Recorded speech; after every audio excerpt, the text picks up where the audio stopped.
All right. Greetings, viewers.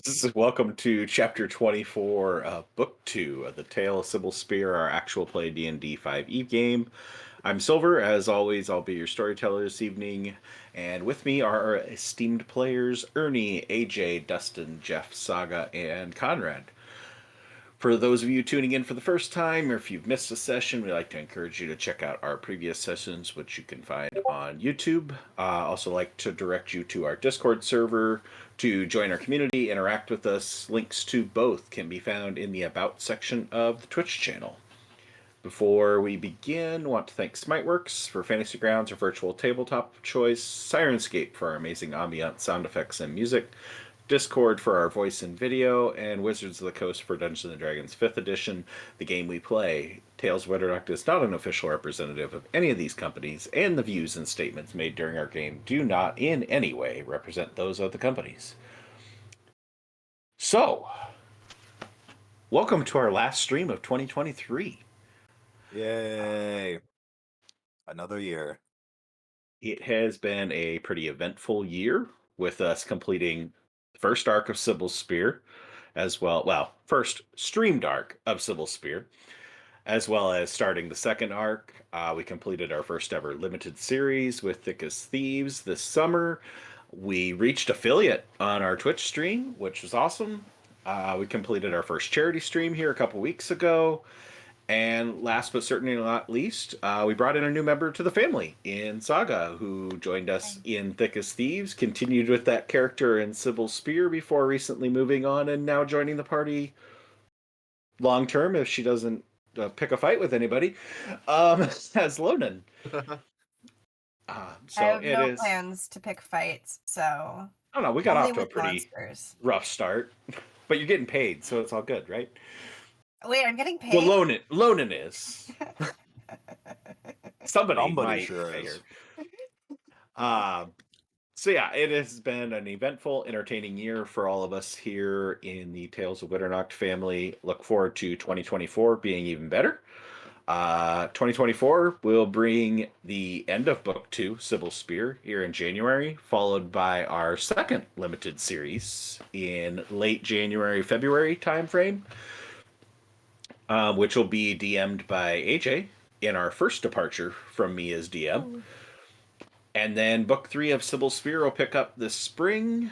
And we do have a few other projects in the works as well, including a regular homebrew workshop stream that we've been working on getting up and running. Probably some more charity streams. I'm not going to say probably. We will do some more charity streams. That was a nice event. And much, much more. Just keep your finger on the page. Get a new year here at Tales, and we hope you all continue to tune in to work to grow our community and put out more content. Thank you to all of you out there for your support this past year, and we hope it continues. All right, off my soapbox. Back to the task at hand. Previously on the Tale of Cybil Spear. Cybil Spear, a group of strangers who shared a voyage doomed to never make it to Six Bells and shipwrecking off the coast of Baral.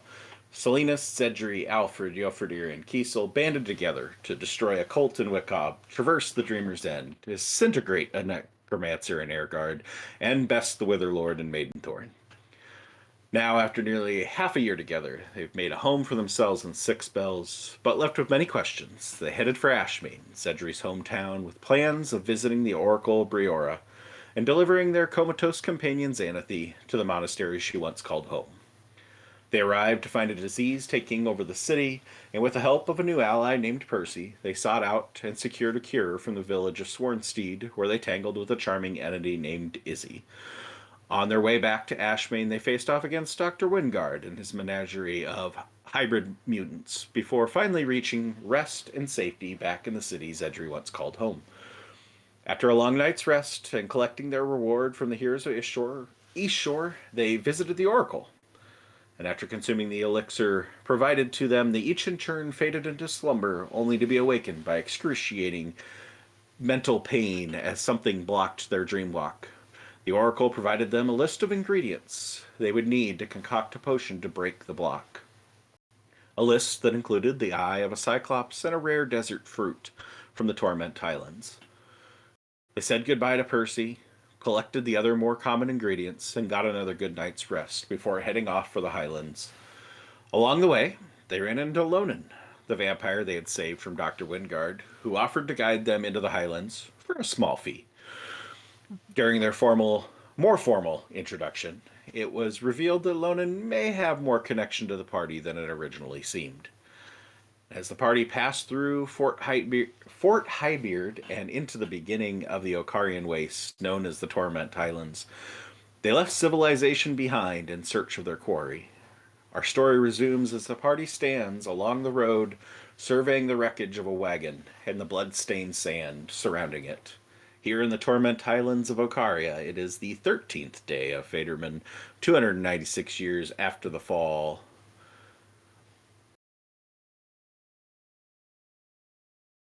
And here we are, standing in the windswept, sandy wastes of Okaria, more commonly known as the Torment Highlands. Lonan fighting me. Looking about you, you see this broken wagon, the wheels busted off, cracked, shattered in different pieces. Not something that would necessarily be beyond the capabilities of your resident artificer in being able to put back together, but definitely very badly damaged and would take some time to repair. Underneath the wagon, various splatters and pools of fairly fresh humanoid blood,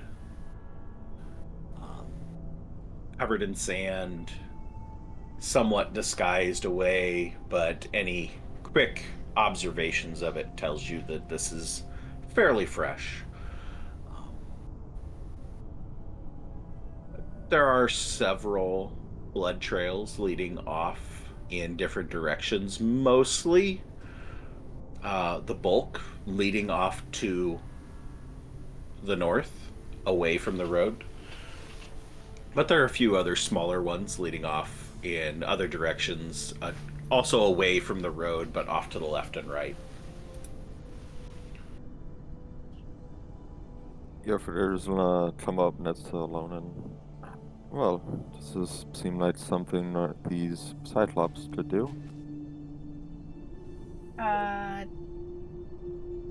Does this seem like something the Cyclops can do, DM? Oh yeah, easily. I mean, out of everything out here, few things could, and they're kind of the most likely candidates. They're the ones around here. Just gonna kick the side of it a little bit. We're getting close, so I suggest keep your guard up and keep your weapons at the ready. Good.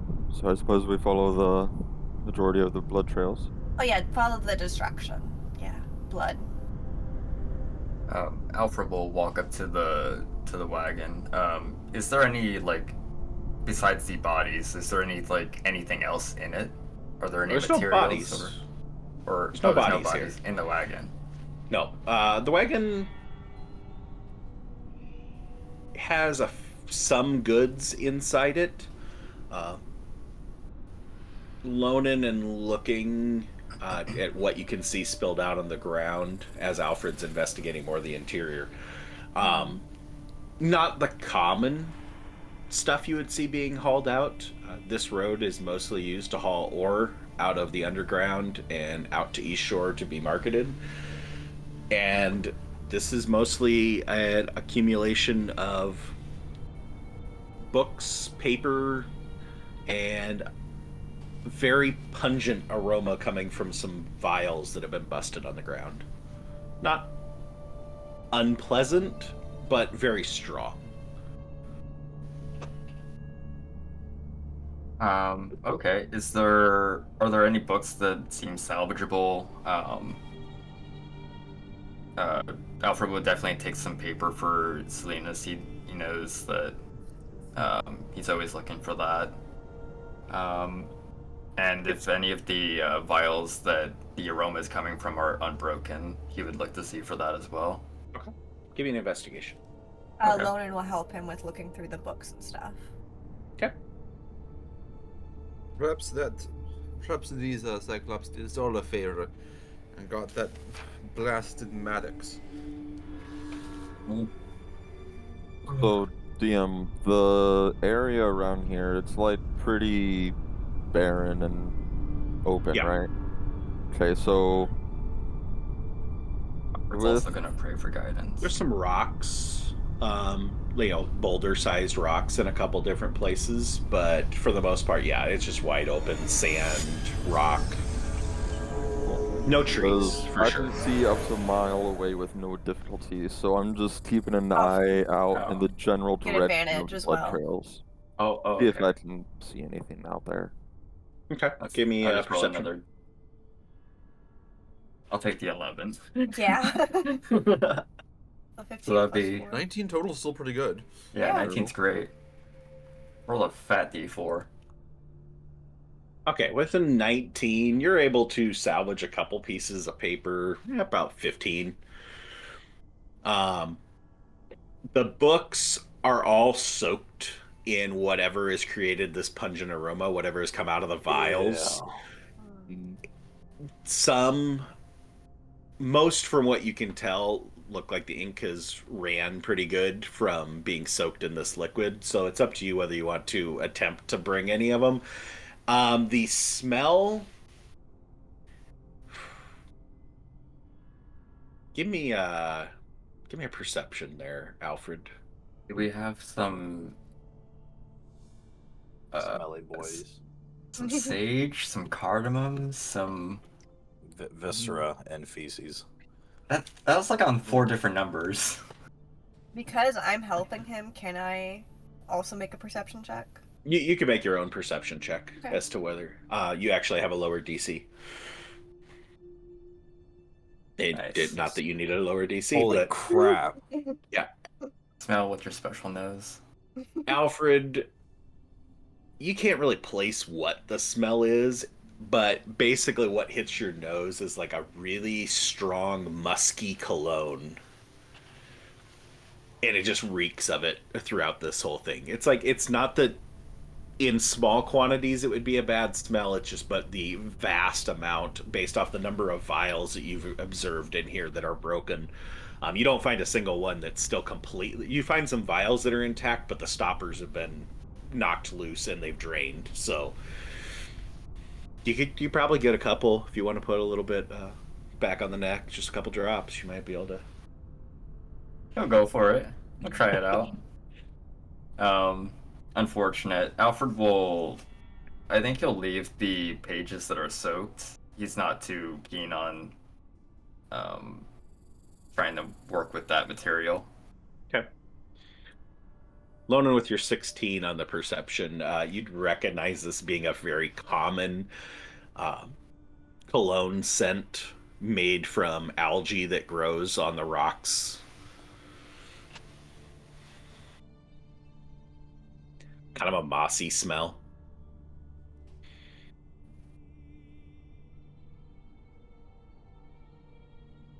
Is this a common thing that would be transported out of? Or Not into? really. It's from your limited exposure and being outside of the underground. There's a lot better products of perfume type products out there. It's something that's easily made in the underground, and so the people there are used to it. It's very common there, but the market for actually trying to sell it outwards, not too many people ever try and transport it. Definitely a very odd combination of books and perfume being transported in this wagon. Can I take a walk around and try to see if there are any obvious trail marks, big footsteps, singular eye marks in the sand, however these creatures transport themselves? Okay. To see like if they came in a certain direction or they ran away into a certain direction. Do a survival or an investigation. before I forget, thanks to Casual Biologist for the subscription.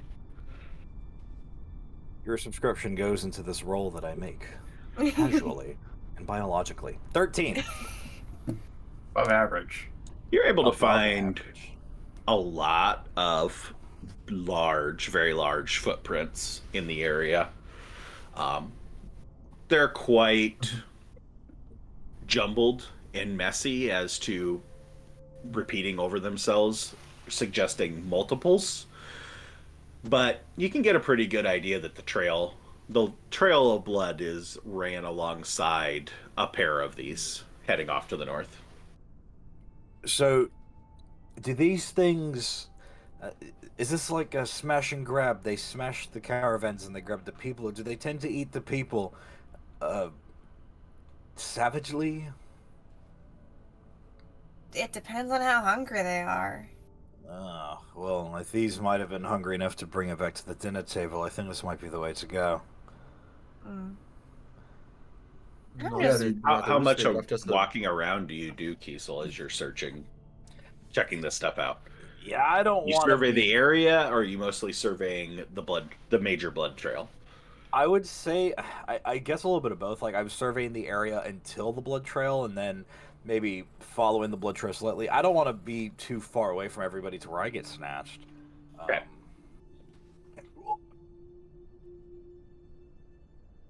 Well, they definitely didn't smash and grab anything important. Everything that they were transporting was left in, well, as intact as it was. Then Well, I'm there just I goes think the- more- things important to them is the meat. Oh, I'm I just found more something curious important to you, why- Salinas. I have some paper for you. Oh well, that's very kind of you. There were some books as well, but they were soaked with something so strong. It's a common cologne from Untendunk. It's Ah, weird. It's not normally sold above ground. It's strong. It smells strong. Ain't very fancy. Alfred is gonna like smell himself. I don't think it smells bad. Oh, it don't smell bad. It's just not fancy. So it's sure. not really normally worth people trying to trade it. We'll use it below, but No, if it's. so Let's not we're- read too much into it. eh, If we can't find the clone, maybe the Cyclops just took it back. Maybe it's the mating season. you can follow it- our noses to it. It was all smashed. There's not even a single vial that was unbroken or undrained. Then they took the rest? I don't know. Maybe. Maybe they like how the people smelled on board, and that's why they haven't come for us. In any Maybe case, we haven't- should probably find those other people. No, we should Yeah. probably follow the trail. Xedre, Yes? not to volunteer you anything, but do you think you can use your flying friend to maybe give us some eyes in the skies? Oh, yeah, and Xedre's gonna look over at Lonan and then go ahead and have his bird. It hasn't been an hour since we left, like, right outside of the monastery, correct? Oh no, you'd be an hour. It'll be an hour? Okay. Yeah, You know, we did all that yapping. I'll go ahead and resummon. I apologize. Oh, and Every time. Yes. So Xedre will go ahead and summon his bird, and then he'll go ahead and let it go ahead and survey the area. Just kind of tightly circle around us and see if there's anything around.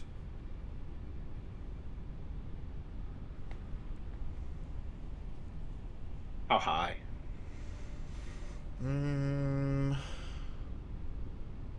We'll go ahead and have it like is there light, like breeze kind of carrying the sand? It's not dense like a sandstorm, but it is kind No, of you're low not in a visibility. sandstorm, but it's a pretty good amount in the air. I'll have it fly, I believe it can go ahead and move 30 feet at a time. So I'll have it stay 50 above us. Okay. Give me a perception for the Firebird. Sure. I don't think that it gets any bonus to perception, technically. So it should just be this. Solid. Oof. Cool. Lots of sand and rocks. Yeah. He'll just kind of look up and say, yeah, I don't think that there's necessarily anything that it's seen right now. Do you want it to go a little bit wider in radius? I just don't want anything to happen. Or the worst thing would be if the Cyclops sees a giant flaming bird and then follows it right back to us. Because we're just right out in the open. He'll gesture around. Well, actually, wouldn't that be the best case scenario if one Cyclops sees your flaming bird and follows it back to us? We don't risk getting lost going to them. And we could set up a trap for them over here, and I could send folk with your Firebird to entice them more. Okay. Yeah. Xedre will wave his hand for the bird to come back down. And as it lowers to about 30, he's going to go ahead and make a wider motion for it to take a wider breath kind of around. Okay. And spiral back. Oh. Lonan will send folk to kind of fly a little bit lower than the Firebird.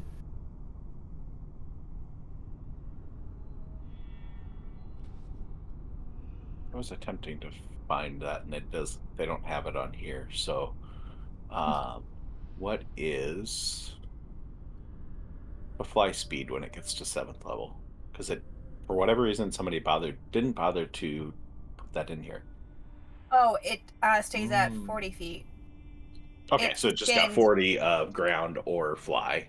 Yeah, it gains Okay. the same flying speed as its walking speed. Okay.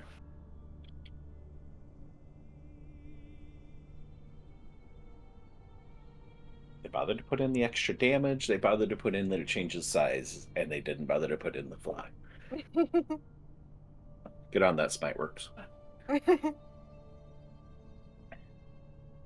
Set out of complete love. All right.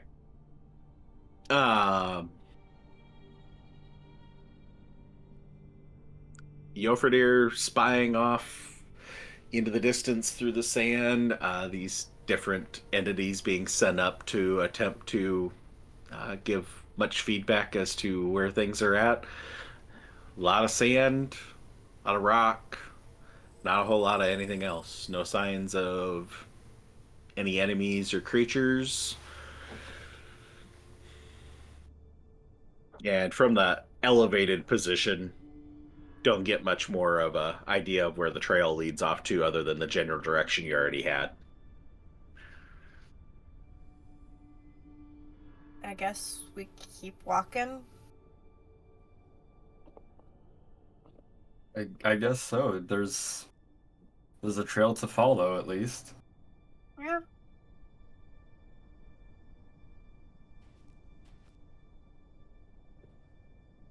Is there anything else that we wanted to get from the wagon, or? That's not really.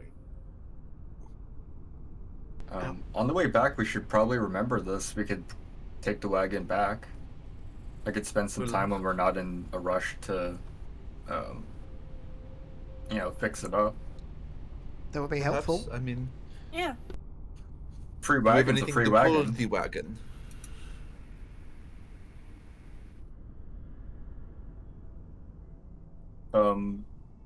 We have Yofredir? Look, I respect Yofredir and his prowess in battle, but he is not a horse. I know. I mean, we could make a horse, but I've No. already volunteered somebody enough today. No, We could find, maybe. Or perhaps we could just walk back. Yes, well, our feet got us here. Our feet can take us back. I mean, I'm just He's saying, gonna it start seems like walking in the direction of the blood and the footprints. Okay. seems like a shame to leave a perfectly good wagon. We're not leaving it. We're just gonna come back to it, and Xedre will have his Firebird land on his shoulder and follow after Kiesel. I'm sure we'll debate about it once we get back to it. Don't you worry. Alfred will follow suit dejectedly. We'll whistle for folk to join her and then also follow.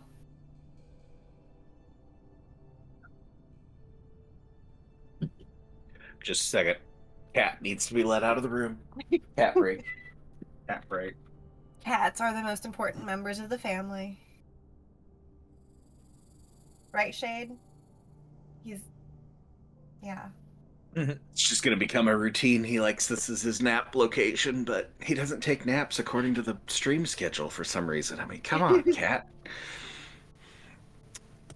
All right. Everybody follows along after Kiesel as he heads off to the north. Mm-hmm. Okay. You follow the trail. Let's say Kiesel will work off of your 13 survival from before. Wind picks up a little bit more as you're making your way, causing the sand to swirl, impede your vision. It's hard to see too much in front of you, but you're able to keep on the trail and keep following that blood trail as it's still fresh enough that even with the sand blowing across it is not completely covering it up.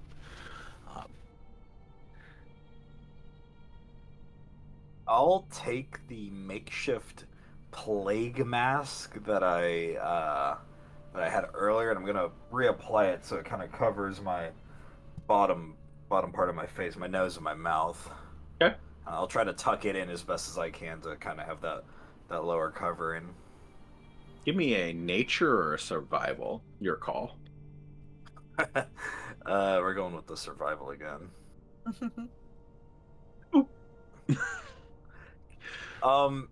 No. Let's saving throws. Never mind. It's a lot of blood. I mean, you've been traveling at this point in time a couple miles from the road, and you still have a pretty plentiful blood trail.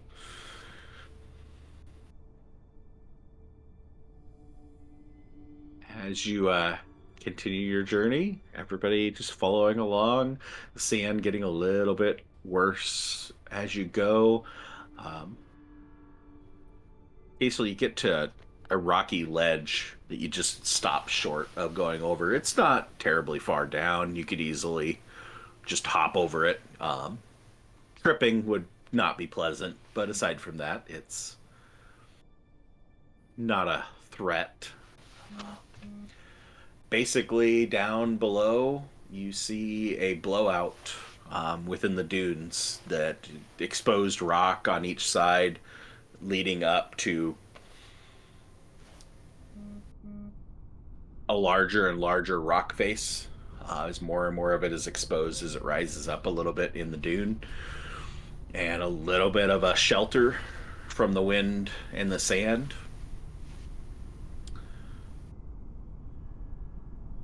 Give me a perception. Let's roll another one. I mean, crap. I had to roll dice. My D&D game? Not a chance. Oh, thank you. 13. Down in the bottom of this blowout, you can see something that's,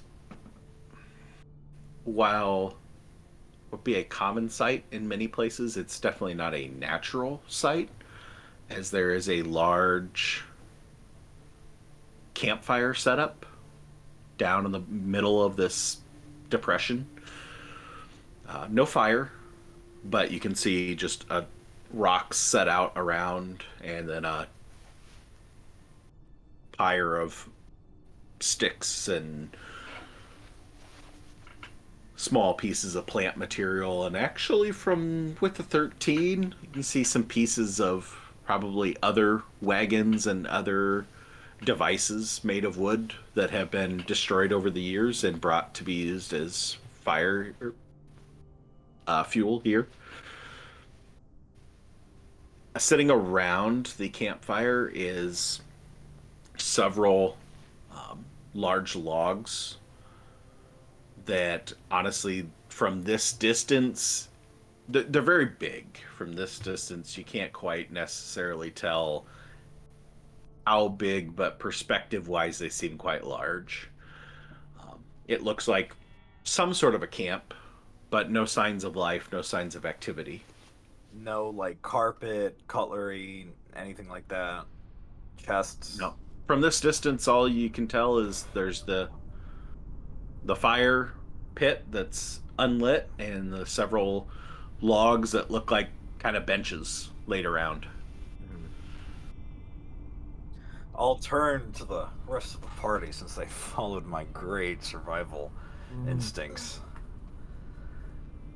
So there's a camp up ahead. I can't really make out a lot. It just looks like there might be some shit that they've been using as firewood. I can't tell if there's anybody there still. Does the blood trail follow in that direction? Or is The this blood trail off heads down into the depression, yeah. into the depression where the campfire is? Yep. Alright. The blood trail leads into the depression where the campfire is. I don't know if we want to keep following it or if anybody else wants to take a look. To be honest, this is a little difficult, and I'm not quite sure if I'd lost my bearings. We didn't go in a circle, did we? No. Did we? Not that I noticed. Good. Then maybe we should make forward towards that camp and see if there's any survivors, or even better, Cyclops. Maybe have us frontliners more forward, just in case. I can scout down a little bit. Yeah, hopefully you're better at hiding from them than us. If anybody needs to create any distance, feel free to lay back. So I guess it'll be like me, you, like Lonan, and then me and Yofredir, and then the other three guys in the back. Yeah, that sounds pretty accurate. Good. Get those binoculars ready, boys. All right. So who's in front? Who's on first? Lonan is going to first cast Pass Without a Trace to give everyone a little boost to their stealth. And then she's going to kind of stealth her way down to get closer, but kind of sneaky to see if she can see anything. Okay. Why don't you guys open the party sheet, which is the top right button under tools. It's the little people. Mm-hmm. And you should be able to drag your token onto that little grid as to where you're putting yourself in the formation. See if it works. If it doesn't, then I'll have to drag it, but it seemed to make sense for you guys to be able to. So There we go. Since there's going to be space Who's- up front for Lonan. Yeah, since Lonan's gonna kind of be sneaky, like, I'll say right about. Because I think pass Here? without trace, we have to Ooh. be within 30 feet of you, right? Yes. Yes. Well, it has to be cast within 30 feet, I believe. Let me double check. I would use the top of the grid is the front North. of the party. The top This is of the grid? first time I think we've used that. This is neat. Yeah. It is. Yeah, this thing is so cool. We've talked Thanks. about it before, but using it is very nice. Well, the nice thing is it's supposed to be able that I can just then auto pull you guys into the map in that same formation. Oh. Oh. Yeah, like Lonan's a little ways, like kind of going down, like in a diagonal way Okay. towards the camp. All right. Just helps to visualize it a little bit. Okay. So, Lonan, if you're stealthing, give me a stealth. All right, and I get Which I does your oh, that's a bummer. Doesn't what? automatically give you the +10. It just gives you the concentration part. Yeah. Lame. Yeah. It's suppose go for easy their- because it's +10. Yeah, you can Suppose- just hit the +5 button twice. Yeah. Suppose Yofir would try to be moving a little bit quieter as well, so I'll roll stealth too. Wait, I can do a +10 here. Ooh, nice. Pop off, Yofridir. 32. Yeah. The guy has never been that silent in his life. It's like in Tom and Jerry when Jerry is walking and then Tom's sneaking up behind him with the axe. Honest to be told. All right. Anybody else stealthing forward? Yeah, I think Oof. so. Salinas Bucky, is so you supposed to be a get lot better at 10 that. on top of that. So Plus, I should be getting a plus. +10. So +10 15. on top, yeah. woo, Xedre. Definitely should have been There with sneaky with Yofridir that. territory. It's fine. Silver question. On the combat tracker, it doesn't say that I have disadvantage on stealth checks. It doesn't say it on your side. It says it on my side. I figured out how to hide those things so that only I can Uh-huh. see certain things. So, Oh, that's sneaky. but it's there. It's there? So it'll auto disadvantage. I just wanted to make sure it was... No, it doesn't. Nice. I guess I have to roll again.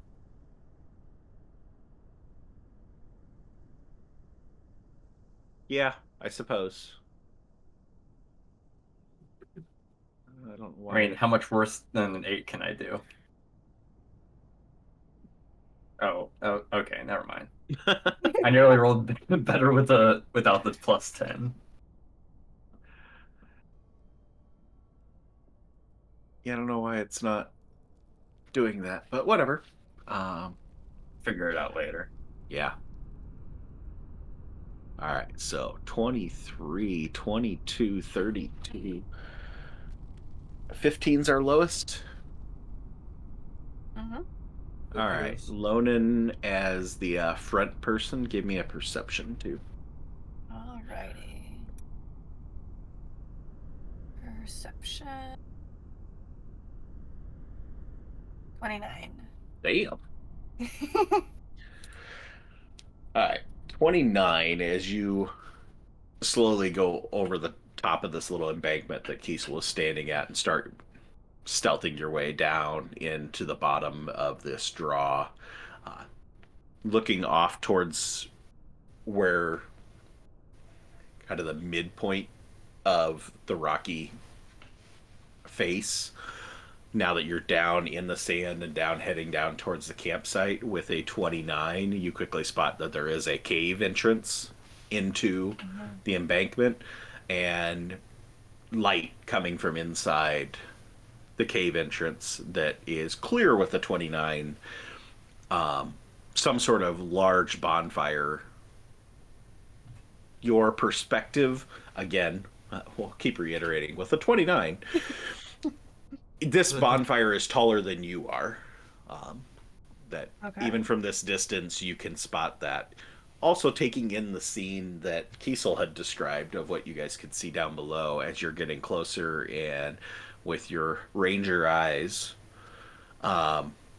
These are tree trunks, not just logs. These are full-size tree trunks that have been uprooted, not cut properly, that the trunk is still there at the end with some roots sticking out in different places, and have then been broke to be turned into some sort of benches, but definitely not for medium-sized humanoid creatures, and likely not even for large-sized creatures. This is probably huge-sized creatures, which... Give me a nature check with advantage. Ooh. Nature. Nature.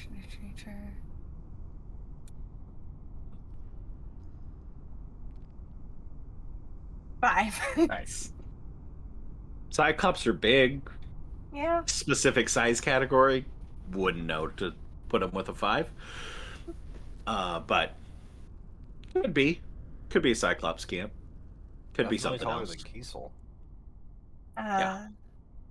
All right. Seeing this, Lonan is going to signal over to the others and point in the direction of the cave, and then do like a signal is like cave over there, and then point at the bonfire, and then point back over at the cave is like fire. I'll turn to Yofridir. Maybe somebody was lucky to camp next to a fucking Cyclops cave. Well, at least that's probably where they're at. So let's head in. And I'll signal up to Lonan to, like, we're going inside. So this is the first time Lonan would hear Selena's voice in her head. If you would like me to coordinate what you are trying to say in actual words, please let me know. Your hand motions are... I'm not quite sure I understand. You're gonna hear, ah, shit.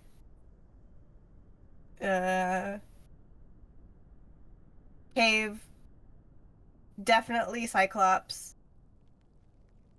Large bonfire in the cave. Over that way. Right. And we're going in?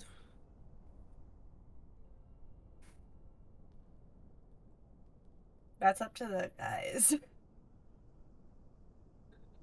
Wait. Trying to stay stealthy, Salinas will try to coordinate that information around to people one at a time, shooting them a little message. Hey, that bonfire is probably the Cyclops. Do we want to go in? I'll Or try whatever. nod, yeah. Map time. Xedre will too. Not About nap. Map. I'm Just the clarify. map, I'm the map, I'm the map. how big is the it's animated. the entrance to the cave? That is wild.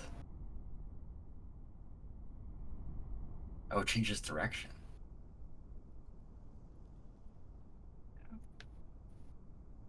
Oh. I'm still Like waiting for... Give me your own perception there, Alfred. Okay. Oh, there it is. Okay. Ah, there it is. Is it dark for anybody else? It was for a There it second, is. but then it. It takes a little bit. Chose to go during the day. I could have made it dark. Well, it's off time for it to be dark when I leave. Map might have been made to be dark last week. All right, perception of a 9. It's big. Big cave. Big cave, yeah. Okay. I guess Alfred will turn to Xedre next to him. Are we going in? Yeah, I guess so. It'd be nice if we could kind of put out the fire, but I don't have the means to do that. Figured that might lure them out or something. So I think, all things considered, we wanted to make a trap, but we're not gonna quite get to do that. Well, I mean, we maybe could. I mean, actually, setting a trap as a contingent wouldn't hurt too much. I mean, what if we go and there's nobody home? I could try and put out the fire. Or when we go in, we can set up a trap at the door, and then we can run out into the open where we truly have the advantage and watch everybody trip over everything. We can still set a trap, as long as we are not the ones to trip them. Well, let's head in and check it out, I suppose. Nothing much else we can do. We will go in. Yeah. As a unit. Okay. Do you want us to walk on map or? I want you all to roll initiative for moving forward since we're stealthing our way in. So, Alrighty. Oh, please be good. Ooh. Nice. Ooh. Great. Oh, Nice. ooh, some good initiative rolls then. All right. Some AJ just really wanted to watch everybody else I play. would gladly take a 1 on initiative. As long as This it's is out of the true. way now. Just take that. And then Folk shares my initiative.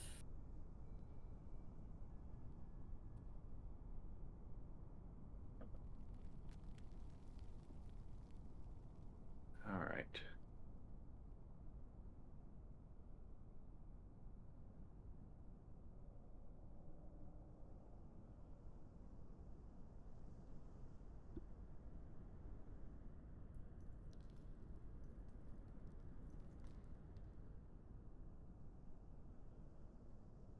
I can get everything on here that doesn't mess everything up. So, okay. Yeah.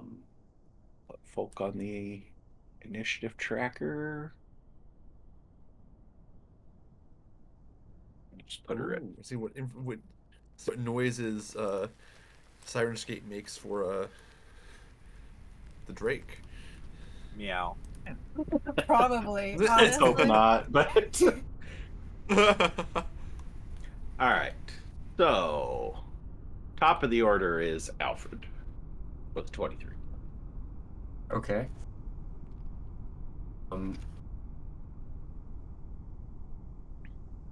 Alfred will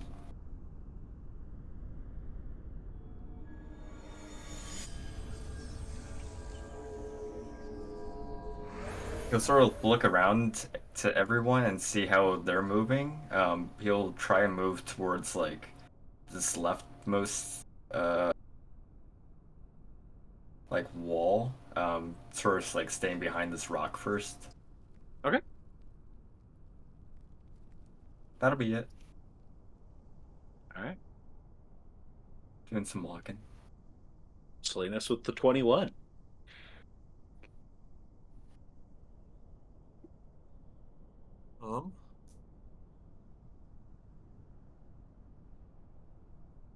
Softly pad along the sand, move behind cover. Give me a perception check, Salinas. Gladly.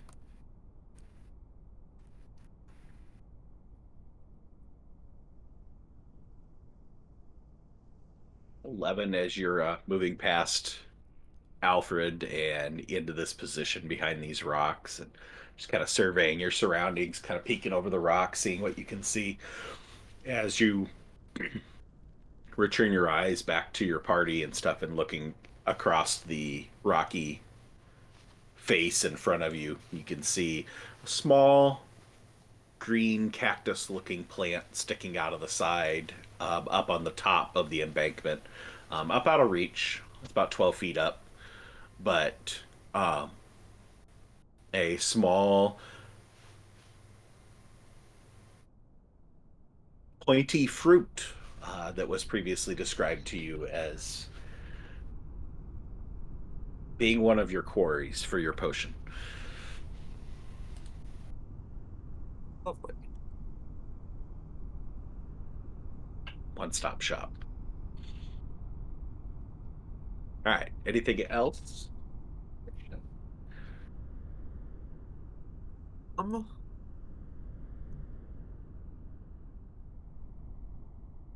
Okay.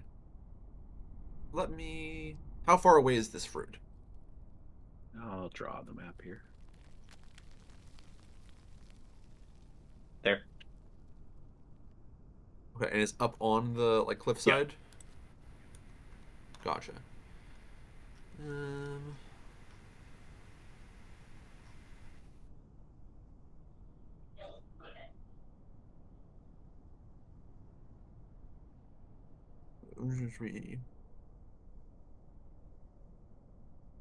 Okay. Yeah, I think that's his turn for right now. Okay. Kiesel. With the 20. With the 20. I make those 30 feet work. I am not going to stray too far away from the group. I'm going to just move right next to that rock where Salinas and Alfred looked to have maneuvered.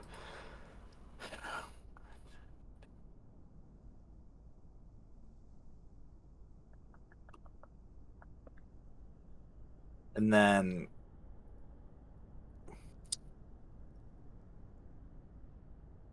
and then.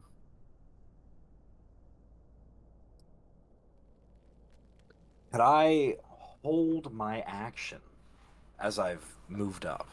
Mhm.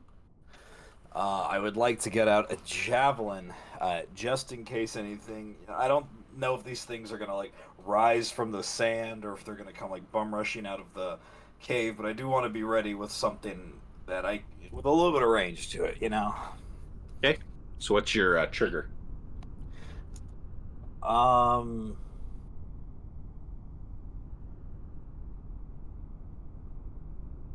That's a good question.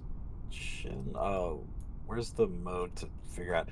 If anything comes within 100 feet, because I have a max range of 120. At 120 and over, I start at a disadvantage. So I think anything within 100 feet, I'll Okay. start throwing. If by the time it comes to my next turn and nothing's happened, I think I'll take the glaive back out. Okay. Anything else? No. That's a bonus action. Sniff the sand in the air, and that's it. It is sand. Yep. Yofredir's gonna use his 40 feet and move up to right there. And Runs across the map. That's how far 40 feet. God, it dude, looks really dude. far, yeah, because it's just straight diagonal. Yeah, when you use those diagonals, dude, you're flying. Yeah. But yeah, he'll kind of crouch down and peek around the rock towards the cave entrance. Okay. And wait for the rest of the party. Lonan. All right. First is quick question. This rock formation, like straight in front, not the one that we're all gathered out of, the next one. How tall is it? Talking about the one Yofridir's by or the next one up from there? The next one up from there. Taller than you. Be about 8 foot tall. All right.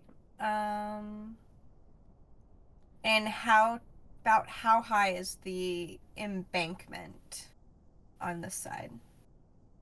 It varies because it's slowly ascending the further away it gets from you. So, like described as about 12 foot, where Salinas spotted this fruit. So at that point, like the nearest point from that 8 foot rock would probably be about 14 feet. All right. Okay. So, bonus action, gonna send Folk to 40 feet to the same rock where Yofredir is. Okay, I put her, Yeah. put him, her, Her. them, her, uh, on the map. So she'll go over there. And then Lonan is going to dash. I'm going to double my movement to run. Is it going to be? So 50 feet there. And so that would be what, about 10, 12 feet to climb up the embankment there? No, it'd be 13, 14, right there. All right. All right. So I'm going to use of 80 feet with a dash. So I'm going to use the remainder of my movement to climb up the embankment because I have a climbing speed equal to my walking speed. All right. So she's gonna climb up the embankment to, yeah, about there. Ooh, another different thing. If you hover over somebody's token, it now shows it up in the top left corner. Mm-hmm. Yeah. New stuff. Like seeing new And- stuff. And let's see, 50 plus 13. She saw 15. Yeah, so I'm gonna use that last 15 to go right about here.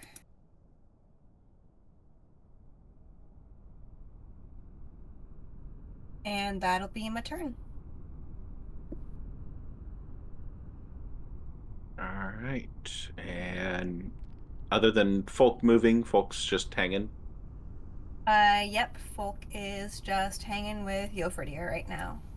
All right.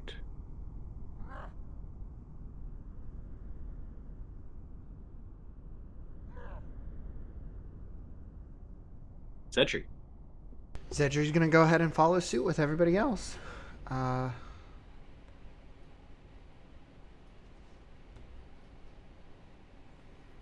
And he has his Firebird right now, but he's just gonna go ahead and have it kind of like stay with him, just like hover kind of between him and Alfred. That'll be the end of my turn though.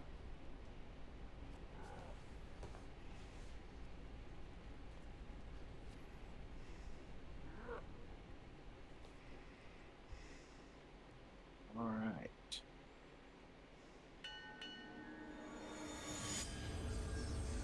Back to Alfred. You just have so many effects on you that it just has to sing every time that it starts your turn.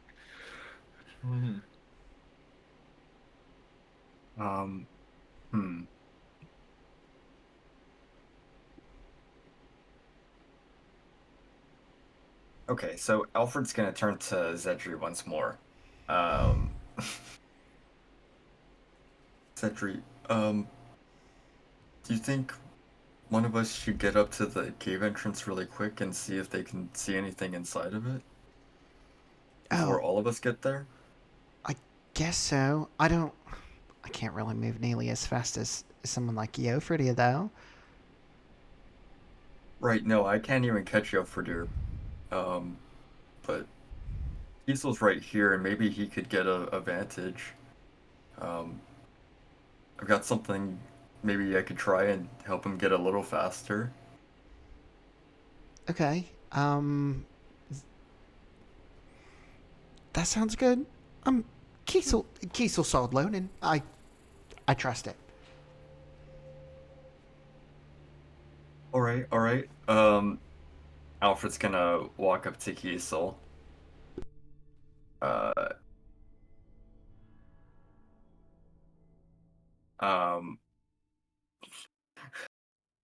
Kiesel, I know he can still hear us. yeah, he can hear us. Kiesel, I need you to work with me for a second. Ah, there. Yeah. What is...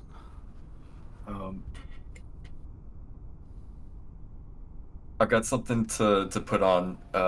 He's going to take out a small pack, and he's going to put it on. He's going to hand it to Kiesel. It's going to look like a backpack with straps on it, and it's going to be a entirely like metallic box with basically straps.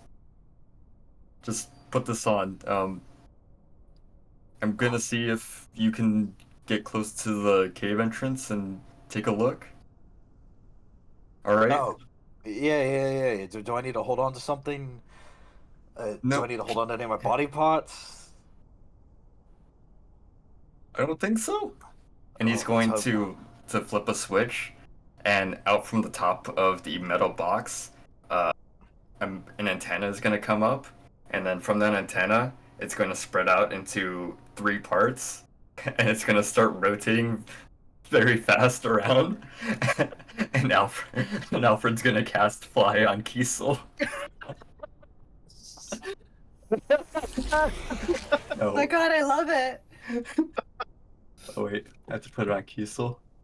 I don't want to lose my head if this antenna comes down, dog. I know. Silver, can you take fly off of me? I accidentally Sure. put it on myself. Which I think that's just the concentration. Oh, okay, That's on cool. you. Then never mind.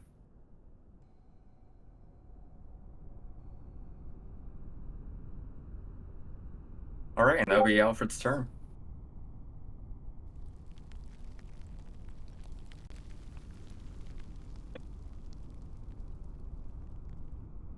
"60 feet fly speed, Mr. Kiesel." 60 feet of fly speed. Salinas, on the other side of the rock from Helicopter Kiesel. Yeah. You would have spotted Lonan climbing up this wall up ahead and still have sight of the Pogana fruit.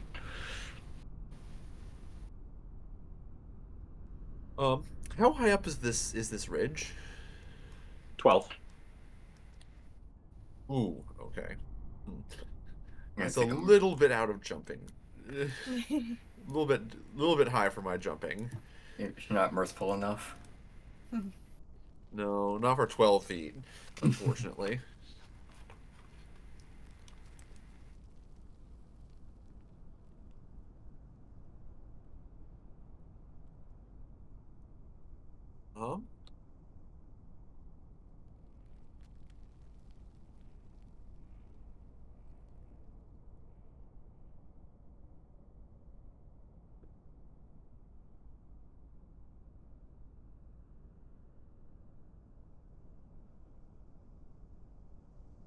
I'll just move up. Okay. A little bit more. And then he'll point his finger out at Lonan again. And say, "Keep your eye out for the Pogana fruit. I think there are some along that ridge that you are on." You're just gonna Just hear. for clarification as to, does she know anything about the Pogana fruit being mentioned as being something you guys were looking for? It was described by Okay. Xedre Okay. last session. Yeah. Yes. Cedru is so nice to describe things to the person that he'll kill if he has Yes. to.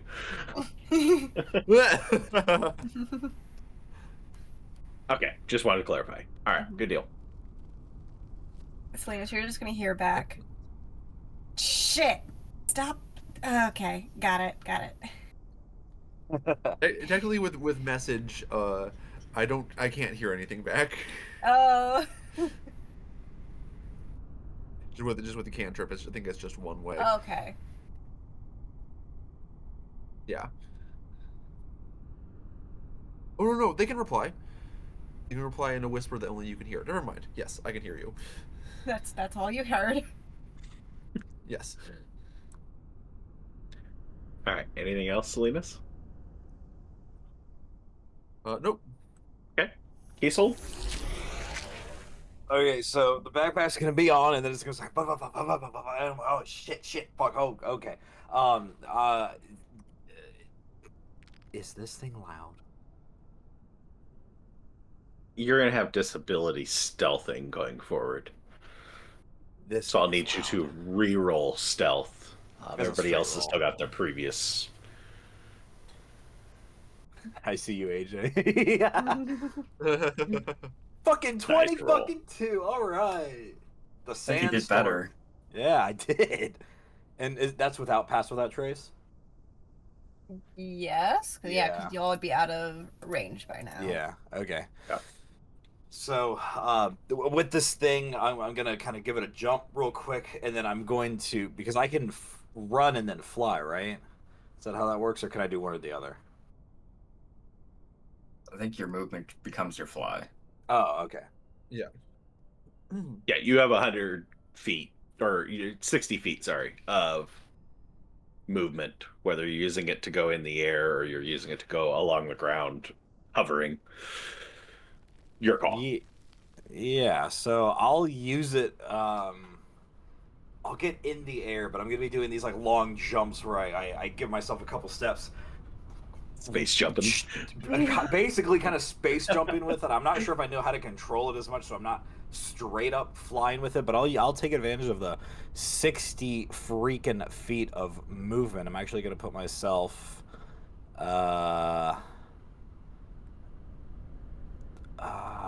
dude, I can put myself anywhere. Okay, so I'm going to do 30 feet here, kind of moon jumping. And then I'll do another 30 feet, like right. Hang on.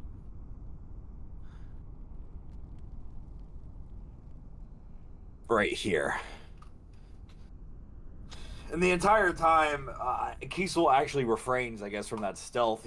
I'm no movement, no whoa. I was like pretty confident in doing my long jumps with this thing. And yeah. So about halfway through that movement is the first time you really get a glimpse of seeing that these large logs are the tree trunks that were described to Lonan earlier. And also getting close enough, you can now see there's various humanoid bones laying on the ground around this fire pit. Some in it, some alongside the logs. Some pretty sanded over blood splatters in different places. These logs appear to be like 2 Kiesels in length, 1 Kiesel in width, so pretty big What was the behinds. diameter? How many Kiesels in diameter? I think just 1. Some pretty big behinds were taking a seat on these. Again, I will elect to hold a javelin as my action. Okay. Actually, Same. Ooh, I could do that. Oh, jeez, I'm messing everything up. Actually, could I use my action to do another 60 feet? Do like 120 in 1 turn? Yeah. I'm gonna go to the mouth of the cave, actually. Not at that 75 mark. Oh, God, I gotta stop doing that. Hold on. So yeah, I'll do 60 feet right here. There we go. How like high the up are you? Or are you just pretty much staying right about ground level?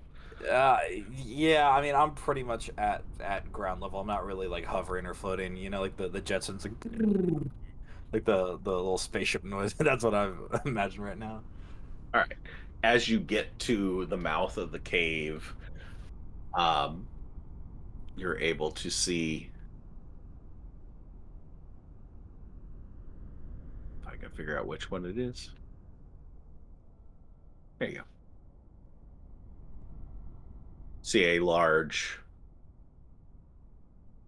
Titan with 1 eye sitting on a log, another tree trunk inside this cave next to this bonfire, holding a large rear leg of a horse in one hand as picking away at it. Meat looks half cooked, doesn't seem to mind. Just every once in a while looking around, but doesn't look in your direction. You said Titan with 2 eyes? Titan. Oh, well, 1 eye, so it's probably a Cyclops. All right, I'll keep that in mind. Sorry. Yes, a Titan with 1 eye. It is a Cyclops. Okay.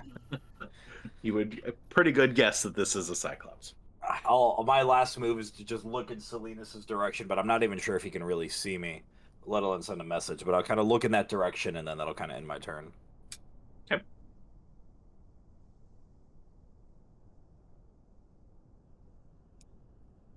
Yofredir. Alright, so seeing Kiesel zoom up like that, he's gonna throw his, let's see, 40 feet to there. And then he'll dash and throw another 40 feet up to there. I love the idea that Yofredir is now slow in comparison to Hella Kiesel. Kiesel copter. Helicopter Kiesel. Yeah, and Kiesel he'll kind of copter. look at Kiesel to see if anything grabbed his attention and then photos back towards inside of the cave. I'll just nod. I'll nod. I'll do them nod bad. Yeah, you have a pretty good view of the bonfire and some logs. You do not see any movement inside from this range. Okay. That'll be his turn. Lonan, back to you up on the ridge. All right. So we got that message from Salinas. Where I'm standing, are there any of the Pagana fruit, like, right there with me? Give me a perception. Awesome.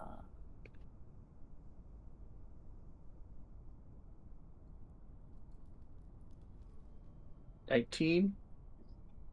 You see two. You don't know this, but neither of them are the one that Salinas saw. Mm-hmm. All right. Gonna grab both.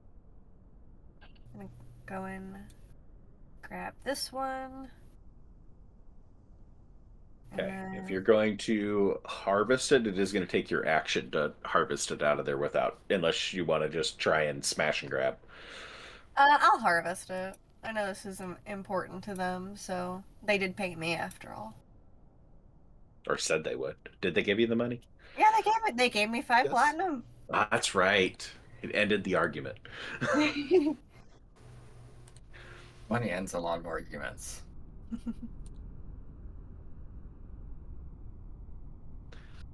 Give me a sleight of hand.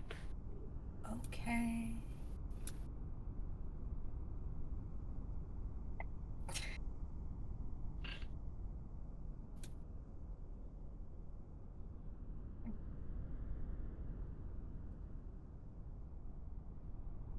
You're still a little bit recovering from all the shit that happened a couple days ago.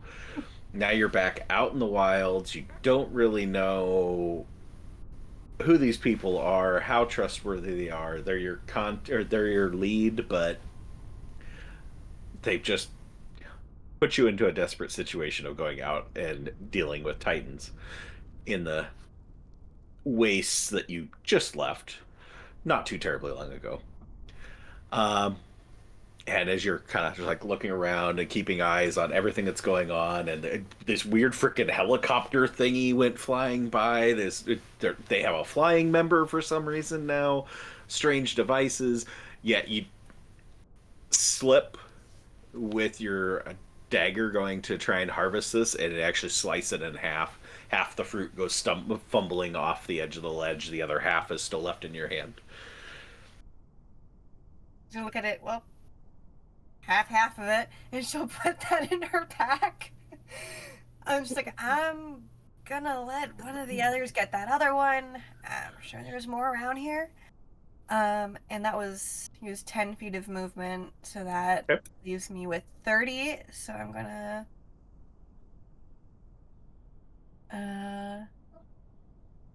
continue on my 30 feet this way, get a little closer to the cave mouth. And I'm gonna use my bonus action to command Folk to dash. Okay. And go up and let's see, so 40, and then just another 40 there. And so Folk is up there with the guys. Lonan is there. And that would be my turn. All right.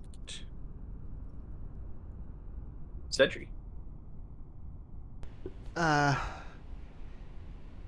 Xedre's gonna look over to Alfred and be like, that was a really good move.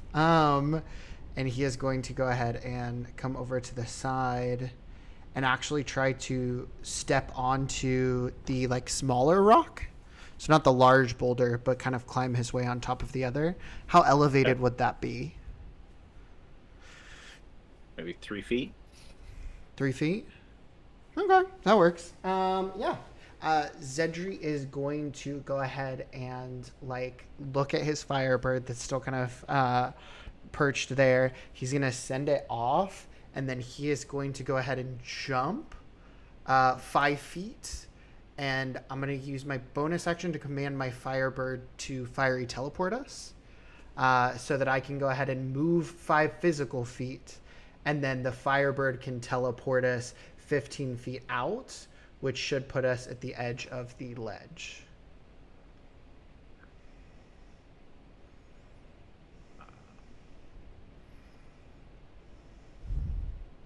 Let's put your wildfire spirit out here. Yeah, I couldn't access it through cohorts, but I know you got it in your secret stash. I'm also going to add, I think it's hilarious that we have both a ranger and a druid, and they're both like, we don't really like plants all that much. Nah, nature's mid. Yeah. You can move your spirit wherever you want to move it to. I just put it there as a placeholder, so. Oh, no, that's good. That's good. Okay. Whenever I jump, I'm teleporting to the edge. Is it like my foot barely makes it up, or do I have like a solid ground?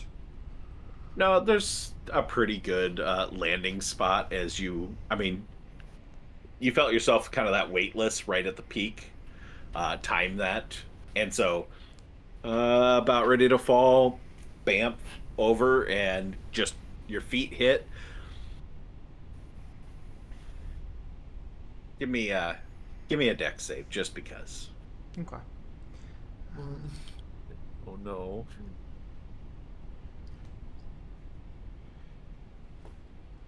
It's like you go and you land, and your feet just go. There's that little bit of teetering back as your heels go back over the edge before you right yourself and just kind of like you were landing from that leap that you took to begin with, and you just kind of ready to put your arms up, stuck the landing. I do, for the audience of my firebird that just like slightly like cocks its head towards me, and I see Lonan in the distance. But yeah, I will go ahead and give a thumbs up to Lonan, and then I will go ahead and look back down and try to give a thumbs up to Alfred. But I have the fruit bite by me, so that's where I'll have my turn. I don't think Alfred can see you from here behind the rock. No, I think it's a blind spot, but you're still getting a thumbs up in your direction. Back to Alfred. Back to Alfred. Alfred seeing everyone jump and leap and seeing Kiesel helicopter his way off, Alfred will join the rest of everyone and just begin making his way. He'll go ahead and dash? Yes. He'll start 30 there. And then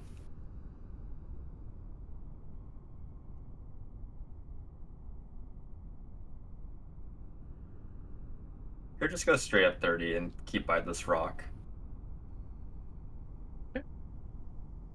Just huffing and puffing. That's Alfred's turn. Salinas.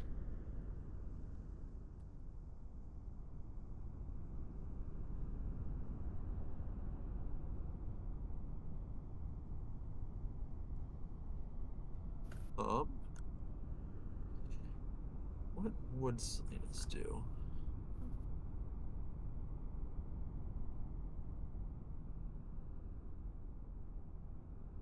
Charge straight into the cave. Eldritch blasting left and right. Blame someone else. It would be nice if we get them to come out of the cave. Well, I have an idea of how we can do that. Okay.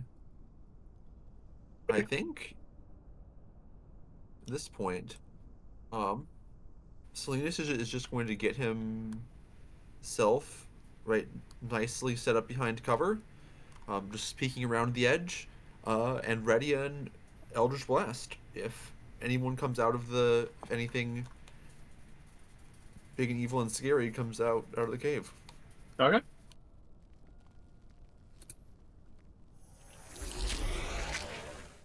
Helicopter Kiesel. As you are at the front of the cave and watching this individual gnawing on this leg, you hear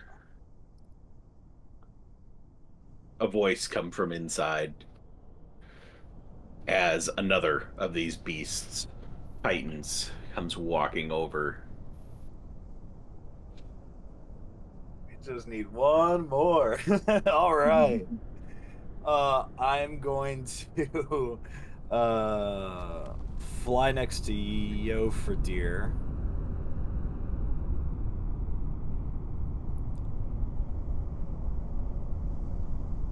And then once I am next to Yo for deer. Okay, so there's two in there that are eating something. Maybe like a horse leg. I think we should take the time to strategize now that we know there's somebody home. And then I'm going to use my other 30 feet and fly to Alfred. As Kiesel's hopping away, do we ever strategize? Oh, fuck, what'd he say? And then I'll turn to Alfred. 2, we can set up a trap if you want. It's up to you. Definitely 2. And then I'm going to use my action to fly back towards the mouth of the cave. You just hear Alfred as you fly back. How does it feel? What do you say? Fuck, this thing's loud.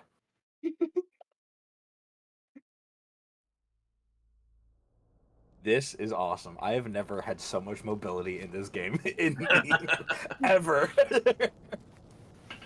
And then with the, holy fuck, those guys are big. Yeah, I'm definitely not having a.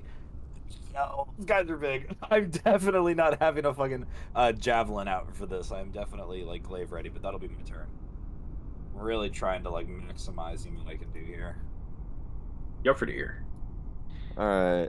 Kiesel went back up to the mouth of the cave, so I'm gonna go up to right here, kind of like at the corner of it, so I can still be kind of hidden, but like be peeking around.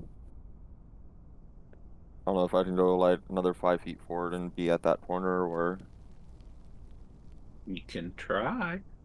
let's see, it doesn't let me. There. And At this point, you can see the bonfire. No real activity beyond that. Don't know what the heck he's saying he's seeing in there because you can't see it. Presumably, it must be to the left. okay, so the entrance is like the whole, like the way in is the size of what I can see as the entrance, right? Yeah. Okay. So I'll actually go up to right there. Cool. And I'll hold my action if something comes out. But I will go ahead and rage, since that's just a bonus action. Okay. Gotta be prepared. Yeah. So if something Silently comes out, angry. I am swinging. All right. Lonan. So I'm seeing. Yofrider disappears into the Mhm. cave. Looks like he's going in slowly and stealthily. And All right. the Kiesel is parked at the edge. Yeah, I had to trademark that. Is that the next emoji? Yeah. I'm trying to think. Would I be able to? I mean, I would assume that if they're both kind of like approaching, that they're seeing something in there.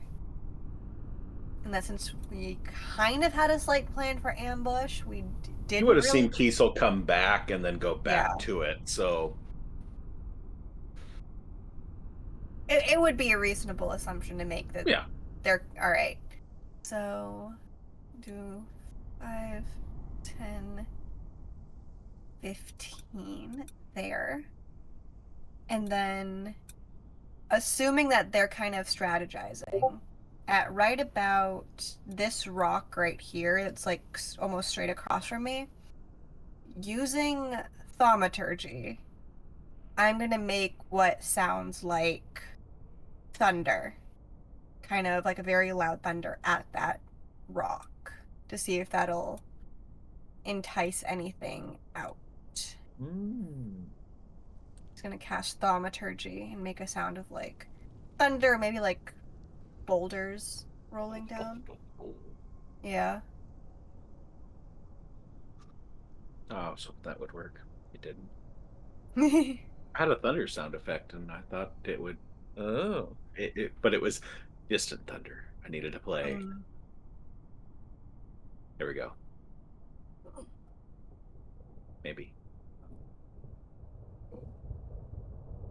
Well, that's way too quiet. It's still very distant. It'll get here eventually. Yeah. Do the thunder wave sound effect. Bass boosted edition. Yeah. Actually, probably is a.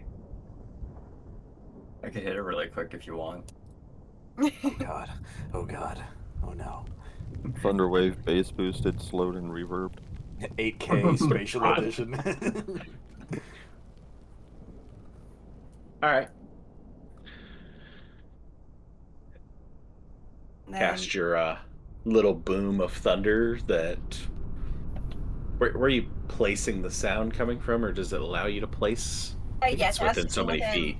Within 30 feet, and so exactly at 30 feet would it be about where this rock that's like almost straight across from where I am is?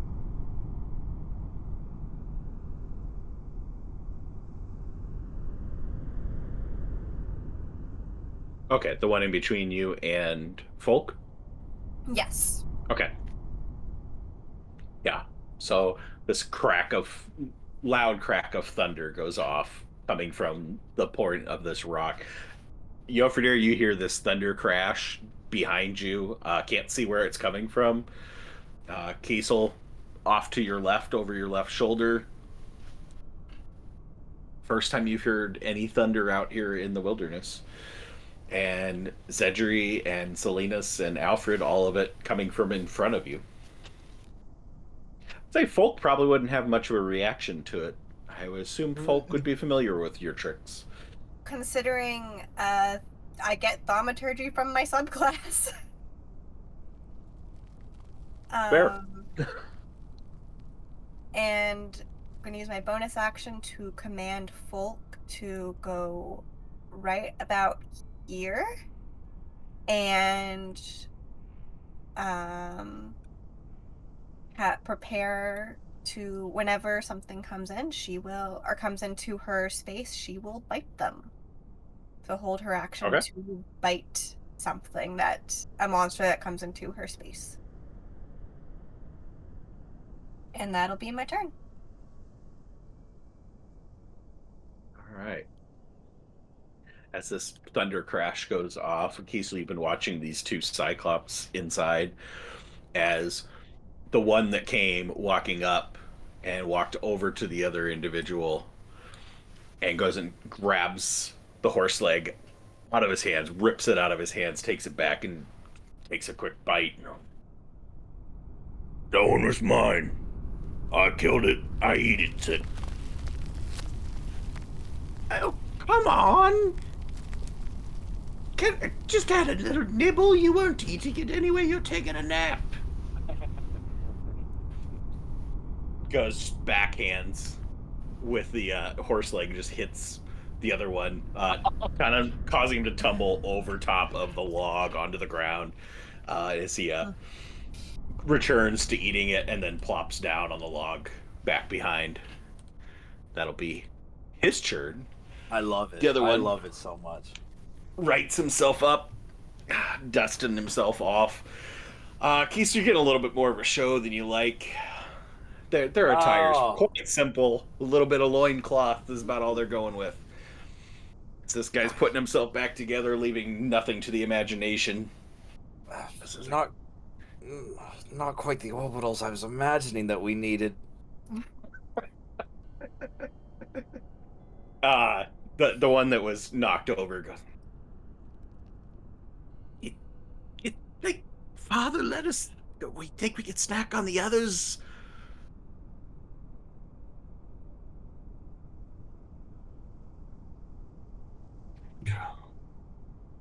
If you want to be dead by morning, you could go and take the father's kills. That'll end their turn. Xedre. Xedre hears this thunderous noise. He kind of sees, like really squinting, just a fuzzy view of things. But he's going to go ahead and go down to the Pagana fruit. Okay. And he'll go ahead and kind of whistle for his bird.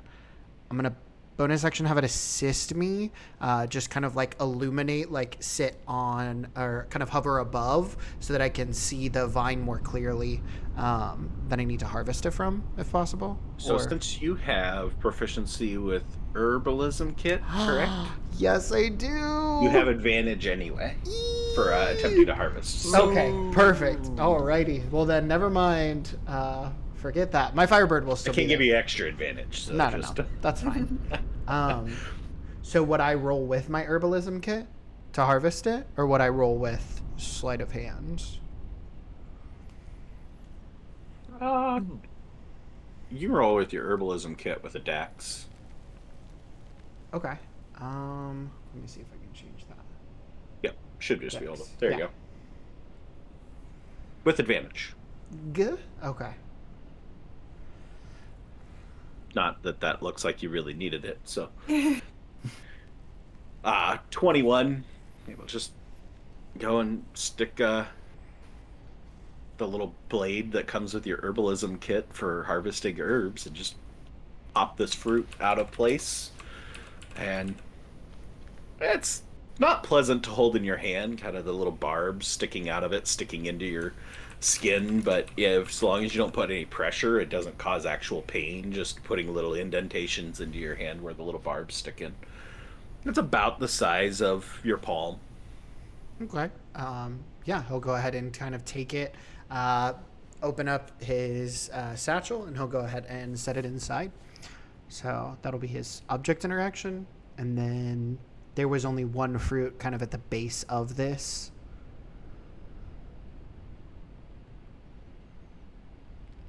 Yeah, it was up at the top. You took that one. There's just That one per plant, and there was only one plant that Salinas had pointed out.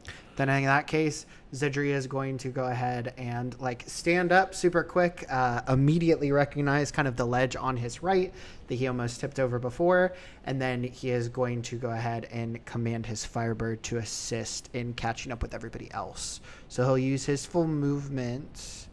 30 should put me there.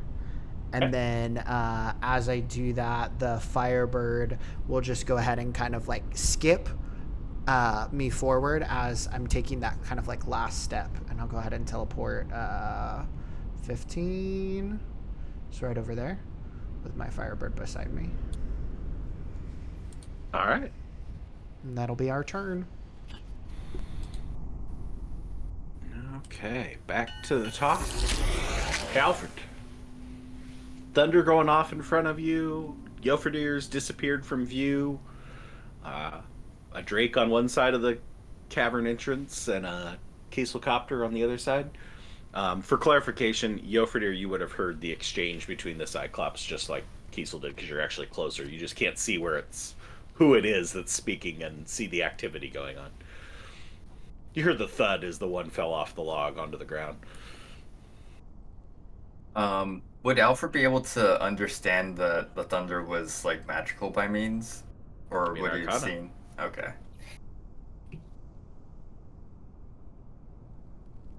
I just want to know how scared I should be of it. It is Thaumaturgy in your available spell list. I believe so. Let me see. Got a listing I just pulled up says cleric, only cleric. Other than subclasses, obviously, but Okay, then no. no, it just makes it a harder check. But with the 22, yeah, reasonably certain that it would be that was probably magically caused. Yeah, I think Alfred would be able to deduce it would be one of us making that sound as well. So he's not going to Something be new too... for sure. Yeah, definitely new. But not scary. No. He's going to make his way sort of by the suspiciously large blood splatter, and take out his arcane firearm and just have that at the ready. Okay. And that'll be his turn. Are Sort you of like holding it for a specific trigger as a held action, or just having it out? oh, sorry, wording. He's going to take out his Eldritch Cannon, and he's going to like, actually, he's going to have the Eldritch Cannon down on the ground in a little like mechanical walking form for one of its first movements.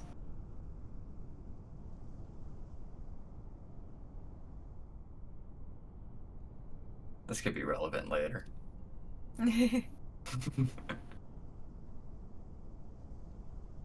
But that'll be the end of his turn. He'll just have it like right in front of him. Okay.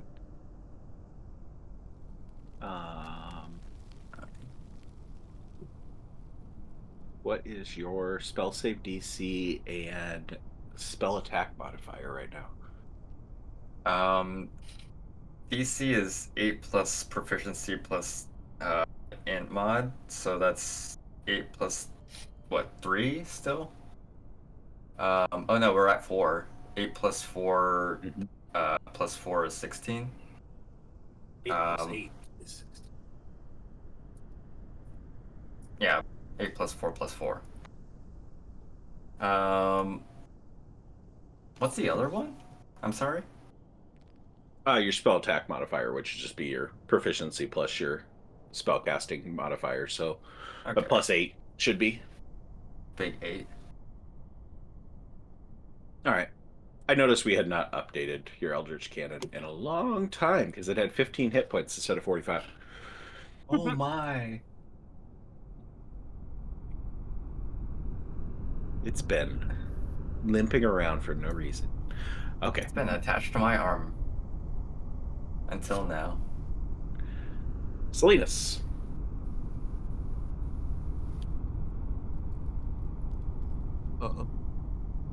Do I get the seeing this thunder? Do I get the sense that I know what was the intention was? Give me an investigation. Sure. I put it. Yeah, nice. Nice, I can place it. We need to get you a pretty picture sometime for the Eldritch Cannon. Oh yeah. Whoa. It was on so many other better numbers first. Who knows what this bitch is doing? I mean, she's new. She's just throwing shit around. Okay. She might be double crossing you for all you know. Great. Trying to get those two guys at the cave entrance killed.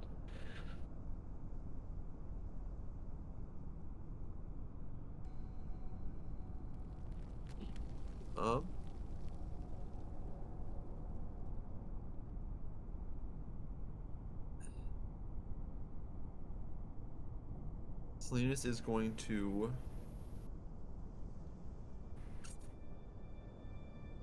ready another Eldritch Blast. Okay. He's in the position that he wants to be in right now, and there's not much he can do about trying to attract people. All right. Diesel. Watching this exchange between the two Cyclops inside, watching Yofredir creep just inside the left side of the cave entrance. You run away. Yes. I was saying, now if we want to start springing a trap, I think we should. There's one more that's out that isn't back yet. The big one, the daddy. The one-eyed daddy. So if we want to go in there, make a ruckus, and then set up a trap for daddy, then we should. I'm just saying, if you want to forward this to Salinas, but I need to tell Yofred to not jump in. All right. I'll try and get it to him.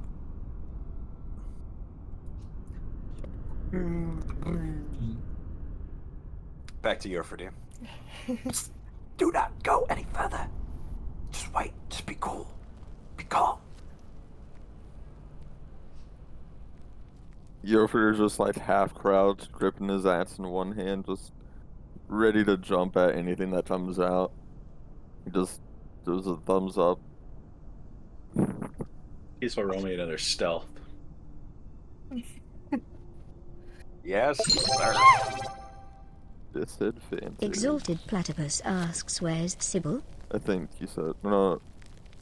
With Well- the helicopter thing. Is it disadvantage Yeah. or is it a streak? I don't know if it's gonna make a whole lot of difference. It could. Well, let me All right, roll. while you're rolling the disadvantage, where's Can Cybil? always go worse.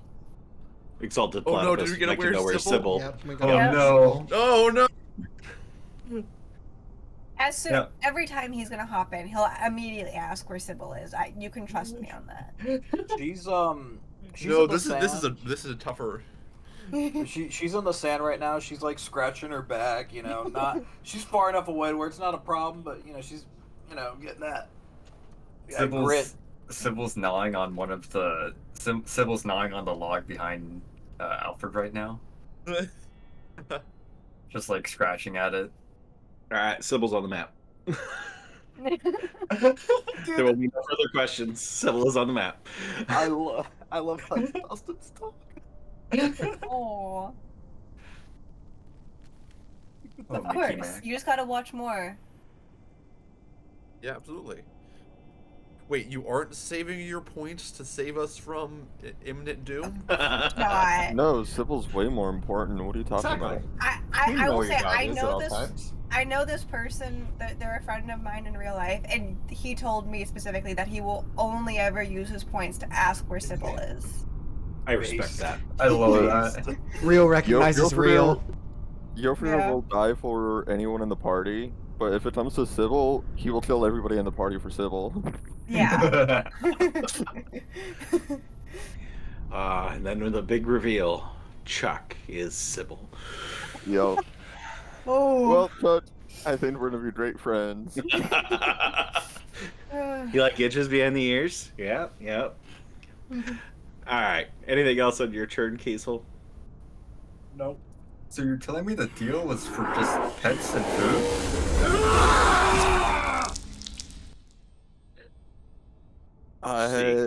It's your rage It's drop if you don't by the end of your turn, I believe, is the wording, isn't it? Let me double check it. Can you take a bonus action to keep it up, or is that just a? You can just video game reactivate thing? it. But then that uses as charges. Mm-hmm. Yeah, so my rage would have dropped. Which is fine. Yeah. We're chilling for right now, so he's just gonna hold his action again. If someone comes around, he's gonna swing.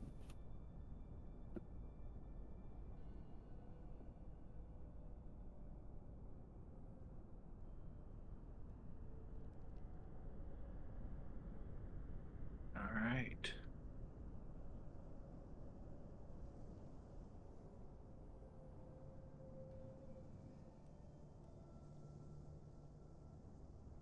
Lonan. All right. So the thunder didn't work. I was seeing everyone do the. Sorry, there's a cat. Everyone's still doing their back and forth. So I'm gonna try my thaumaturgy again with a different sound. Same spot, but make it the sound of like horses, like neighing horses. Okay. I'm gonna get hungry. Mm-hmm. Yeah. like make them like be whinnying, neighing right here. Gonna stay right there. And then so Kiesel's moved. So hello, sir. Hi. Yeah. Yes. Then Folk is going to use her bonus action, tell Folk to go over here. And then also still hold her action to fight a Cyclops. And that'll be my Is turn. Folk stealthing, or is Folk just wandered around?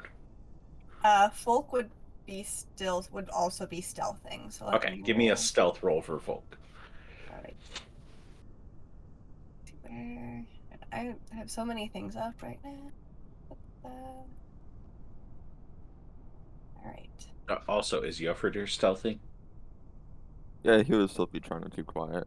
Okay, so give me a stealth roll so it's got it in the Sure. tracker. Stealth rolls by default last for 2 rounds. Sneakiest barbarian around, you know? Alright. Solid. Sneakiest, smartest barbarian. Oof. I disappear in front of Kiesel's eyes. I blend into the rock. Must have been the wind.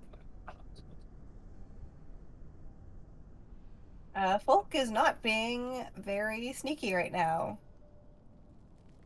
As she is not used to this.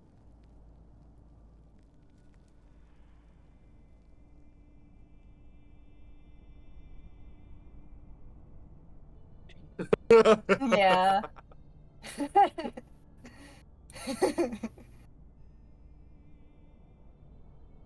Okay.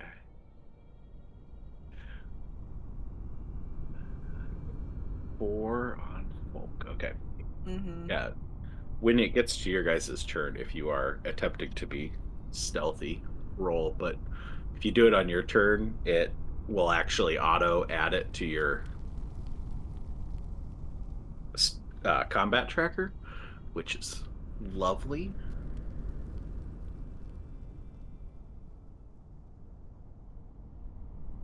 Makes my job easier.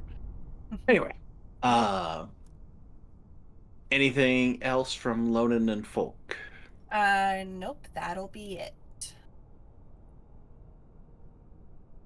Oh, and I just seriously did that to myself, didn't I? I had to re-add the stealth. It's Cybil's Okay. turn. She's scratching. Yeah, it's Trim- Cybil's turn. She's on the round counter now, so Yeah. Cybil's going to scratch at this tree log, gonna mark her territory, then walk up to this rock and do the same thing, and then sit down and have a good time.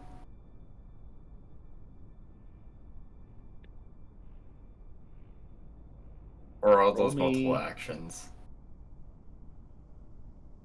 no, you're fine. I'm just joking. Roll me 3d6. Are we rolling hit die? We've never added. We Oh. owe Sybil some hit points, so. Oh, no. We were just talking about this the other day. 2 5s? 2 5s? 3. Oh, I was gonna say Nice. 2 5s and a 3. All right, it's 22's much better than 6. Okay, just gonna go sniff around some rocks. There's some nice, tasty bones laying around here. Lots of smells. Great dog smells. Maybe some rolling at some point. Excellent. She might pick up a bone. There you go. Oh no, they're human bones. All right, anything else from Sybil? Humanoid. No. She's just at someone's femur. It's like a cousin, too far away. It's just a merfolk. Nobody in the party. It won't offend anybody. It's okay. They're not using their bones. That They're part's no great. longer using their bones. Yeah, obviously. Are we the bad guys? How utilitarian. They were just holding their back. Are you judging the dog? The dog that has no sense of morality. Are we the bad dogs? No, we're the neutral dogs. Who let the dogs out? All right. did. First one.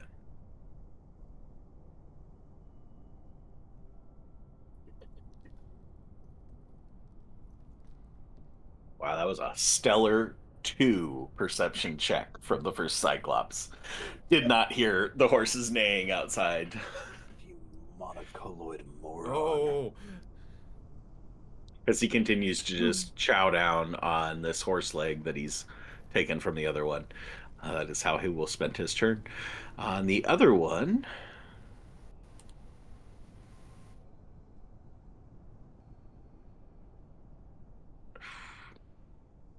Oof! no! They don't hear shit in here. He's giving Alfred a run for his money on the wisdom. I don't think I rolled a negative. You're Have rolling I? 0. I rolled a 0.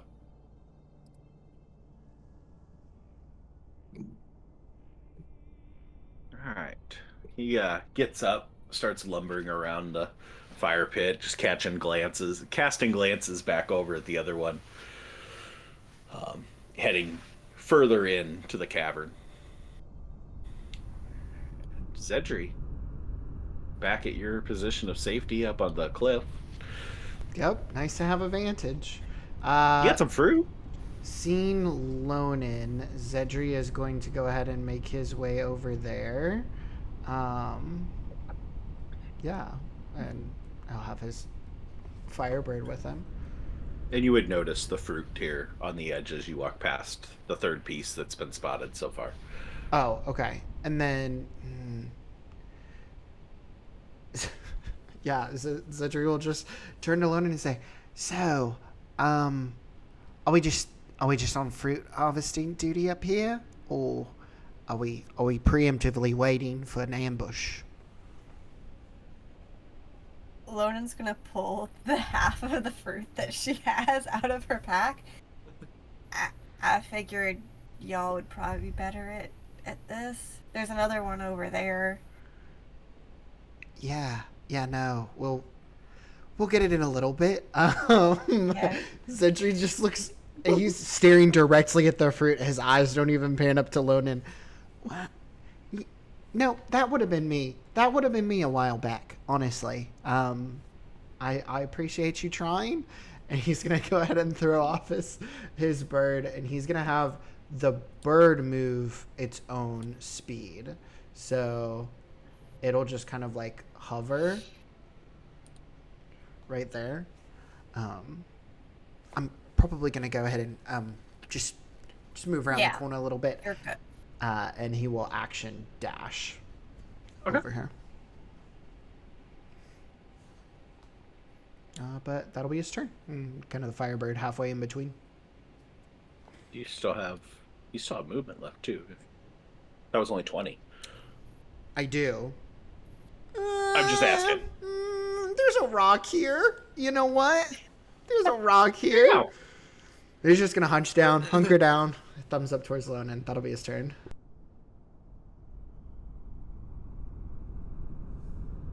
All right.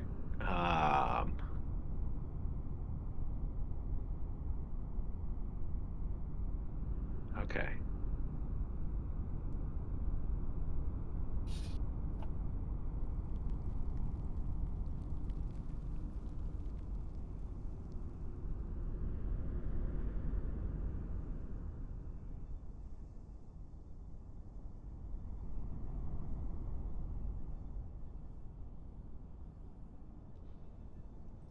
Diesel, at the very end of your vision, just past the fire, you catch glimpse of a third, slightly larger Cyclops coming into view at the very edge of the firelight, the very edge of your vision, as Daddy. it steps up to something that's mostly sitting in the shadows from your viewpoint right now.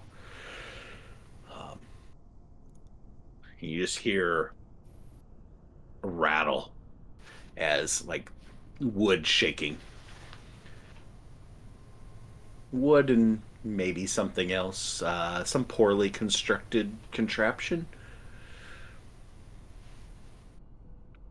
Give me a perception.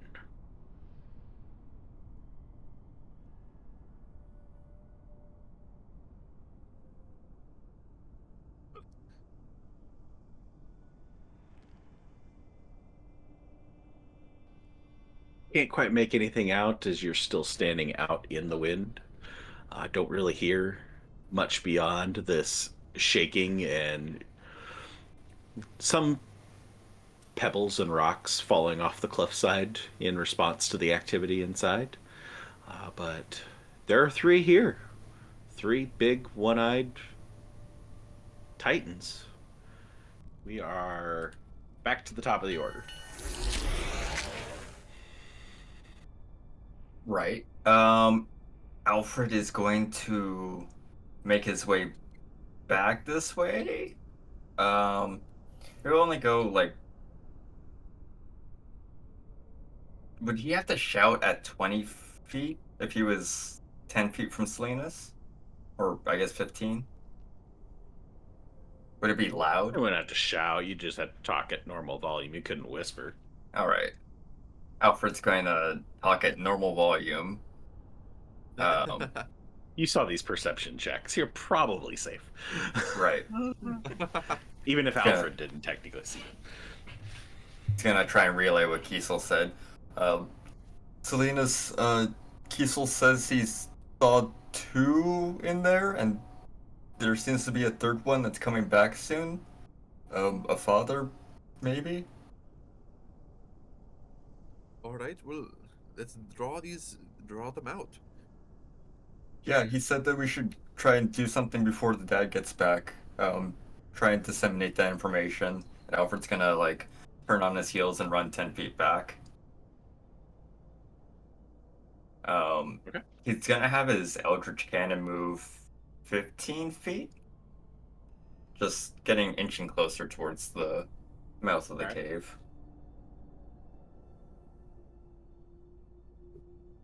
Anything else? No, that'll be it. All right. Salinas.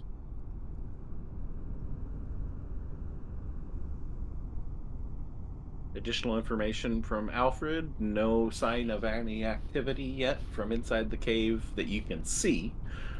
Obviously, now just being told about there being a couple inside.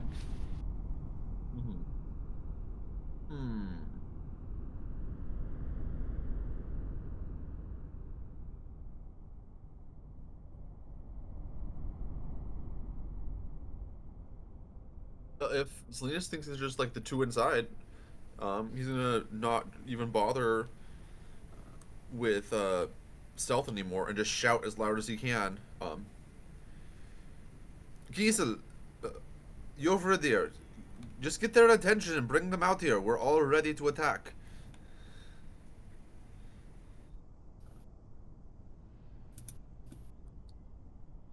Just as loud as he can to get their attention, and also Okay. maybe the Cyclops will hear.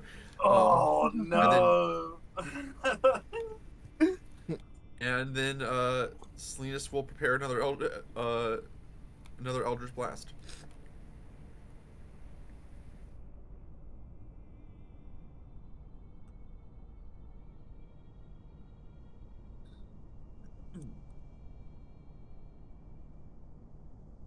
Who dropped a nat 20?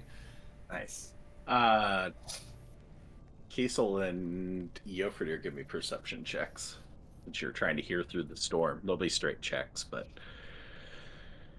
Oh, finally. A 10.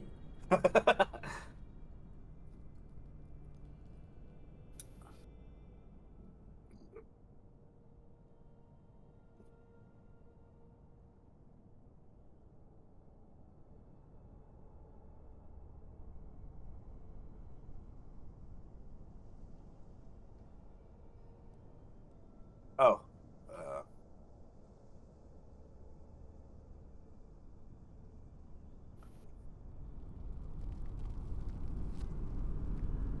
Getting situated there. Salinas, to roll for Yofridir. Oh, I'm sorry. What's your rolling? Roll perception. Sorry, I definitely missed that. No problem.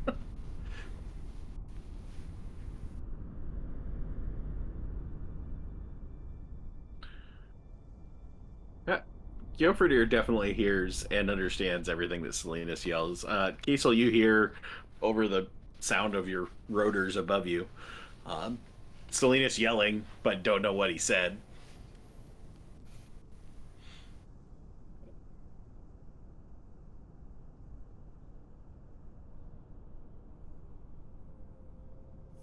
Then we're back to Kiesel. I'll look at Yofridir. I'll look back, and I am going to motocopter my way 60 feet inside the cave.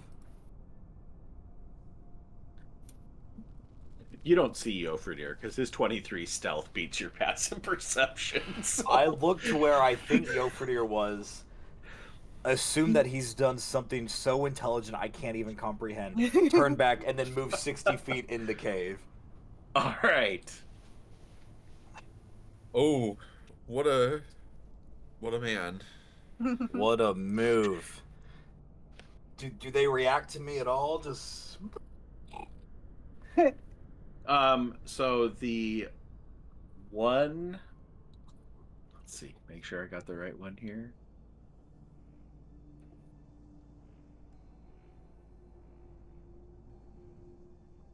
No, that's not working. Okay, the one that's closer to you had already turned and was looking back in that direction and watches you come running in or flying in. The other one turns as you approach, as you dropping out of stealth, I presume. Is there that ain't correct? no hiding. There ain't no hiding. All right. You moved? What else you got? I get in there and I just yell, "Listen here, you ugly fucks! There's so much more meat on the outside!" And I'm gonna move back 60 feet this way and use my action to run away. I can do this for 10 whole minutes, brother. Give me a persuasion or deception. Your call on what you are trying to convey. Is there really more meat outside, or Yes. That's why, like, you could do persuasion. So it's your call. 12. We're getting higher. They aren't smart, so that might work. We are technically more meat on the outside. Yeah. You probably would consider it meat.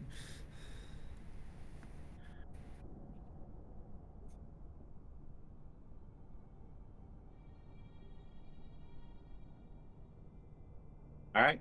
Anything else from Kiesel?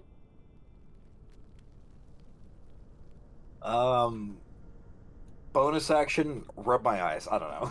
Okay. Sand wiped.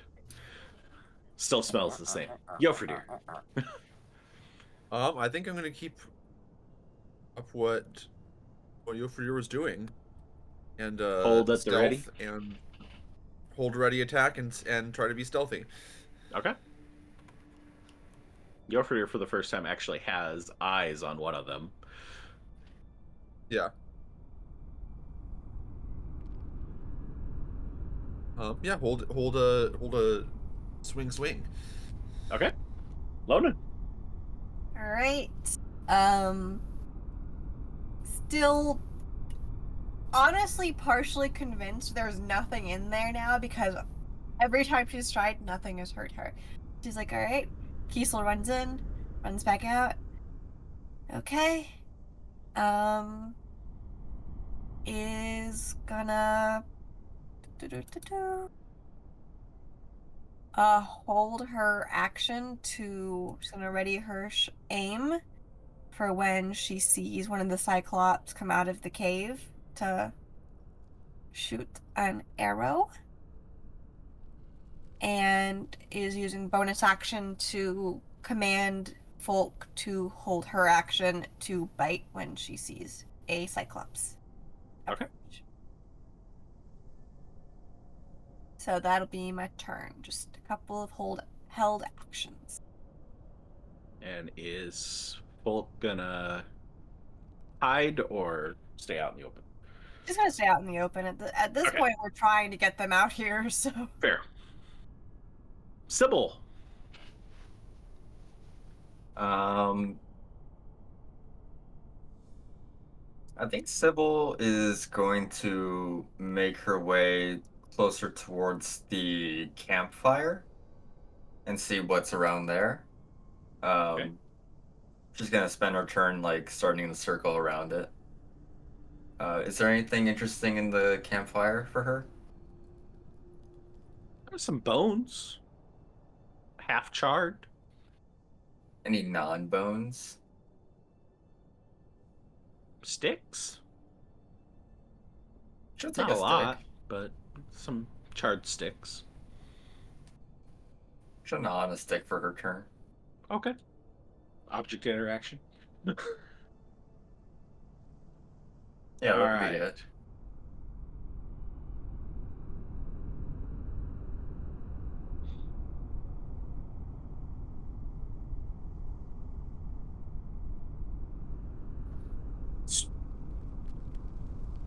Strange flying man.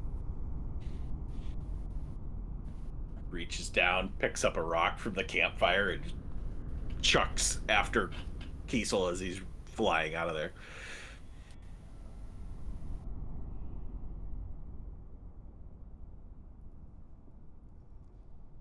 All right, and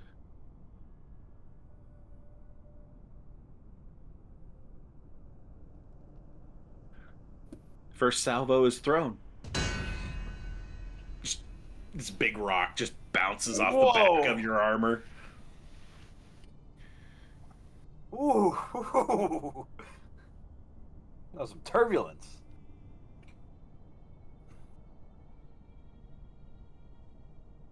All right, that'll be his turn. The other one, it's the one that was turned back looking. He's like, "Cutting dibs, that one's mine. I'm eating him."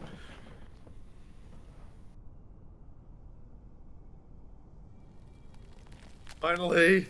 Well, they're not very fast. They're not very smart either.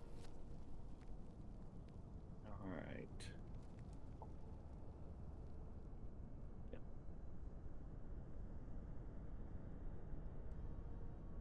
So he chucks a rock at Kiesel as well. This one just going over your shoulder, missing the rotors.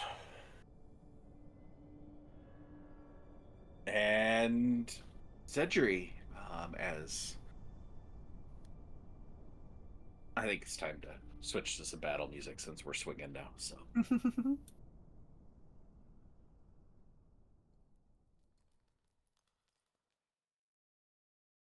Something with a little bit more energy. maybe. Okay, I think it's going.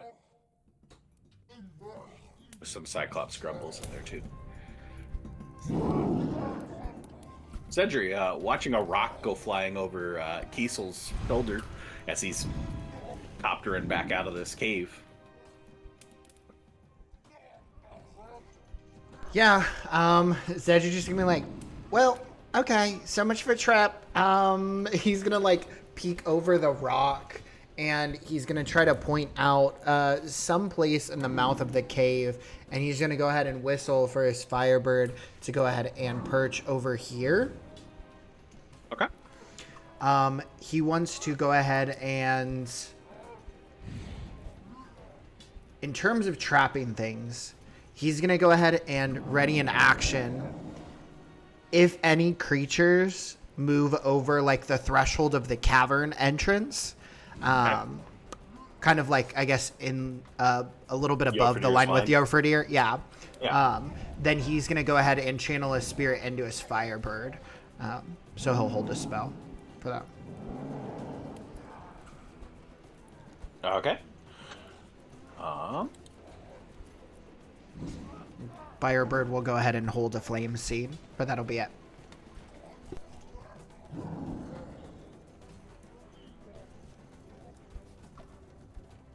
All right. That'll put us back to top of the order.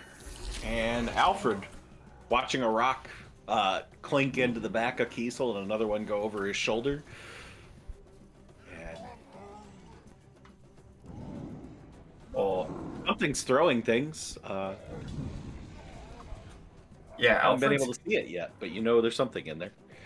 Alfred's gonna run up and see if he can take a look at whatever's chucking rocks out this cave.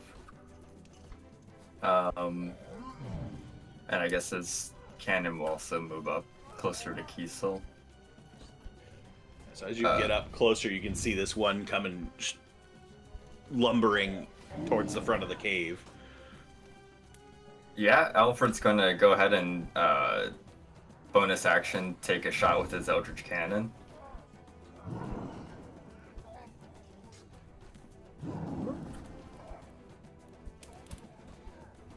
Oh shoot.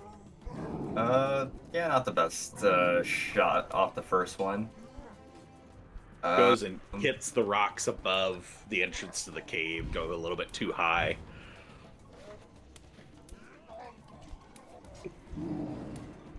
Let's see. Alfred's gonna go ahead and action dash and just get up close to Kiesel. Say, all right, I guess this is it. Go and get him. At this point now you're able to catch sight of both of the ones that are running towards the entrance. The one clearly is like on a tear. The one at the front is just like going as fast as he can. The other one seems to be a little bit more walking towards the entrance. Yeah, that'll be Alfred's turn. All right. So, DM, Mm-hmm. before my turn actually starts, would my held action trigger? Because technically that front one is 120 feet away. And I can see him, but I'm not sure because the map's going to be a little So bit what funky. you would see from here is a shadow, because the only light source inside this place is the fire that's right behind him. So all you're seeing is a back illuminated big shadow.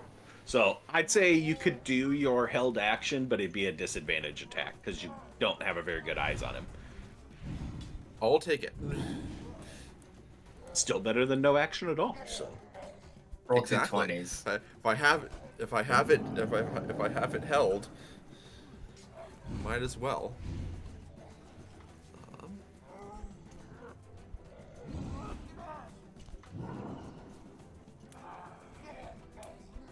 Sorry, I'm trying to juggle two characters sheets right now. Trying to get everything out of the way. Take your it's time. fun. It is a lot. Understandable. Have a nice day.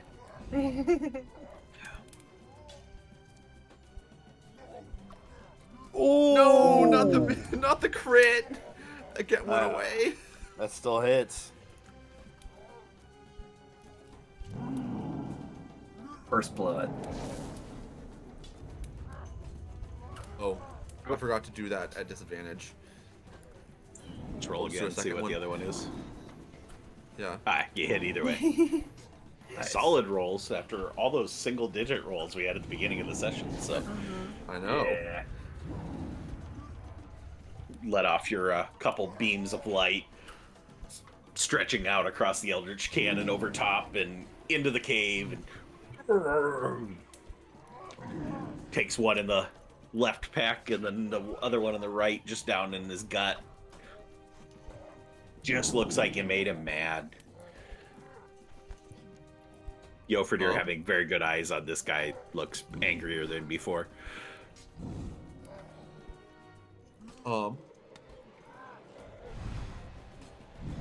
And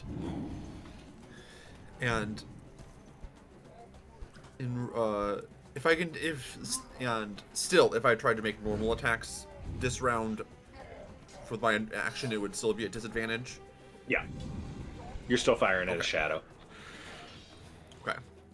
In that case, Selena takes a look at the rocky ground around him, and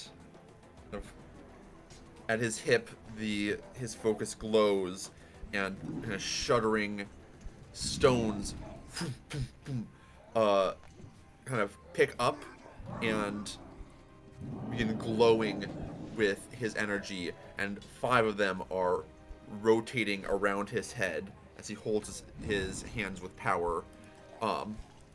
As he casts for the very first time, Meteors of Celestian. Ooh. New toy. And he's just going to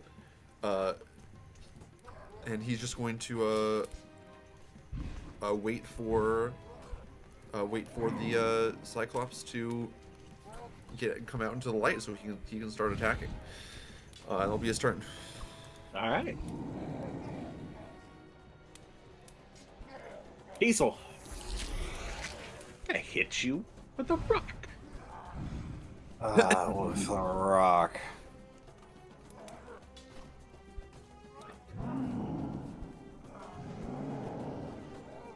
Oh, I gotta do some counting. Hold on.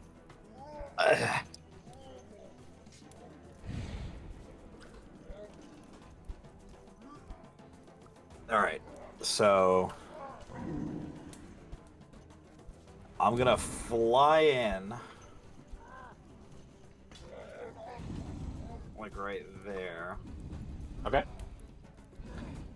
And I am going to bonus action, Fighting Spirit in midair. As I am flying, I am just going to try to open up my lungs to get as much oxygen on the inside as I can, give myself some oomph. And as I'm flying in towards this one, I am just at neck level, swinging horizontally. I am going for those kill shots.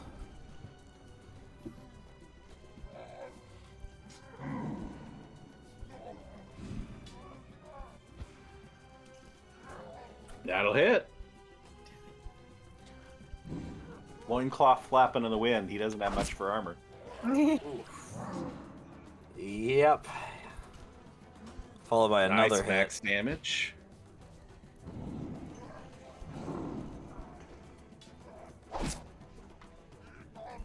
Yeah, I'm coming down. I go for that swing and I don't get his head in one hit, so maybe knocking the eye out of the socket helps. And I go from the overhand and I just whack him coming down right on his fucking skull cap. And with that, I have 35 feet. I'm gonna move the 25 out. Say, get the fuck out of here. So I got 60 feet. All right, he does get an attack of opportunity because he does have 10-foot reach. Oh yeah, That's your match. Yep, I figured he would. I actually figured he would. That's fine. As he Temp HP. pulls up Great Club and just swings across at you as you're going to flee. Misses. His head hurts. You smacked it, smarted a little bit. Ears about hanging half off his head as the blade just kind of carved along the side, shaved a little bit of hair off. And he fails to hit with a 12. Yeah, I'm coming back out. Ooh, Right. they're not very smart, but they take a lot of hits. Yoferdir. As played on the second half of tonight's session by Conrad. Yoferdir will bonus action rage. All right.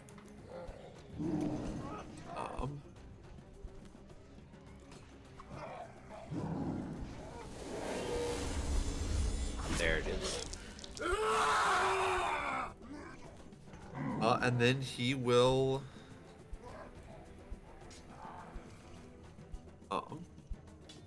throw two javelins at the Cyclops. All right.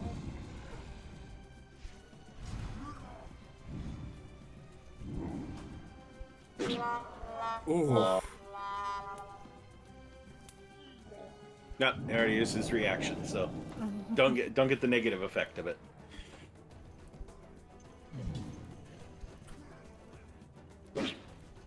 Nice. Oh, I'm not sure why that one. Oh, I did the long distance one that time. Sorry. It's fine. It hits either way. Okay. Gotcha.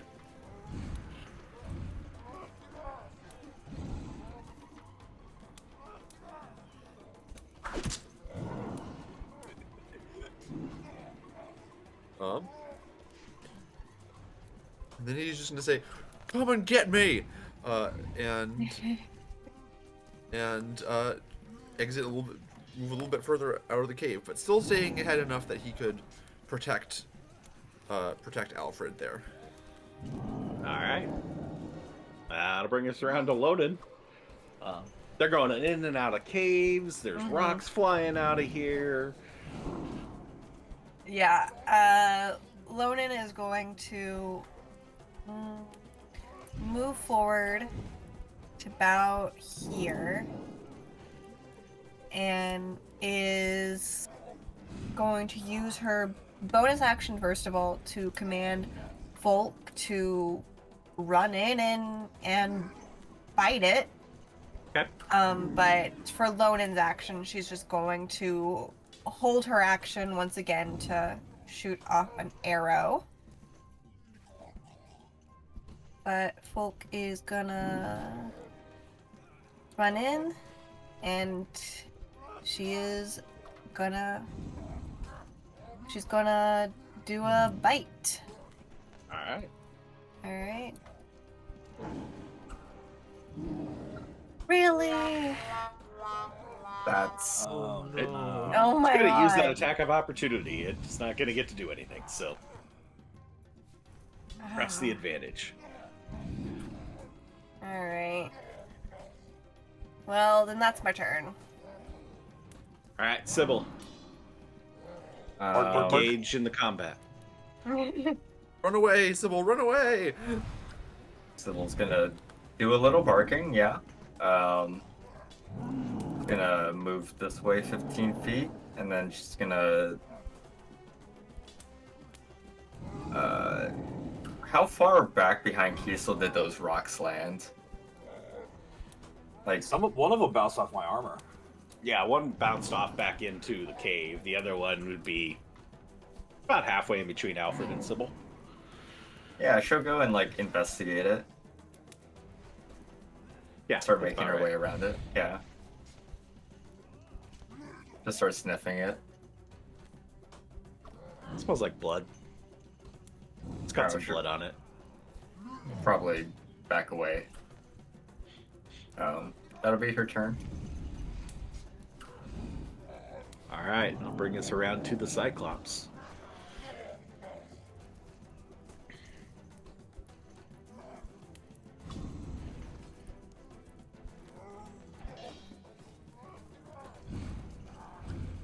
All right, it's coming up, seeing this mini dragon up close and personal. Gonna swing on Folk. 25 No, you really just is put going to Folk hit. That hits. in such a bad position. Oh no! 22 poor bludgeoning baby. damage just comes down hard on top and then swings again, second attack. Oh no! Oh boy, just rolled one off that misses. 20. That one misses. All right. What the fuck? That thing's embarrassing. She has a All right. very high AC. That one that concludes the first Cyclops' turn. Never mind, I'm gonna eat this thing!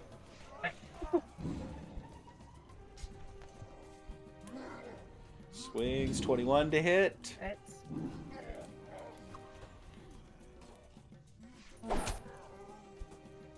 And second attack. Oh, jeez. Nice. Again, second attack stays on this hard number and then drops down. Misses, blocks off the scales and off to the side. Damn! Dad! Xedre. Yeah, Xedre has his mom's hand mirror like in his hand, as that's his spellcasting focus. But as nothing's come out yet, he's gonna go ahead and kind of move around a little bit. How far down is this like lip? Because it's multi-layered, right? Just like You're about 20 feet down. Okay. Oh, you mean to the lip? Yeah, Or like just the that one like little- right next to Yeah, me. to go to that next layer, like 3 feet. 3 feet. Okay. Yeah, you can just Xedre. easily jump down. Yeah, Xedre will go ahead and jump down. And then he's going to go ahead and whistle for the Firebird to go ahead and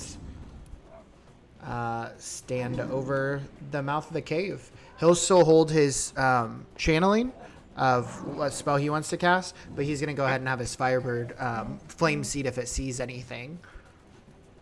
Well, at that point, if is it up? No. It's still down, so the Firebird would see them. Yeah, so the Firebird would see once it moves into that position. See both of these just going to town on Folk. Cool. Then Firebird will go ahead and attack the one that's attacking Folk. They both are. Yeah, they both are. They're The both one- turned towards The one right in Folk. front. Yeah. The one right in front of the Closer one? Firebird. Yeah. Oh, okay, yeah. That'll hit. Nice. Cool. And that'll be Not bad, not bad. 9 damage. First blood on that guy. And then that'll be Alright. our combined turns. All right, that'll bring us to the big guy inside here. All right, back to the top. Alfred. Couple bloody Cyclopses in there. Yeah, Alfred is first and foremost gonna bring his cannon around past Yofredir. And then it's gonna take a shot at the one that's in front of Folk. Okay.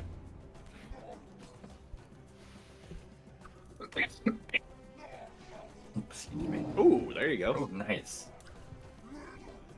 Definitely hits.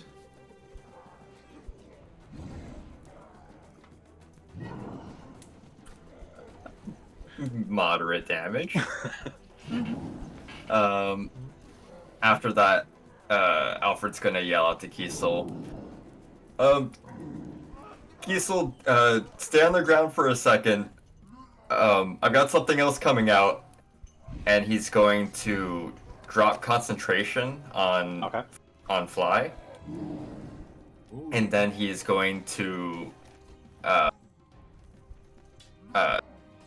sort of kneel down in a familiar pose, grab out his large RPG, basically. Take 2 canisters and fill it to the brim, and then he's going to look to his left and right, and using his metamagic sorcery points, shoot 2 enlarge at Kiesel and Yofredir. All right. 2 large boxes are going to unravel and make a large mecha Kiesel and Yofredir. We just need 3 more, and then we can build a giant robot.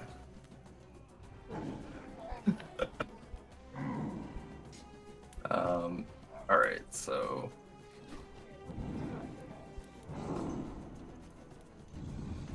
No. That one? And then that one? All right. And then that'll be Alfred's turn.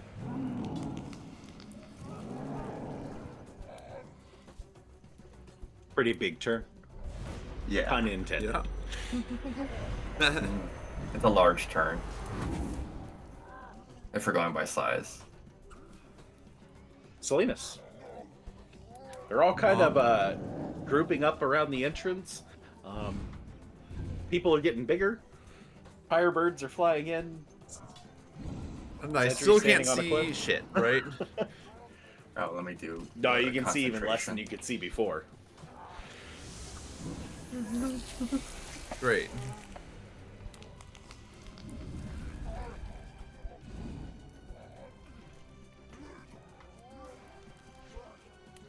Why are they not? Why are they not coming out? I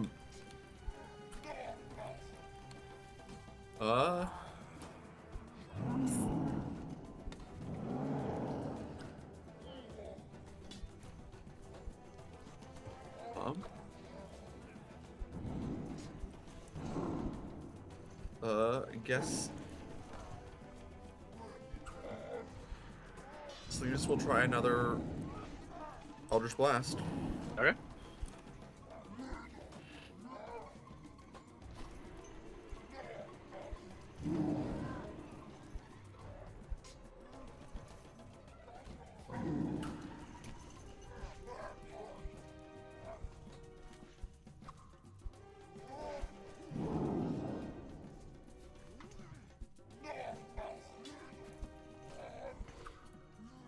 $15 hits.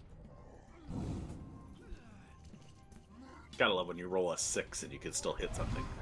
Yeah, it's disgusting.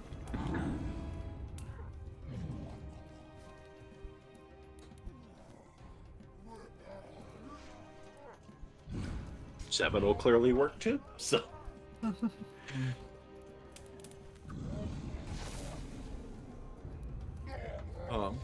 And then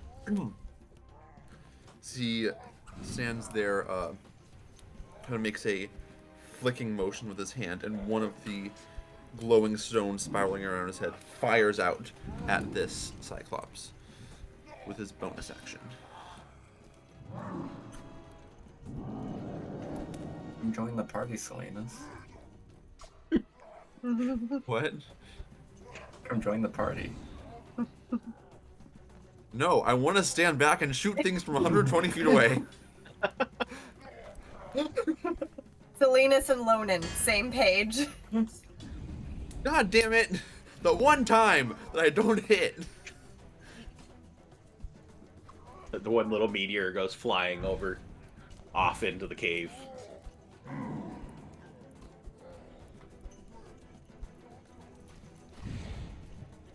Anything else from Salinas?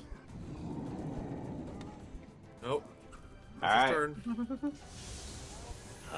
No longer Kiesel Copter. Now it's Big Kiesel.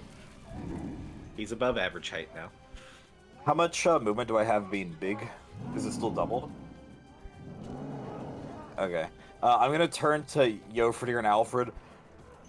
I think we should back up a little bit just so we can goad them into exposing themselves. And then I'm gonna run back in.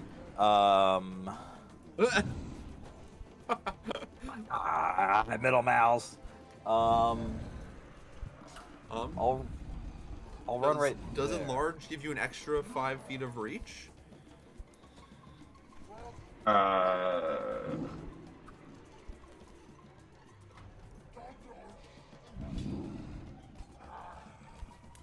Not that I'm seeing. Okay. You get Yeah. an extra 1d4 of damage. You get advantage on strength checks and strength saves. And that's it, from what I can tell. Other than some flavor stuff, but... You can carry a lot more. You carry a lawnmower. Cool. No, a lot. I'm gonna run up 25 feet next to Folk. And I'm gonna engage with the Cyclops. I'm just gonna go, fuck you. Engage in fighting spirit first, give myself the advantage, and go to town. Oh, make sure you actually click the rest of the fighting spirit stuff under the token. Oh, The effect and the heal. I ain't dead.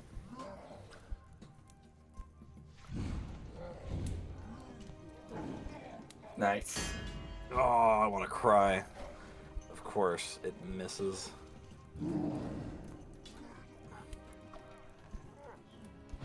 Oh, that'll definitely hit though. That one doesn't.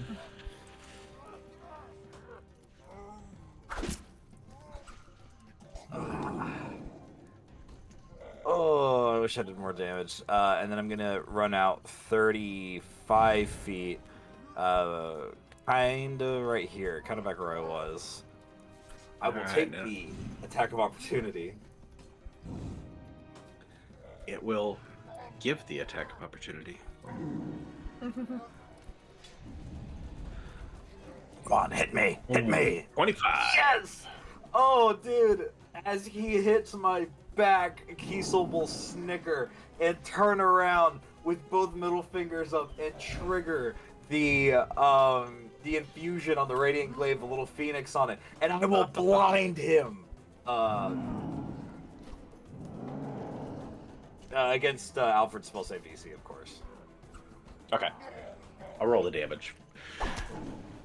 And then is it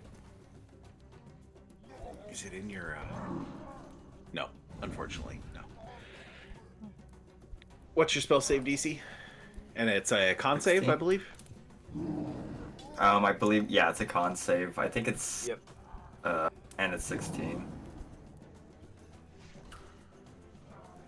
13 fails. Blinded. By the light.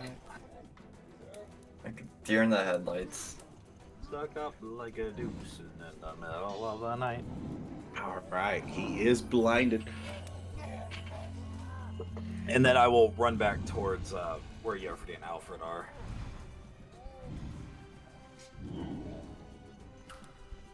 All right. Anything else from Kiesel's turn? Nope. Now we're just gonna see if these guys can get goaded into being out of here, so we can really. Okay, so you don't have an increased movement. Oh, I With- don't. No, you don't No. get any increased movement with enlarge. Oh, it does You- double No. my movement. That's so cringe. Okay. No, a Um, taste. Then with regular. No, this was 25. Oh fuck me. Oh no. Oh no. Then 30 feet would be right here. I might have over miscalculated this move. And that'll be my turn. Oh god. Kiesel's like spinning the propeller on top. He's like, why doesn't it move? Where'd you go?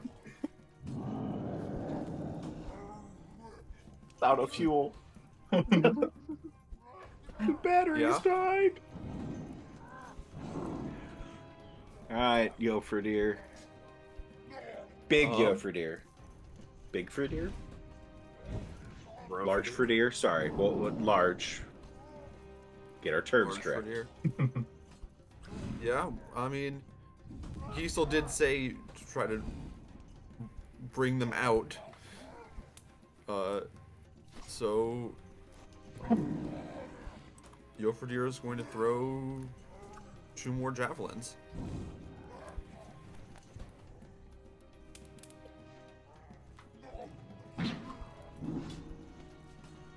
That'll hit. Can I also have for Folk's reaction to add 1d6 necrotic damage to the first javelin? Yeah. Infused strikes. What's the distance? When another creature within 30 feet of the Drake that it can see hits a target with a weapon attack, the So Drake. Yofredi's outside of the 30 feet. Okay. Kiesel and I think the Firebird's in within 30 feet, but the rest of them are Alright. just outside. So,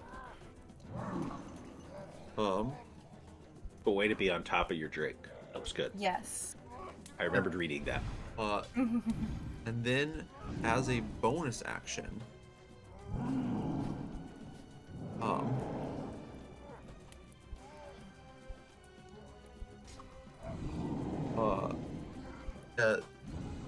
Yofredir's image shimmers, and a second one of him steps out from where he's standing and comes to stand 15 feet away.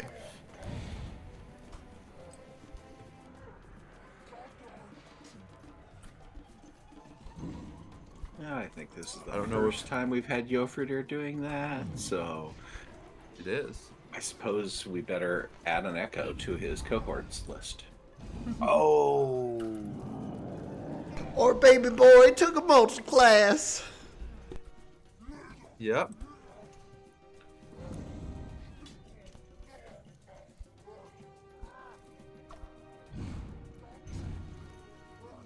Oh, come on.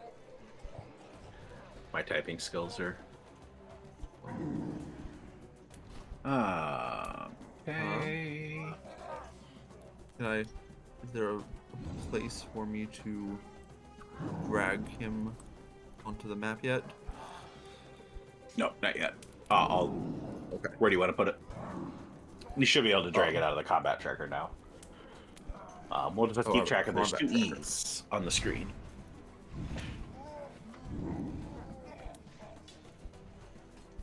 You know what?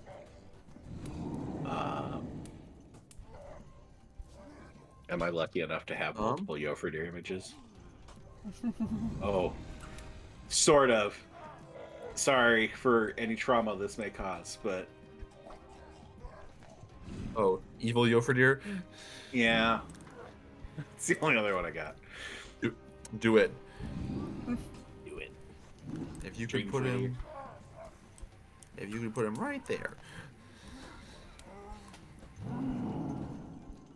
There you go.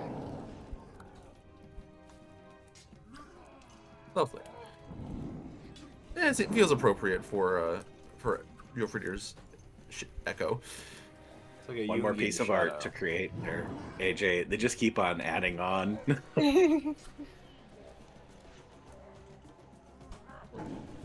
Alright, so Jofridir used his action, bonus action, got a movement still. No, I don't think he's doing anything else. Chill. Alright, Lonan. He's trying to goad them to come to him. Alright. I'm gonna start with what my bonus action's gonna be.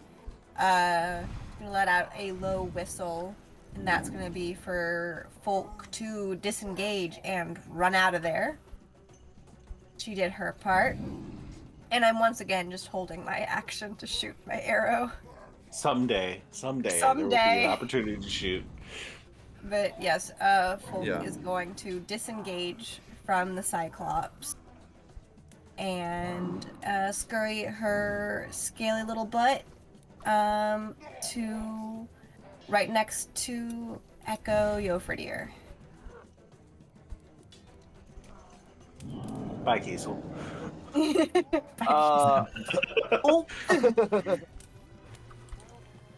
Alfred, as to the echo with Jofridir up in front of you, just watches Jofridir's kind of giant Jofridir splits in two, and just form just kind of slowly pans across in front of you until it takes this place right in front of you. Alfred's just gonna start slapping his own face.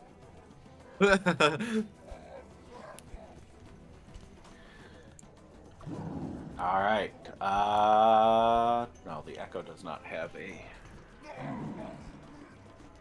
Put the echo up there.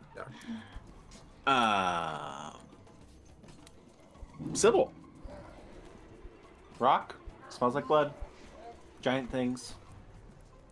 Sand. Lots of sand. Cybil's gonna make her way over this way. She's hearing a lot of noise, but she still wants to keep some distance. Okay. Yeah, that'll be it. She's just checking out the area. All right. Cyclops number 1.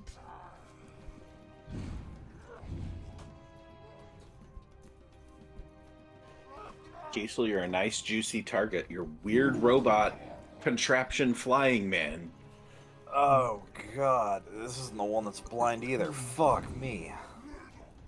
You can have the scaly one. I'll eat this one.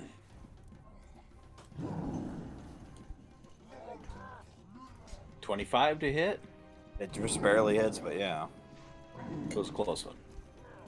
3, 2, 1. Second Yep. attack. Oh, 12. They are not good with their second attacks. No. That is fine by me. They get It- caught it's- up in the first swing. It's just too much. It's the depth perception. It's just like Exactly. It's they the throws the him off monovism, balance. Yeah. Yeah. Monovism.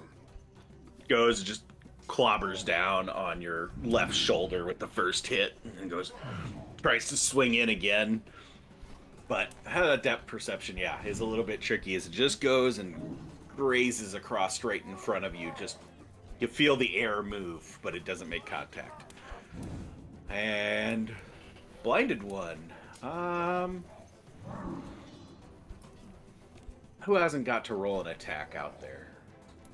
Everybody has at this point, in some way, shape, or form. Whether it's folk or flame seed or everything, right?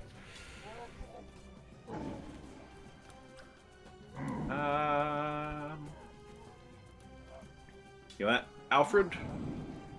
Mm-hmm. Roll me a d6. Okay. 2.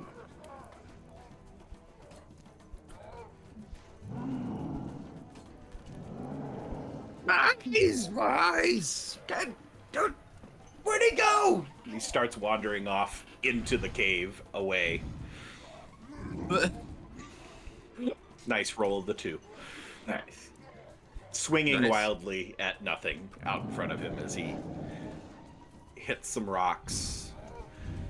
As he makes contact, his club hitting the cliff, or hitting the rock side edge of this rocky cave.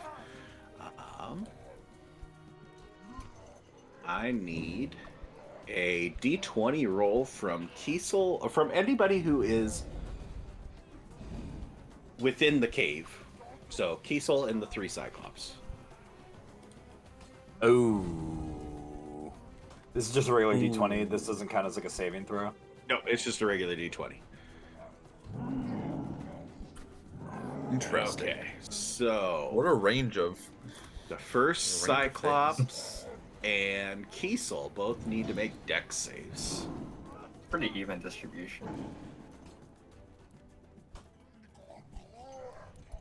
20, dirty 20. Ooh. Nice.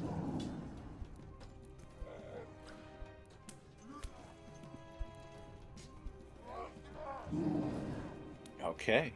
And then first Cyclops, dex save, 18. Nice. As the 2 at the front of this cave both hear some crackling and stuff as 2 stalagmites from up top, stalactites. I had it all worked out in my head. Tights. Fall from the ceiling and just narrowly miss Kiesel and this Cyclops. Xedre. Xedre still has his hand ready. Oh my goodness, especially with them out of there. And he's gonna go ahead and start to kind of like move down some more. So the next lip, would that be like an additional like 3 to 5 feet lower? Yeah, roughly. Okay, cool. So he'll go ahead and hop down there. Would it be possible to kind of like strategically move down this with my movement? Kind of like find a footing to lower the elevation until I'm on the ground Yeah, you proper? Give me an acrobatics or an athletics. Okay.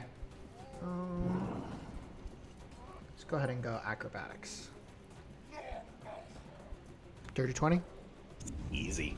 It's like it's like the hand up on the side of the wall, slowly parkouring your way down the side, sliding.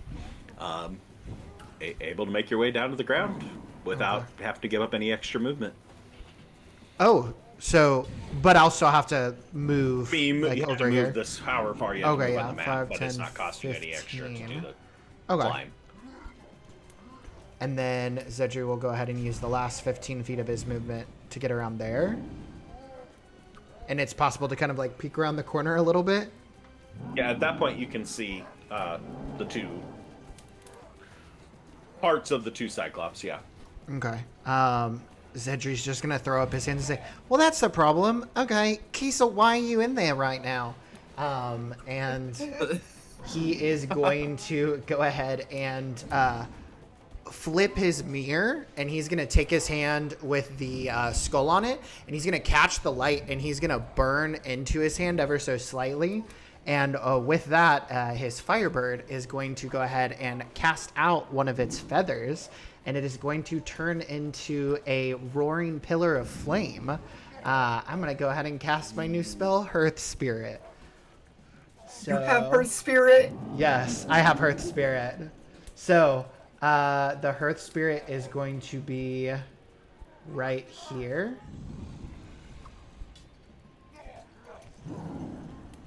So those 10 feet is just this feather falls down and immediately ignites into this 10-foot wide kind of pillar that goes 10 feet up into the air, and it blasts into the Cyclops. I need it to make a wisdom save, and I can go ahead and do that from my sheets. So I'll do that.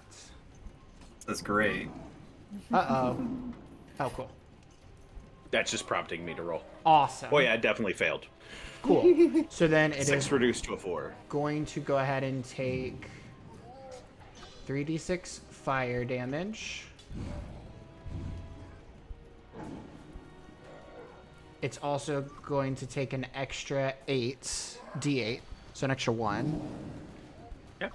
And then Kiesel actually gains half of that back as this fire collapses, or burns into it. Just small flickers are going to kind of fly off and almost float over and flit towards Kiesel and heal up some of his wounds. Little embers going and floating through the air. And... Yup. Kiesel will take a big, deep inhale. And then Xedre will bonus action command his Firebird to go ahead and Flame Seed. Okay, so you say half of that? Is that what it was? Yeah. Yes. Yeah. Okay, so 5. Okay. Cool. And then in terms of my Wildfire Spirit, I'll have that go ahead and not hit. The flames on the flames, not going very well, but that'll be the end of both of our turns. All right.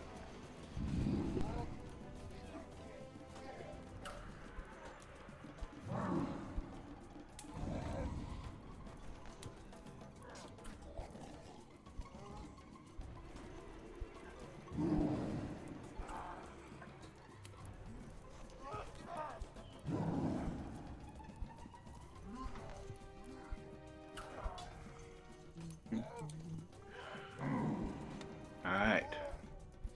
Papa Cyclops. Ooh.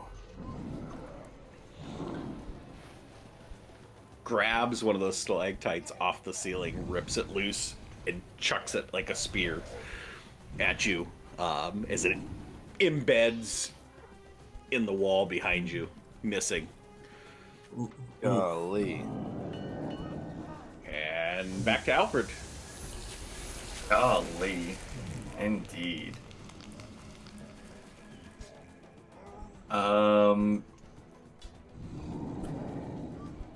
Yeah, Alfred is going to just shake his head at Kiesel still in the cave. He's gonna go ahead and 5, 10, 15, 30. You go here, 30. Okay. First bonus action, Eldritch Cannon at the one he's running up on. Okay.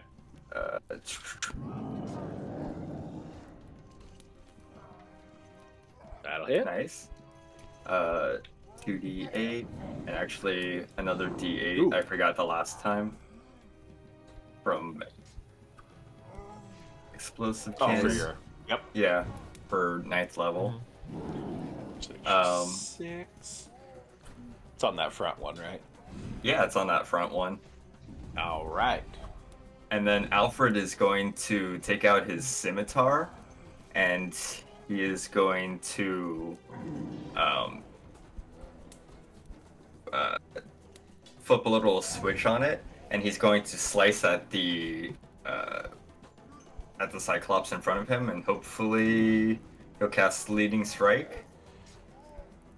Ooh. Self? Okay. Learning how to roll this. Nice. Nice.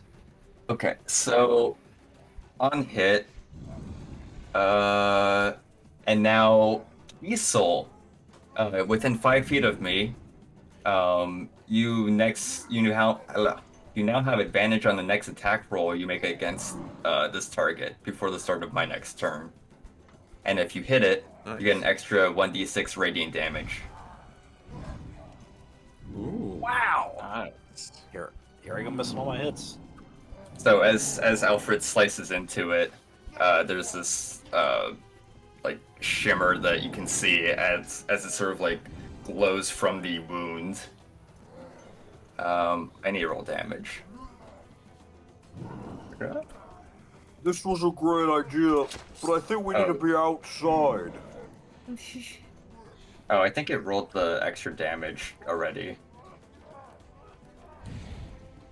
They like put it on me. Yeah, you did drag the extra damage onto you. I thought that was like the using the spell part. There's like 2 buttons for it. Ah. Oh yeah, Okay. I don't know why there's 2 buttons because it should just be the one. Because it's the same thing on both of them. So yeah, that just needs to be applied onto Kiesel. Okay, so it'll be 10 damage from me, and then Kiesel can roll a d6. Okay. I'll give him 3 health back. All right. Yeah, that'll be Alfred's turn. And he'll just shout out to Kiesel. Look, I think you can hit him here. Outside. You're inside. Salinas. Salinas will grimace. And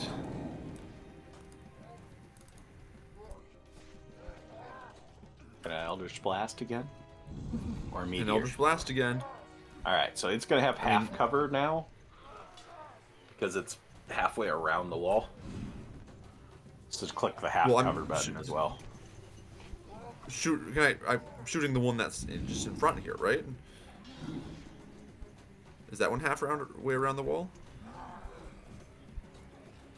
Trying to see what your vision looks like. There we go.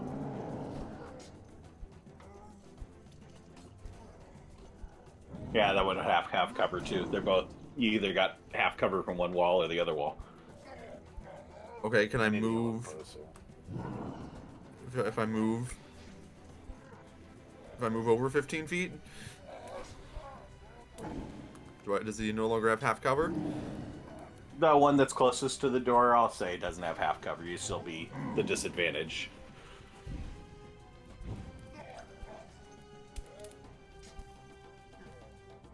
Okay. Yeah, Salinas, seeing that they're not going to come out of the cave, starts to move a little bit closer.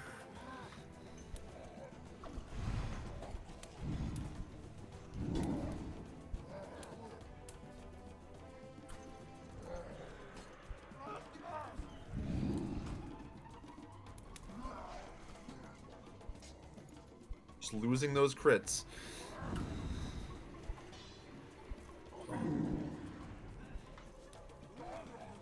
We'll take that though.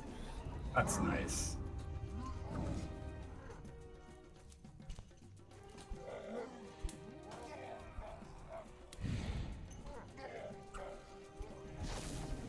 Alright, good damage.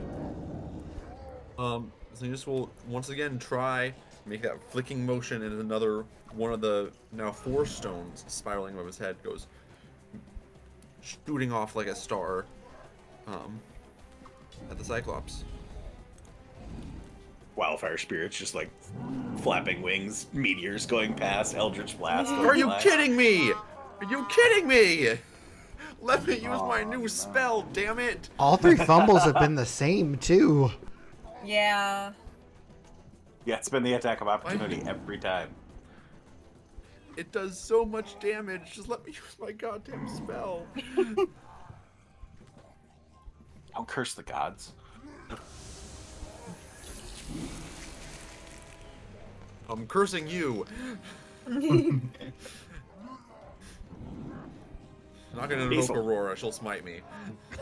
There's shit falling from the ceiling. We need to be outside. He yells at Alfred, who is standing right next to him. I'm not going to be ungrateful about it, though. I'm straight up hitting the guy in front of me.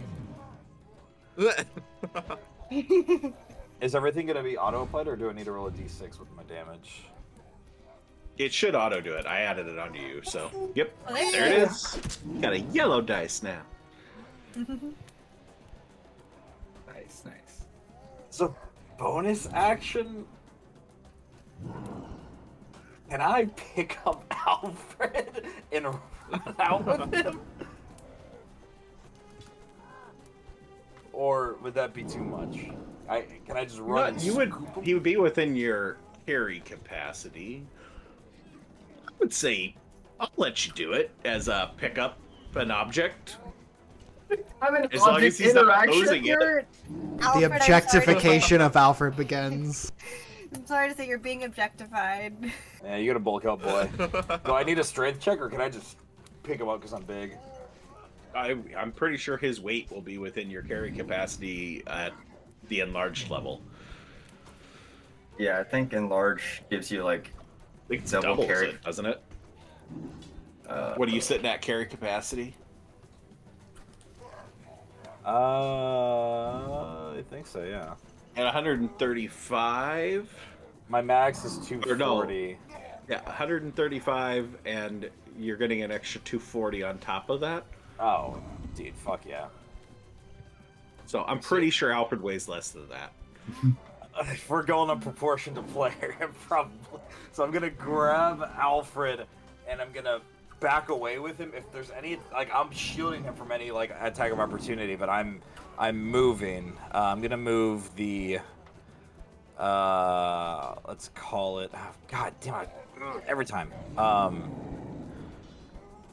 Let's do just 30 feet right here.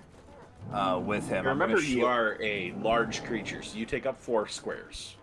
That's crazy. Then right here? Right there. Right there. Unimposed. 30 feet.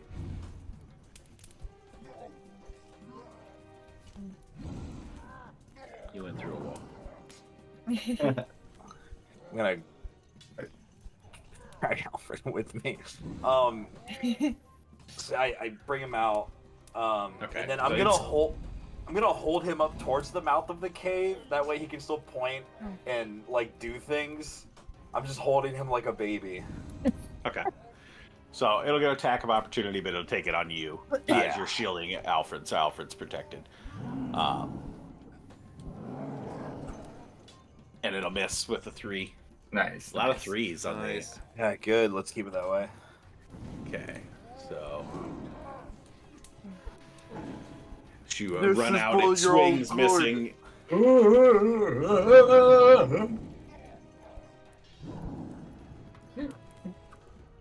All right, anything else from Kiesel?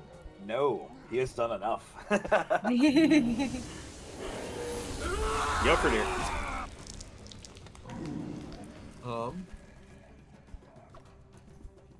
Yoferdir thinks that he might be able to finish this thing off. It's looking very battered.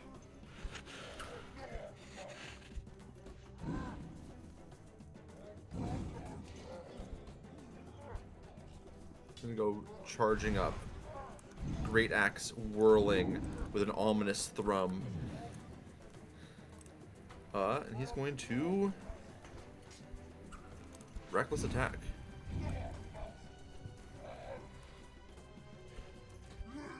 Roll away.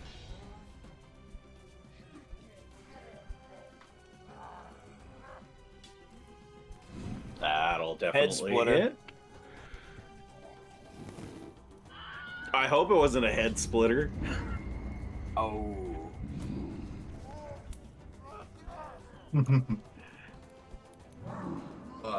He more of a beheading, I think, at Yofridir's height right now.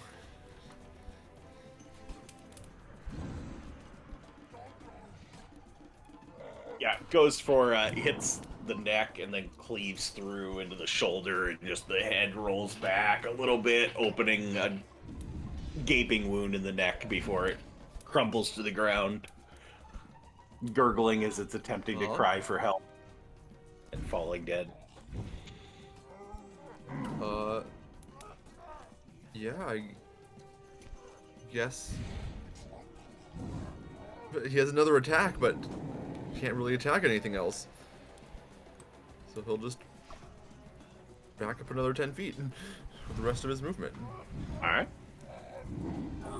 Where does he have 40 feet? Yes, 40. Okay, he could go back one more then. All right.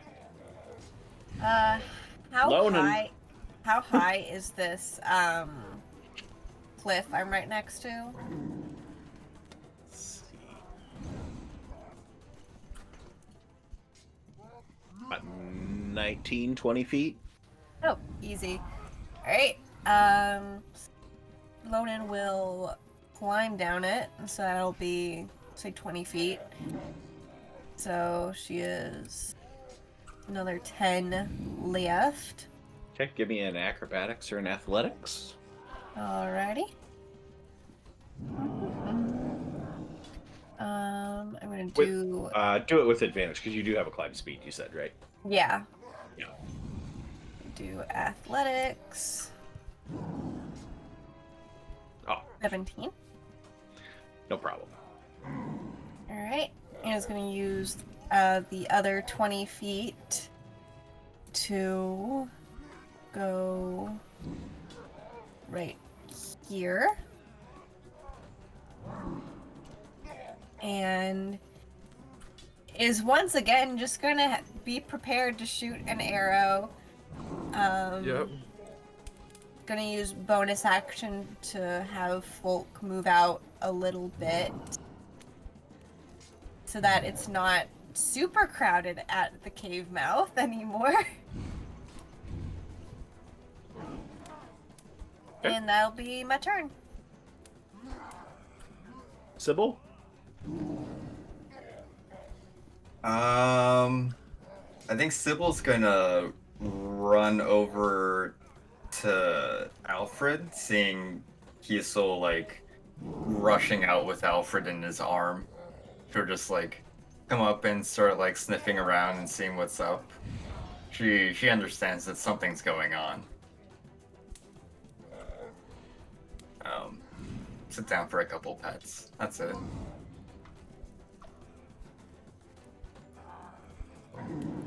I miss what gave Cybil temporary HP. The love from the party. I don't know. Yes. Whatever it was, it should have been gone, I guess. Weird. All right. Give it to, well, what was once the blinded Cyclops.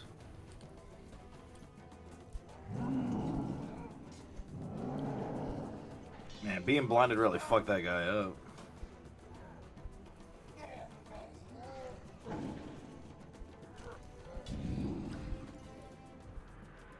Bonfire!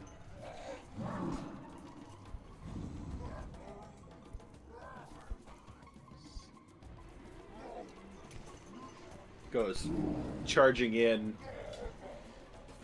and it's just gonna launch a rock at Big Yofridir. Ooh. But Level it, 4. it did some walking. And that's gonna be its turn. Xedre. It is gonna take damage from Hearth Spirit because it entered into the space. So I'm gonna go ahead and have it make its Save. That is a 2. perfect a For a 0. zero. You love to see it. So it'll be this plus another D8. So another 3. Okay. So nobody gets those points though. Nobody gets the health points. The flickers like come off. It looks like they're heading out, and then they just kind of drop and effervesce away. But yeah, Xedre's gonna look over towards Lonan and say, "Listen, I'm so very sorry that you haven't really gotten the opportunity. Did you want to get a little bit closer? I can get you over there." Good. I'm kind of used to having to wait and stay at a distance. Oh, okay. Xedre will go ahead and Xedre's gonna go ahead and move up. He is going to go ahead and move. Oop, not draw. Yeah. That should be. Whoa! I did the thing. Okay. 15. So 5, 10, 15. 5, 10, 15. Oh wait. No. Keeping in mind, Jofridir is 4 right there. So Ugh, so he's in the way. Yeah. yeah. Okay, so I was over here. So 5, 10, 15. Yeah, no. I can do it. Okay, so I'm going to go ahead and move 5, 15, and then move over.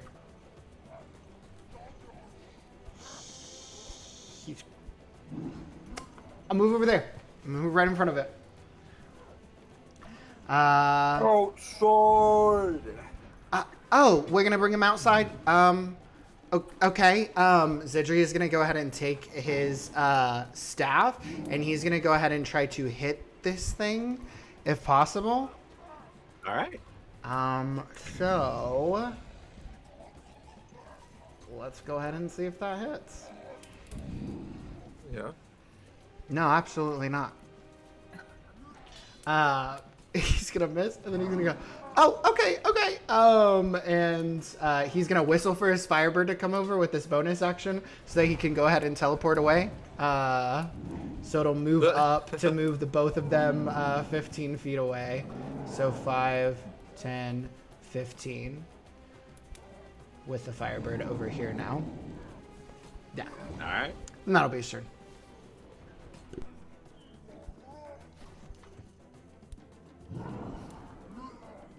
All right. That take us to the big Cyclops. We've just bottlenecked these 2 younger Cyclops right here. That was kind of the intention. Yeah. If the bottleneck was slightly further out, that would have been better for both of us, but Yeah. it is what it is. Alfred.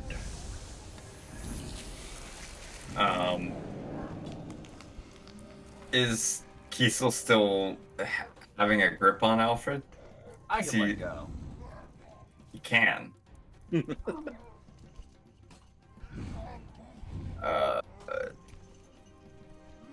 Yeah, I suppose you are willingly grappled. Sure. If you squeeze out of it now, I won't hold you. Yeah.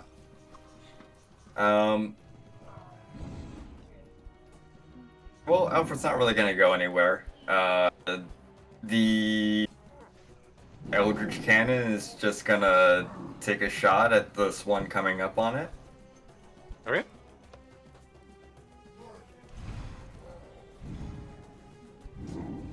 Oh, that'll hit. 21. Nice. It kind of hits. And then another D8. 2.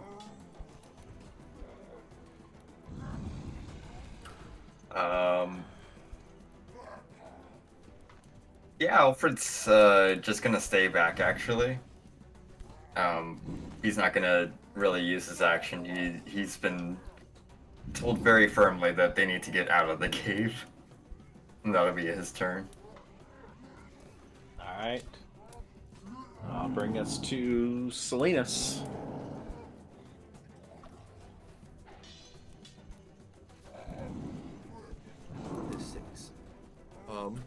Still a disadvantage. Still at disadvantage. No cover. If I got 35 feet closer, would it still be a disadvantage? Where are you going? Salinas finally gives up and says, "Oh, I love the gods." I'll say it's a regular. Okay. Join the party. Runs up and he's gonna try to do it again. Nice. That it? Don't take his eye out with that, please. Ooh, nice, course nice.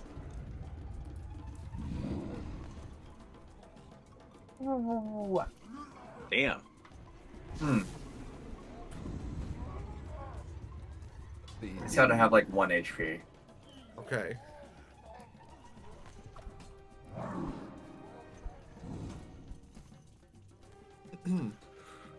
as Xedre probably feels is probably flying pretty in his Firebird probably feels pretty close to him as two bolts of Eldritch Blast and a second bigger one come rocketing past him and impacting 3 times in a triangle pattern on the chest of this Cyclops. Xedre will duck. Reaction duck. Alright. Man, that was a really bad roll for 4d6 damage too. The +5 is nice though. Yeah. Big Kiesel.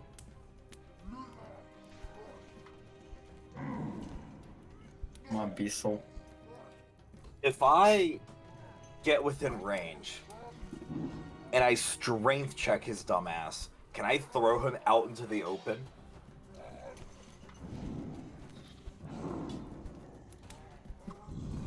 You can try. Now, if I were to fighting spirit myself, could I have advantage on that strength check? You already have advantage on strength checks because you're enlarged. Yeah. Never mind, I'm going in. So, I'm gonna run call. up here. And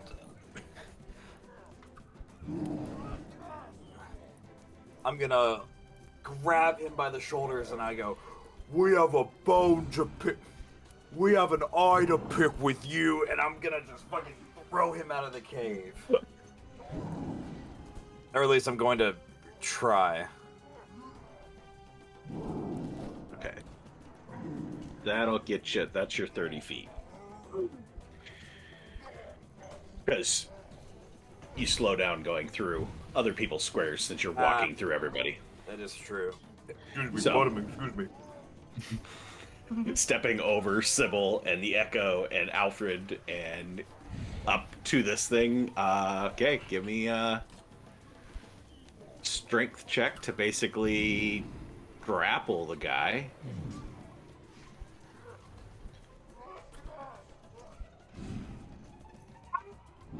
Hey, And actually, if you have athletics proficiency, right?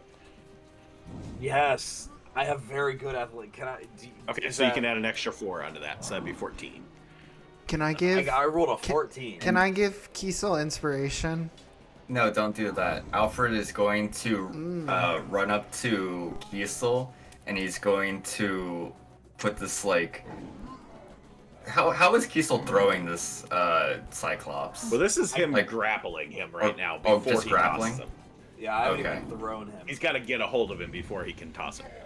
I'm grabbing him like one arm on the shoulder and one arm like here on like the waist. All right.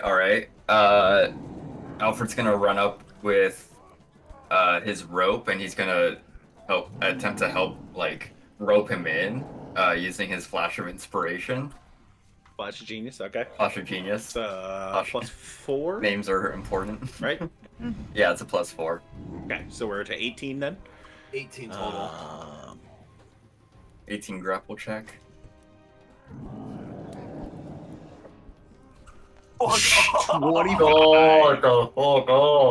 Dang. Just goes, and as you're going and trying to manhandle him, he just goes up and pops your arms out of the way. Marshall on Mars is calling for a That's a reroll. reroll. Through Infernus himself. All right. Blessings from Infernus. Oh god. With the reroll gets 16. 16? 18 beats the 16.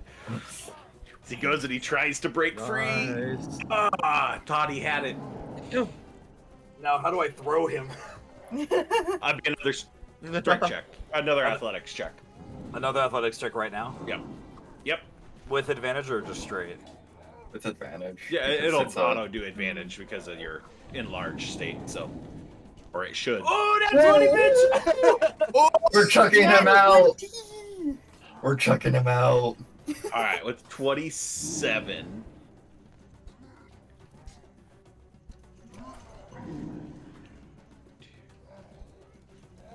I know this thing has like 1 HP, but it's the move that makes it disrespectful. Yeah. Alright. Yofradir. Disadvantage dex save. Actually, so it'll be a just straight dex save for him because he's got advantage. Xedre, Wildfire Spirit, and Eldritch Cannon all give me dex saves. As we're throwing a giant Cyclops through you guys. I'm gonna get yelled at by Xedre if this fucks up. Oh no! Yofradir should have been a straight roll. Oh, I mean, if he takes the lower one, it's still a 17. 17. Okay. 17, 18, Oh, I'm crushing the bird. 5, and 14.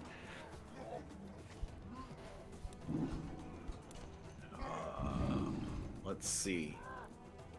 Am I looking at the right one here?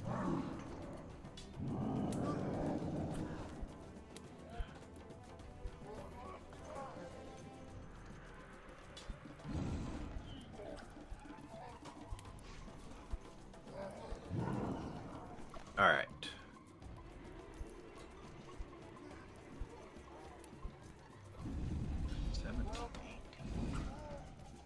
Yofradir, Xedre, able to. Xedre is already ducking anyway, so just hit the deck permanently there. Yofradir squeezes to the side. Eldritch Cannon and the Wildfire Spirit are the only ones in the line of fire. The Eldritch Cannon is going to get half damage.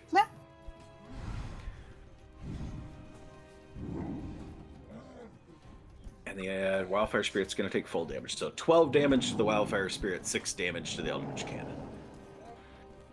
Not the You get- Wildfire Spirit! Buttons. Good thing we put all those hit points on that Eldritch Cannon tonight, right? I updated the hit points for my Firebird too, so that's a good There thing. we go. All right, as Kiesel just yeets this thing out the gate, or out the entrance to the cave, through everybody. Xedre hitting the ground. Yofradir steering himself out of the way as this thing goes flying out into the out onto the ground. I'm gonna.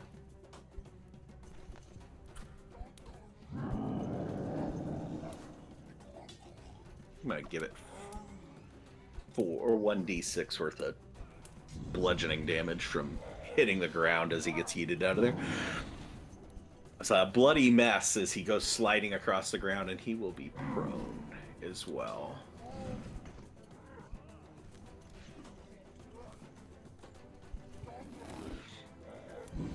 And we'll move the Wildfire Spirit out of the square.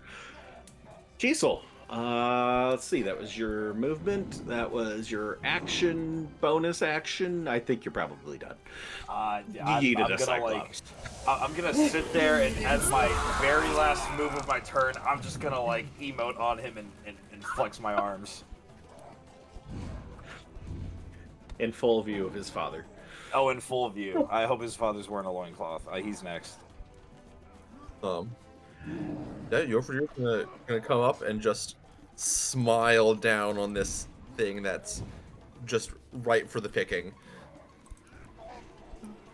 I think Gilfridir could sneeze on this thing and kill it at this point. So Yeah. The Echo's gonna move up, and simultaneously, both his Echo and Yofridir are going to raise their axes and come down on the Cyclops. all right.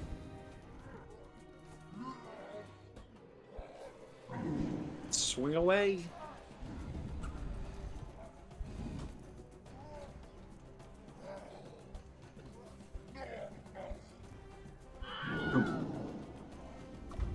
Nice, Yofridir. Second attack, Ubi's attacked a second time, but Goes just embeds his axe in the small of this thing's back as it's laying face down on the ground.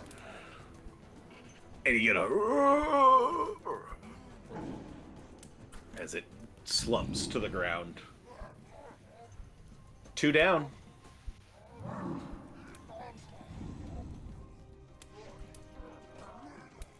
Yofridir still got full movement because you didn't actually need to move. You were taking up that 4 squares, so.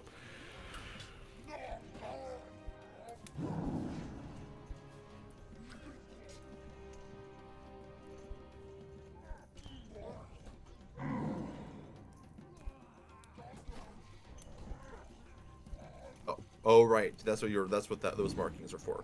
Yeah. Gotcha. Yes, I I'm should following. erase Kiesel's old ones here.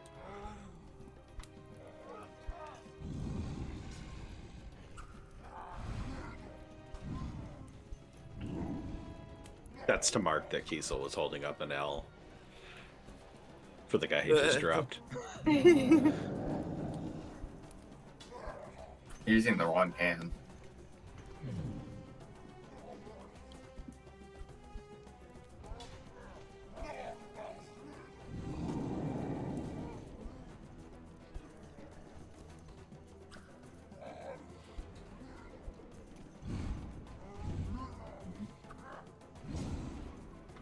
And unfortunately, I just saw Marshall's comment that, yeah, that probably would have triggered the held shot for Lonan. Sorry, Lonan, I stole your first shot of the battle. You're Oh, good. Oh no. All right, so is Yofridir moving? Yeah.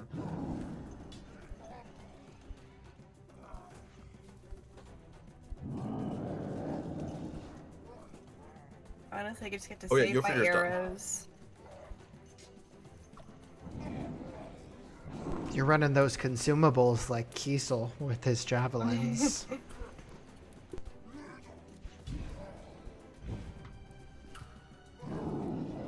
I think tracking ammo is more tedious than tracking spell slots. Get spell slots back automatically. Mm-hmm. That's true. Who's next? That Yoverdeer's turn is over? I did say Okay. I can hit the button. All right, Lonan, Alright. you were ready to shoot at that thing hitting the ground, and then Yofridir put his axe in it just before. Cool, wonderful. Gonna use my 40 feet of movement to go here. Okay. And that puts me... yeah, I'm basically in line of sight with that guy.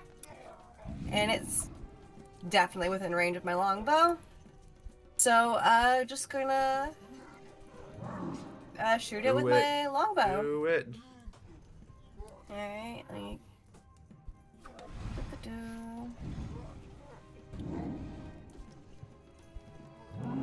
That'll hit. Alright, and because Folk is right next to me, can I use the infused strike as well? Yep.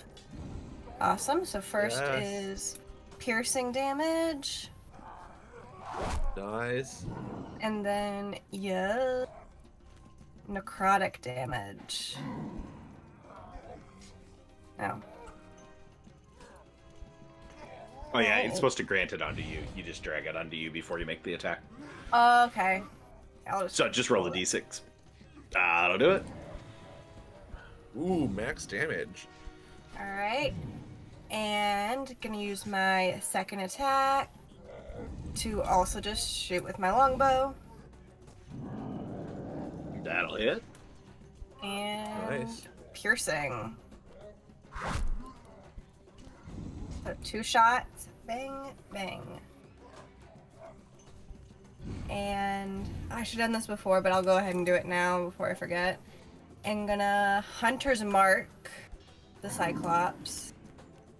Y'all will see Lonan will carve her thumbnail into her other palm and go, 1 for the hunter, 1 for the hunted, 1 for the mark that binds, and is gonna grant Hunter's Mark.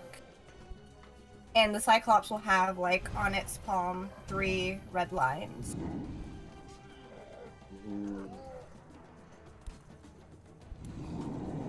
And I believe, if I'm reading your dragon right, your Drake right, you get that 1d6 both times. It's Do I? Oh, hell yeah.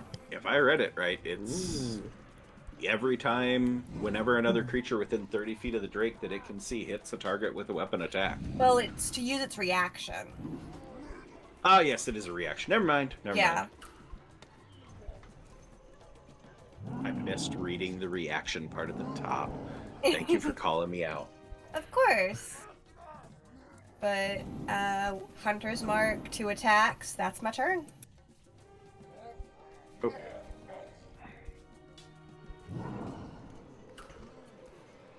I meant to do Hunter's Mark before, but it's okay. She just really wanted to shoot it.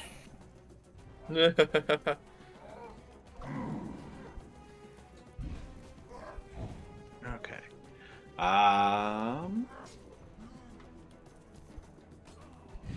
Folk doing anything? Or no, you used your bonus action, so Folk's dodging. Yep. Cybil. Sybil's not doing much. She's just gonna, walk around, cook a little. She's not too concerned with the Cyclops who just got thrown past her. Alright. And Xedre. Hey DM, you said that this cave mouth is like 20 feet or like bigger, right? Like wide and tall. Mm-hmm. Okay, solid. Cool. Xedre's going to go ahead and look at Kiesel and be like, Kiesel, why did you pancake my bed like that? And he is going to go ahead and kind of like bring it over. And as he does, he's going to go ahead and flip the mirror in his hand, and just a pure beam of light from the sun down to his mirror is going to kind of form. And about 20 feet up from his mirror, there's just this small ball of light that expands and expands until it makes a 10-foot diameter false sun. And I would like to go ahead and have it streak out as I cast an upcasted Sun Scorch towards this thing. Nice. So it's kind of like almost like a disco ball hanging from the very like top of this cave. And yeah, first of all, I'll do that to see if it hits. I'm casting it at Nice. level 4. Oh. So it'll be 1, 2, 3, 4. And then it's also going to be an additional D8 from my Firebird. So 30 damage. Oh, wait, no. It's radiant damage, so it technically actually wouldn't trigger my Firebird. So it'd just be the 24 radiant. Yeah. and then Wow, you have to attack and it saves? because it would have been blinded. Not too unlike the Phoenix pendant on the back of somebody's weapon that Xedre took inspiration for it from. But that will be Xedre's turn. He's going to go ahead and have his Wildfire Spirit move up as he goes ahead and does a little dance of exchange between the two of them. He's going to move back to his spot of safety, and he'll go ahead and have the Firebird shoot off a Flame Seed.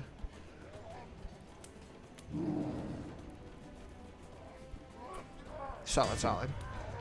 Firebird's not getting many W's today, but that's okay. He's doing his best.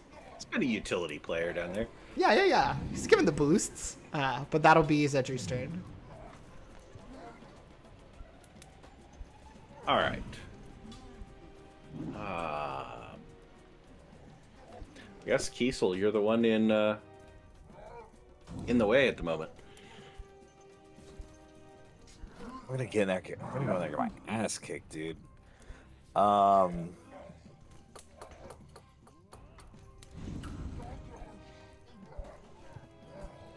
We need this guy to come out. I mean, we could probably run in there to him. But can we really just sit around and wait? We cannot sit around and wait. 23, as again, pulls a stalactite from the ceiling and yeets it at you. Fuck, dude. All right, we gotta run there and kick his ass. No, stop this.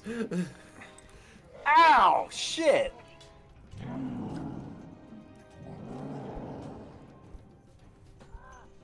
You can't control Kiesel. Oh god, that's stalactite to the He freaking can't be wall. tamed. All right. As he inflicts some punishment on Giant Kiesel inside here. Alfred, top of the order. All right. Let's see. Alfred is going to come up behind Kiesel, and he's going to take out a syringe and trying to get in between all the mechanical pieces that he's constructed around Kiesel. He's gonna stick it into his shoulder and give him a cure wounds. All right. And roll. Oh, not Nice. bad. Not bad. That's great. Ooh, 9-hole smacks. 9-hole smacks. And then he'll move the cannon up 15 feet next to Kiesel, and it's gonna take a shot at Big Ol' Daddy.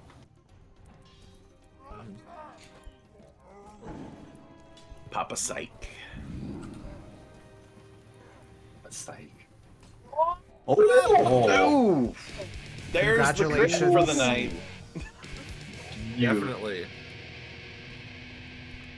Been waiting to hear that rock and roll music. Yes.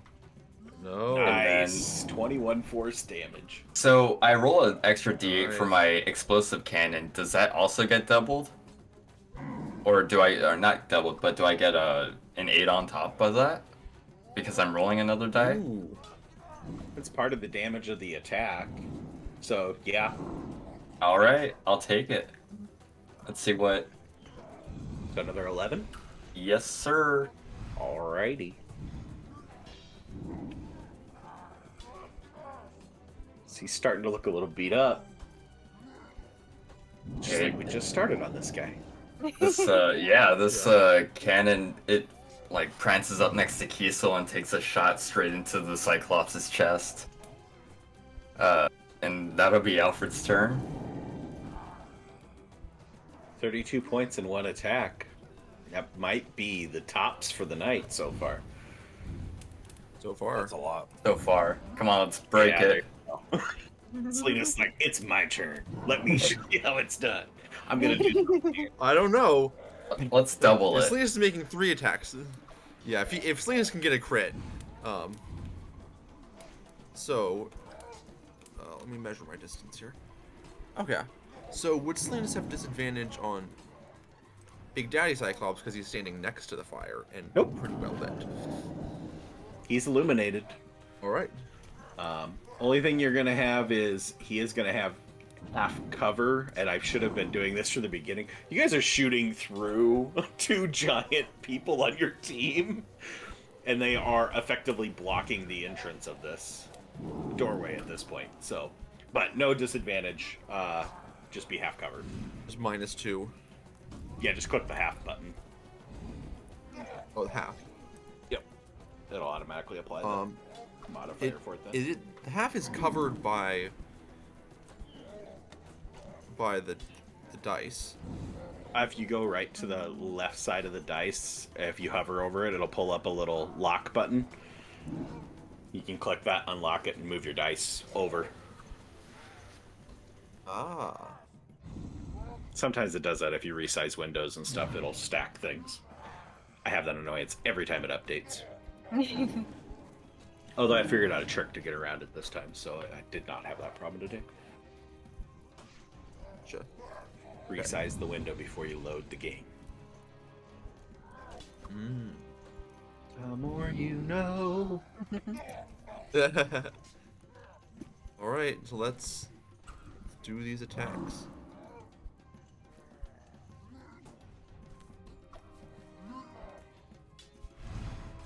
Again, gotta love when you can roll a 7 and still hit.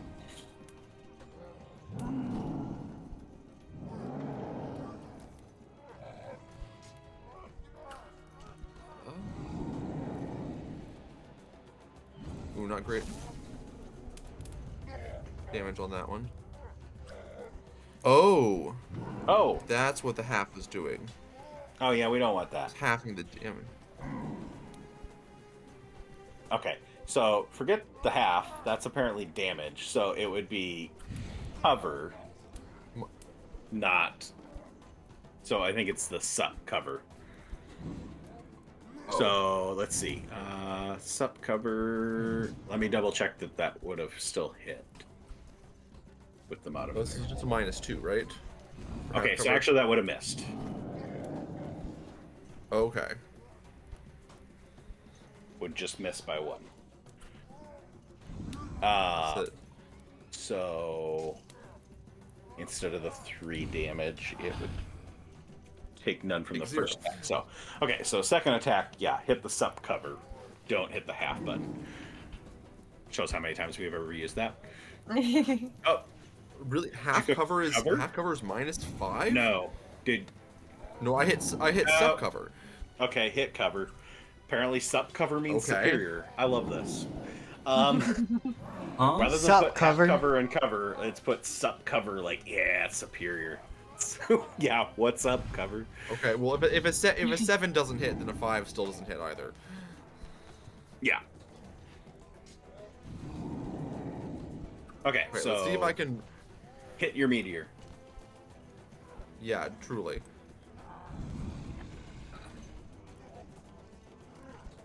Right, that's the important Nice. one anyway. Okay. Fine, we got it all figured out. Now, let's see if we remember it the next time. Yes. 19. Flinging rocks and hopefully not poking out eyes. Yeah. If I crit one of those, it's gonna be big boy damage.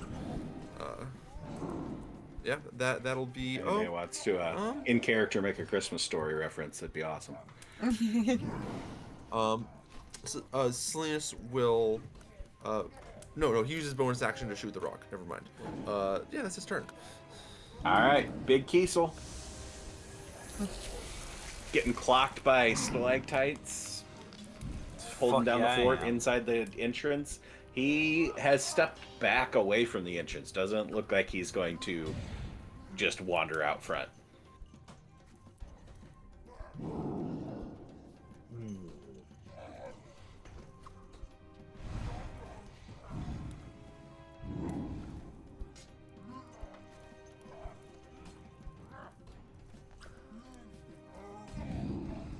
Gonna use Fighting Spirit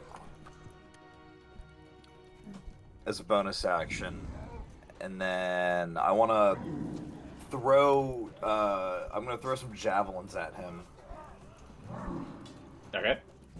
Because that's what I got. Oh no, that should have given me advantage. It's out of range. Oh, So he's it's out of your short range, so the advantage and disadvantage are canceling out. Oh, then thank God for a straight roll. Never mind, I'll take that back. Thank you for not giving me. Hey, two can play that game. I'll throw my other one. That hits. Nice. Yeah, I hit him at the same time. Kiesel just reaches for his two fucking javelins, and with both hands just chucks them at the same fucking time, like two overhead. I'm actually gonna then back up to where this guy is, right here, creating kind of a clearing. I really need to find a way to bait this guy. Oh. No, I don't have a bonus action. Fuck. Okay. Never mind. I was gonna try to grab the corpse of the other Cyclops and drag him out of the cave, but I can't do that. So I'll just stand back here, and that'll be my. Oh, you know, I'm gonna scream at him. We have one of your sons, and that's it. Oh wait, enter. You're here.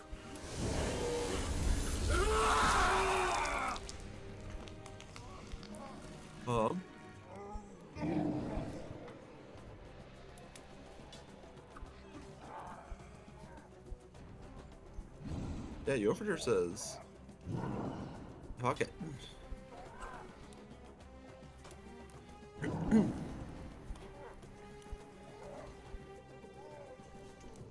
He would probably dodge around that square of fire a little bit, not run through it. Okay. And then I guess he is going to throw some javelins because he can't get close enough to do his axe.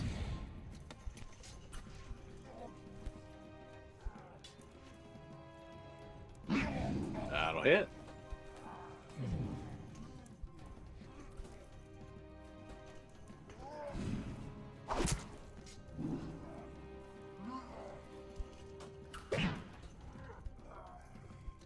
That put some serious damage on this guy.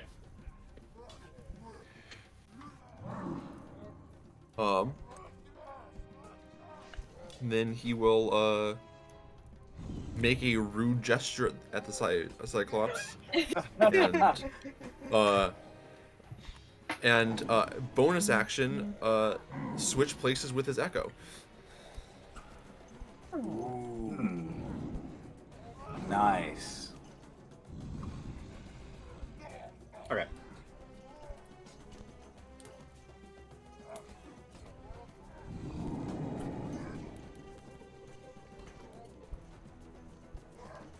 Suddenly, the shadowy, hazy Yofordir disappears, and the real Yofordir is standing there.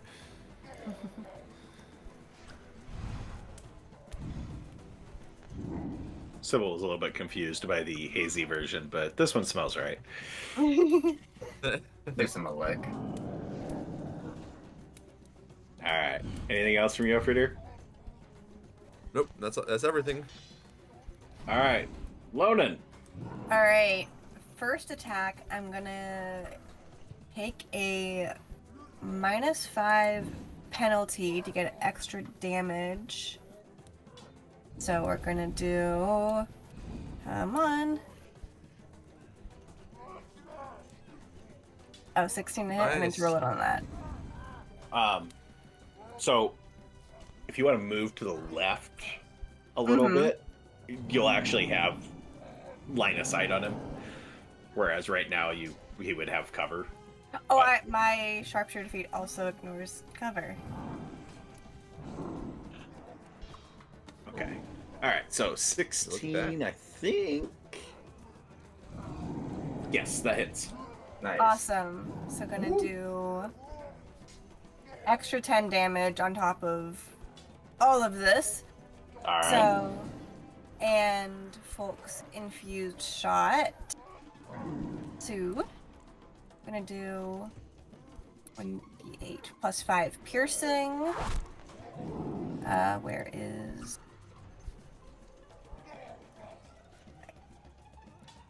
Hunter's Mark? That's an extra Yes. d6 of damage. And then it's another d6 of necrotic damage. Man, I love adding numbers. I know, right? And then the Give it plus to me, 10. Lonan. What's it look like as you take this bitch down? She's gonna take a deep breath, Nice. lift her longbow, aim like for like the center of the chest, and shoot, and it'll go through and it'll pierce his lungs and kill him. Gonna bleed out through his lungs. As your arrow like pierces through in between 2 ribs into his chest, and you just Alfred, Kiesel, Lonan a little bit because you know what you're looking for. Watches just like radiates black coming out from around the arrow and just rotting away his flesh as he just drops to one knee and collapses to the ground. As he drops, all the targets that you can see are down. From the distance, everybody give me perception checks.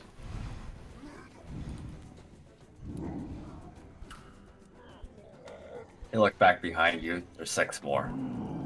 You guys have proven that CR is crap. Oh. Just because CR of Cyclops is so ridiculous that they are CR6 a piece, but they have an AC of 14. So, and they're mostly just damage sponges. Yeah, they can deal a hell of a lot when they get in close, but because of that ranged, they aren't great. Anyway, they panned out just about where I expected them to, but not where wizards would say they should. All right, everybody but Salinas. No, you know what, Salinas, you're the far back of the pile. With an 11, was every single one of you hear a bellow from off in the distance, not close by, but just something to emphasize to you that there is another one out there, clearly. One-eyed mama. As battle grinds to a halt, all targets down in various locations and in various sets of disrepair from different types of damage, but the cave is quiet.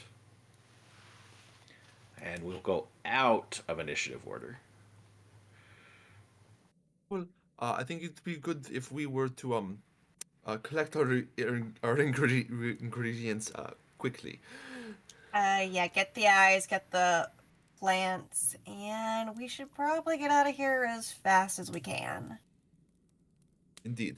Oh, Lonan, did you collect the fruits? Lonan's gonna reach back into her pack and pull out the half one that she has. I'm not very good at this part.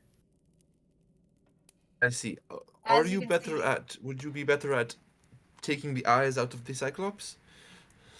Let's see, what's my medicine? She's gonna look at you and like, I'm better at killing monsters. I see.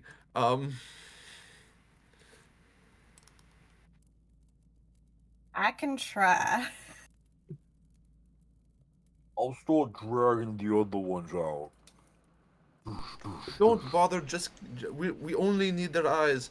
And also by now you'd be regular sized Kiesel. It only lasts a minute, so. Yeah, Uh, we were almost up on a minute. Yeah, it was pretty darn close.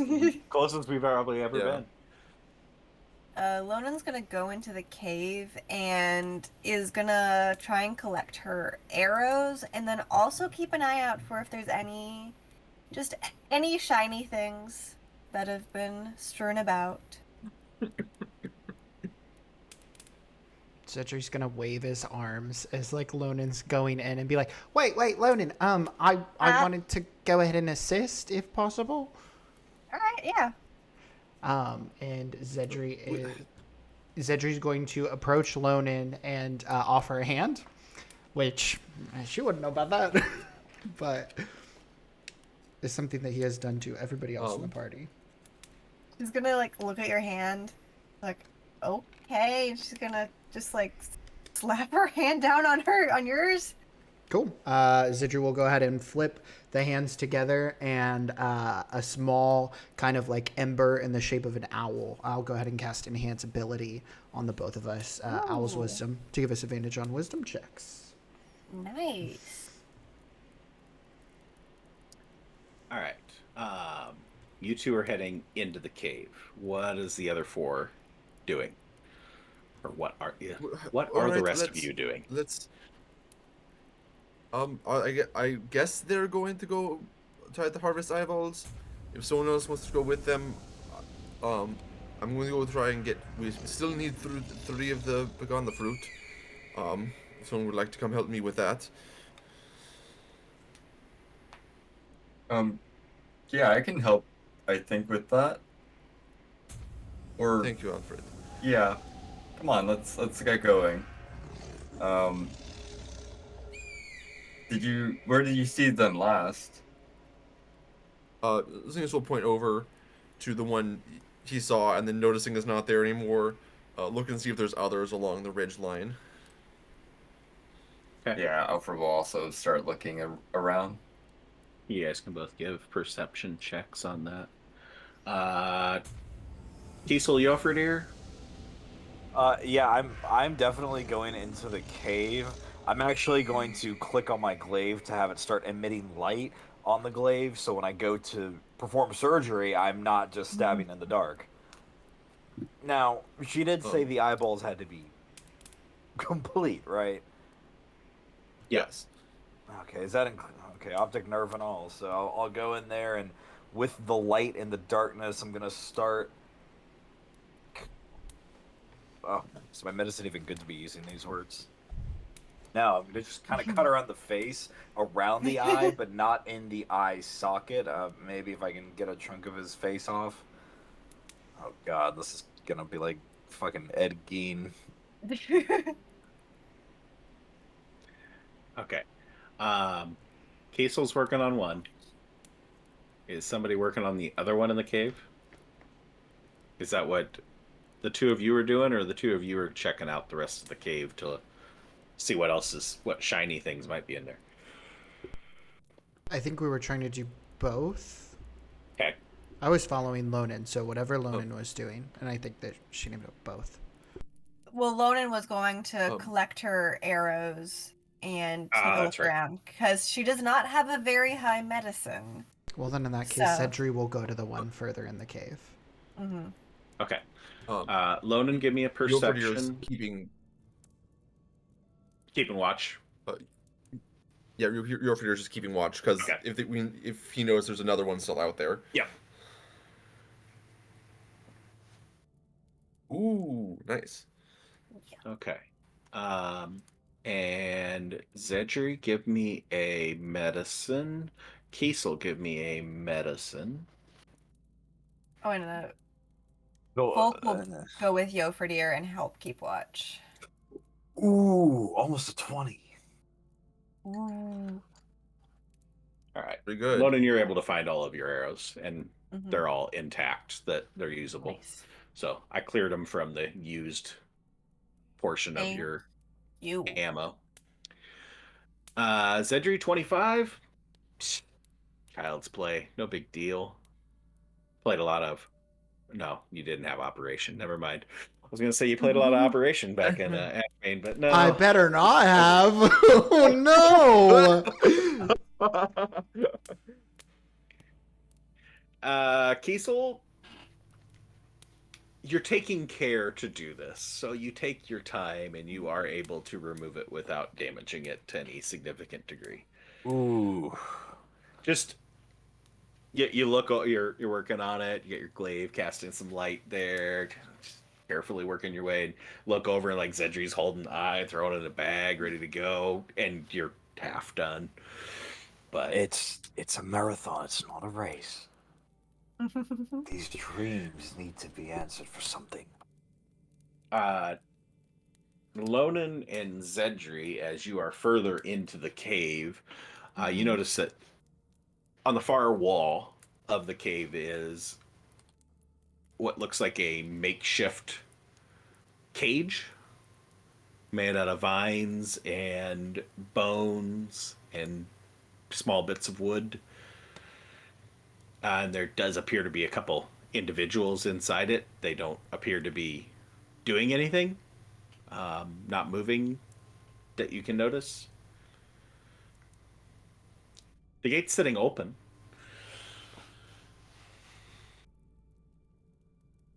To investigate further? Lonan will go over there and investigate and see if they're breathing, if they're even alive. So there is a female goblin. Best you can tell, her head's been crushed, and she's laying right in the entrance to the cage. Her head's been crushed. There's no coming back from that. She's done. And then a male dwarf that is still in the cage. Give me an investigation or a medicine. My investigation is better. 20. He appears to be alive, unconscious, but alive. Ooh. Lonan is going to take him by the shoulder and kind of like shake him.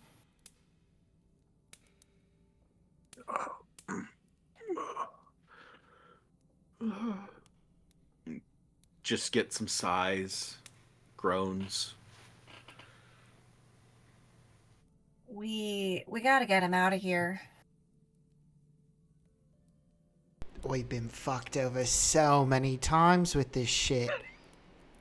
Xedra's just standing there, like arm like on the cage. It's winter. It's winter. Oh my goodness. Who? The one who kidnapped you with.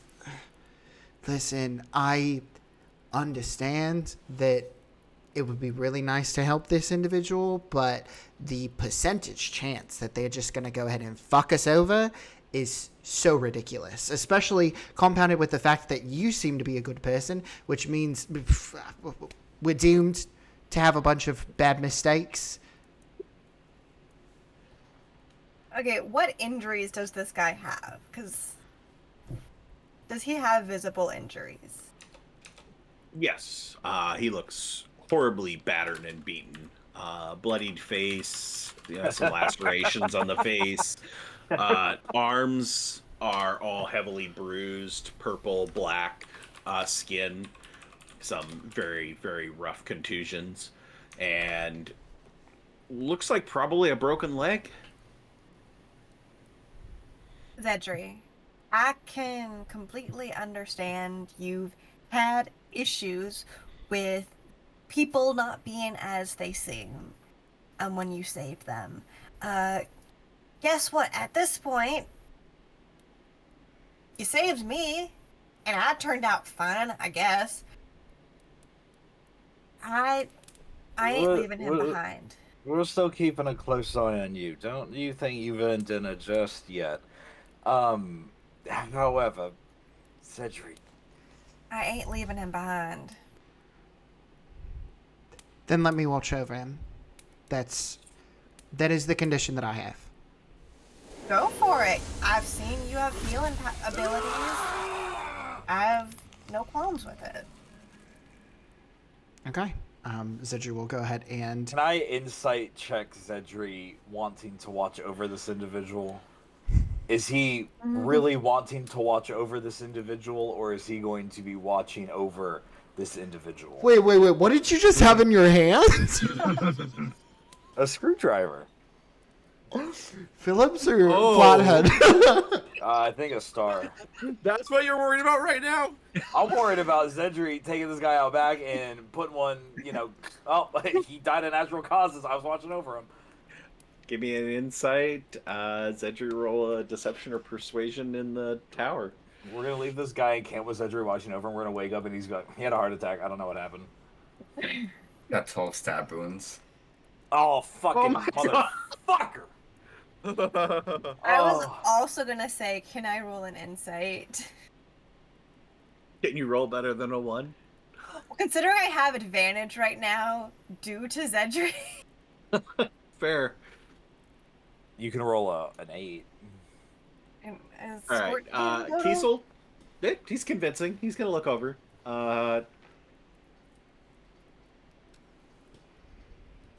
Lonan, you're not convinced. With a 14.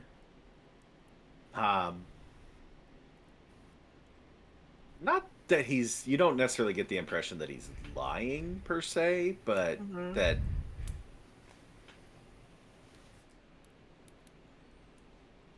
there's enough. You've already developed a very short history, but a fairly deep history of he was going to kill you, or thought you should be killed, or whatever phrase that. Not necessarily that you're convinced that that's probably the safe play to let him do it.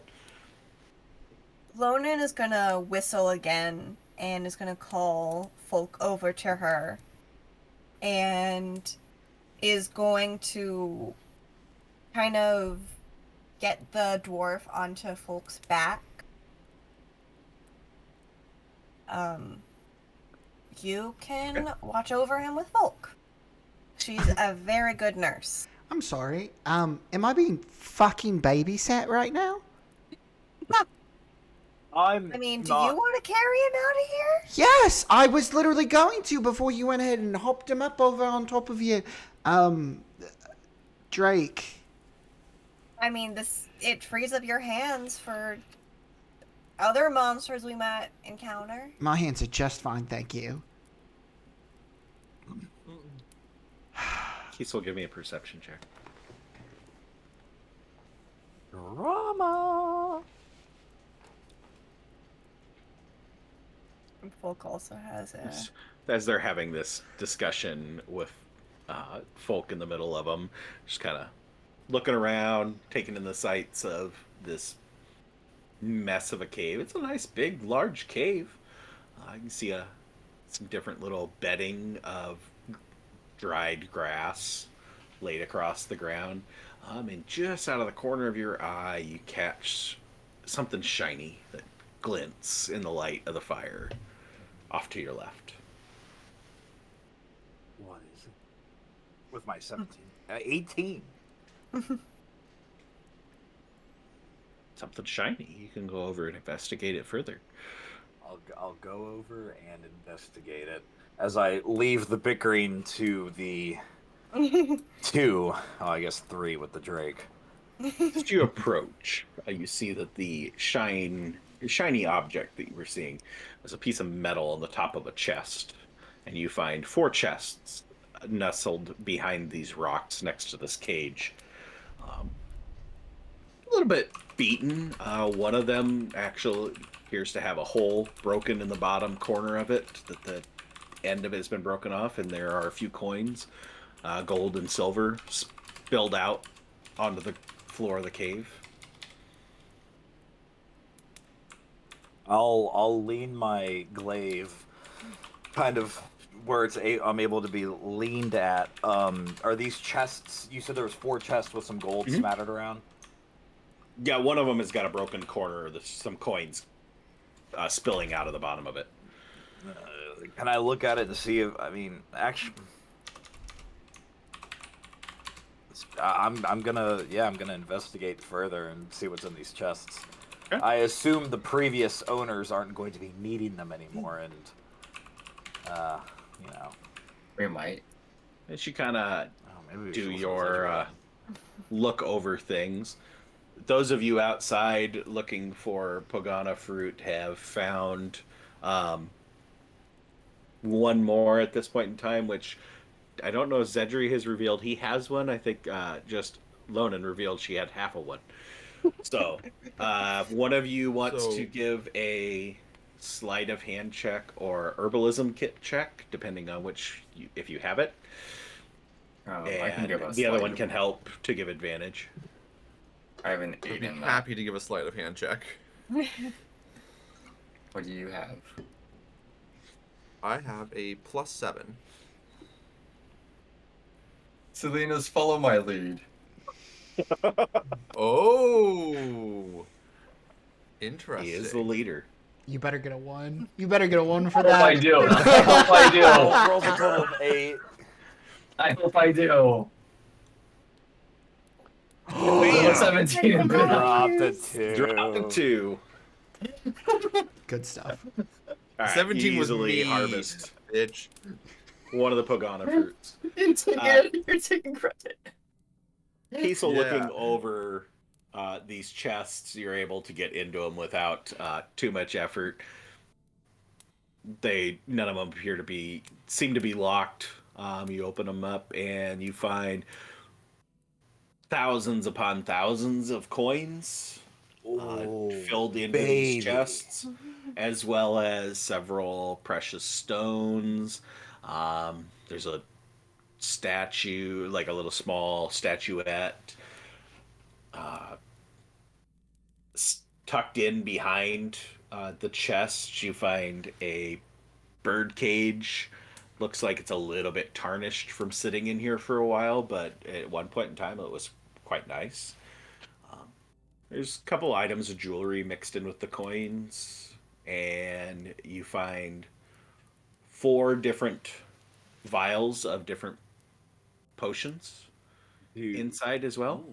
With the potions, I mean, I figure they're not labeled, but just with my naked eye, do they look like health potions, or is it more ambiguous and murky? Don't look like anything you've seen before. Dude.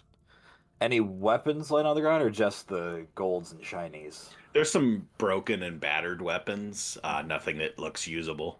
Does the birdcage look special, or is it just like a birdcage? Looks like it's probably worth something. Might be able to be cleaned up and sold. Oh, shit. Oh, Kiesel's just going to look over this amount of gold and kind of squat down and kind of shift through the gold and the copper and the platinum or whatever's in there. Just be like, oh, this is enough gold to topple a fucking government. Oh my god, there's so much fucking gold to start your Is it? kingdom here. Goodness. Is it? 1,000 platinum. Dude, yeah. Can I get like an estimate, or is this something that we're gonna have to sit down and? You said thousands of gold,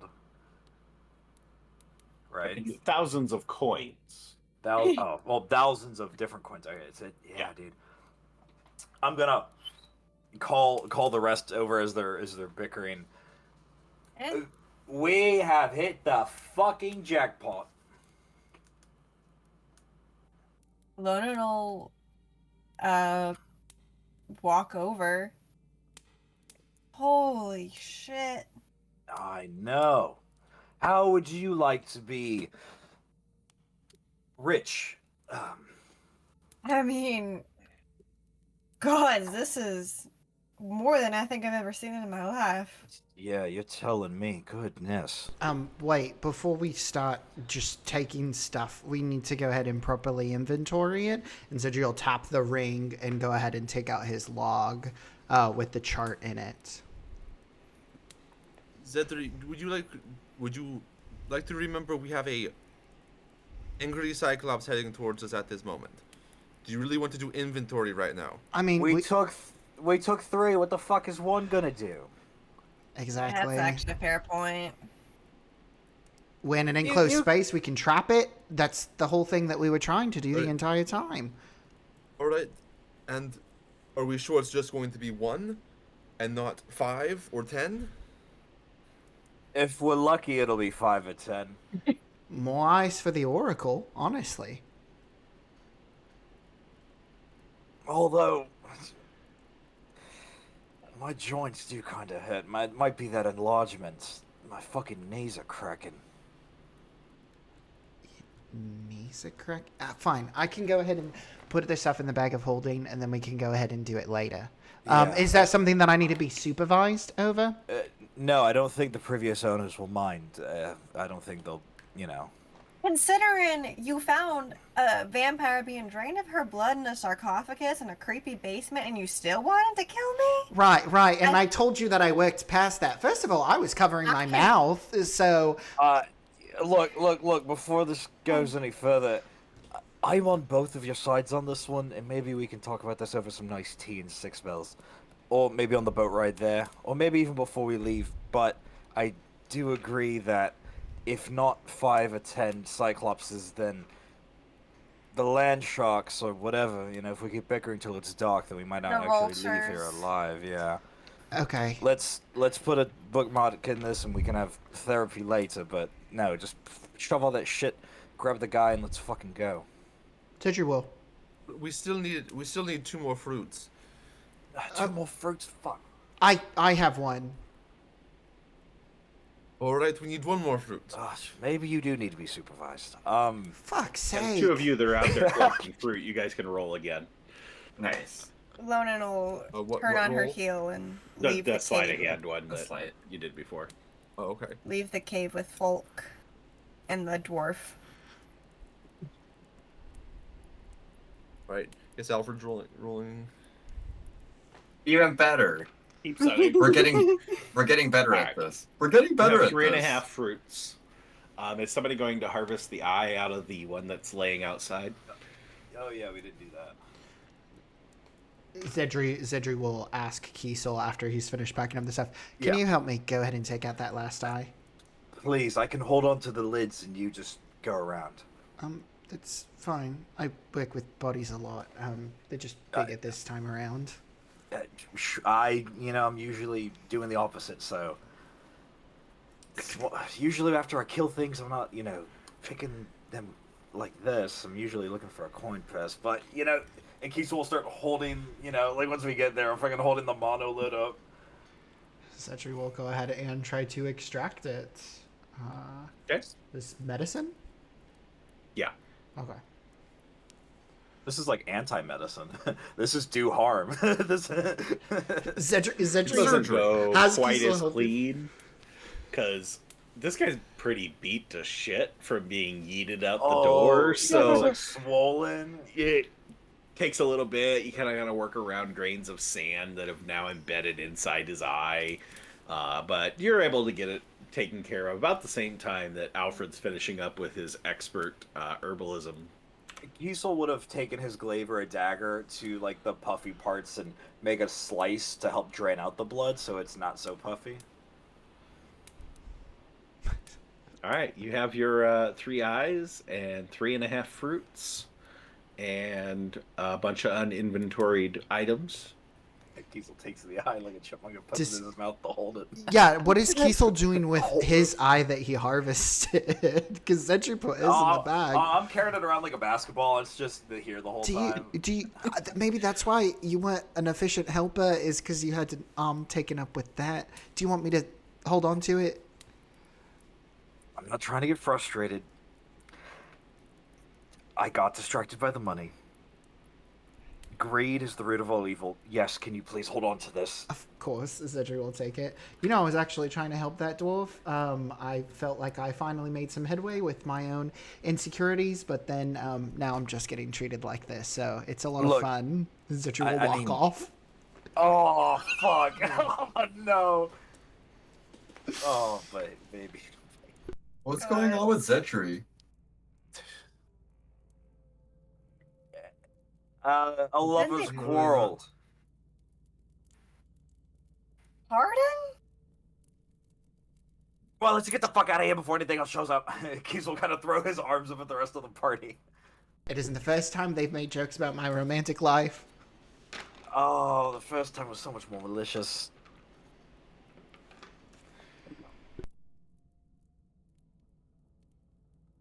We have 6 fruit. 3. We And have a half. 3. 3.5. 3.5. We have 3.5, and then we have 3, and then we have all 6 of us. So that's enough math to get the heck on out of here. It is. Yes, let's do that actually. Is like the winds, have the winds picked up? Is this like a full blown like storm? No. Still pretty similar to what it was. Mm-hmm. Your early afternoon. Feel like you could probably make it back to the fort before nightfall. If you book it pretty good. And we shall. Mm-hmm. Do we need anything else? There's nothing else to find? Okay. There's No. nothing else out here. We did find Alfred. we found like a merchant's caravan worth of fucking money though, so don't think we came here all empty-handed.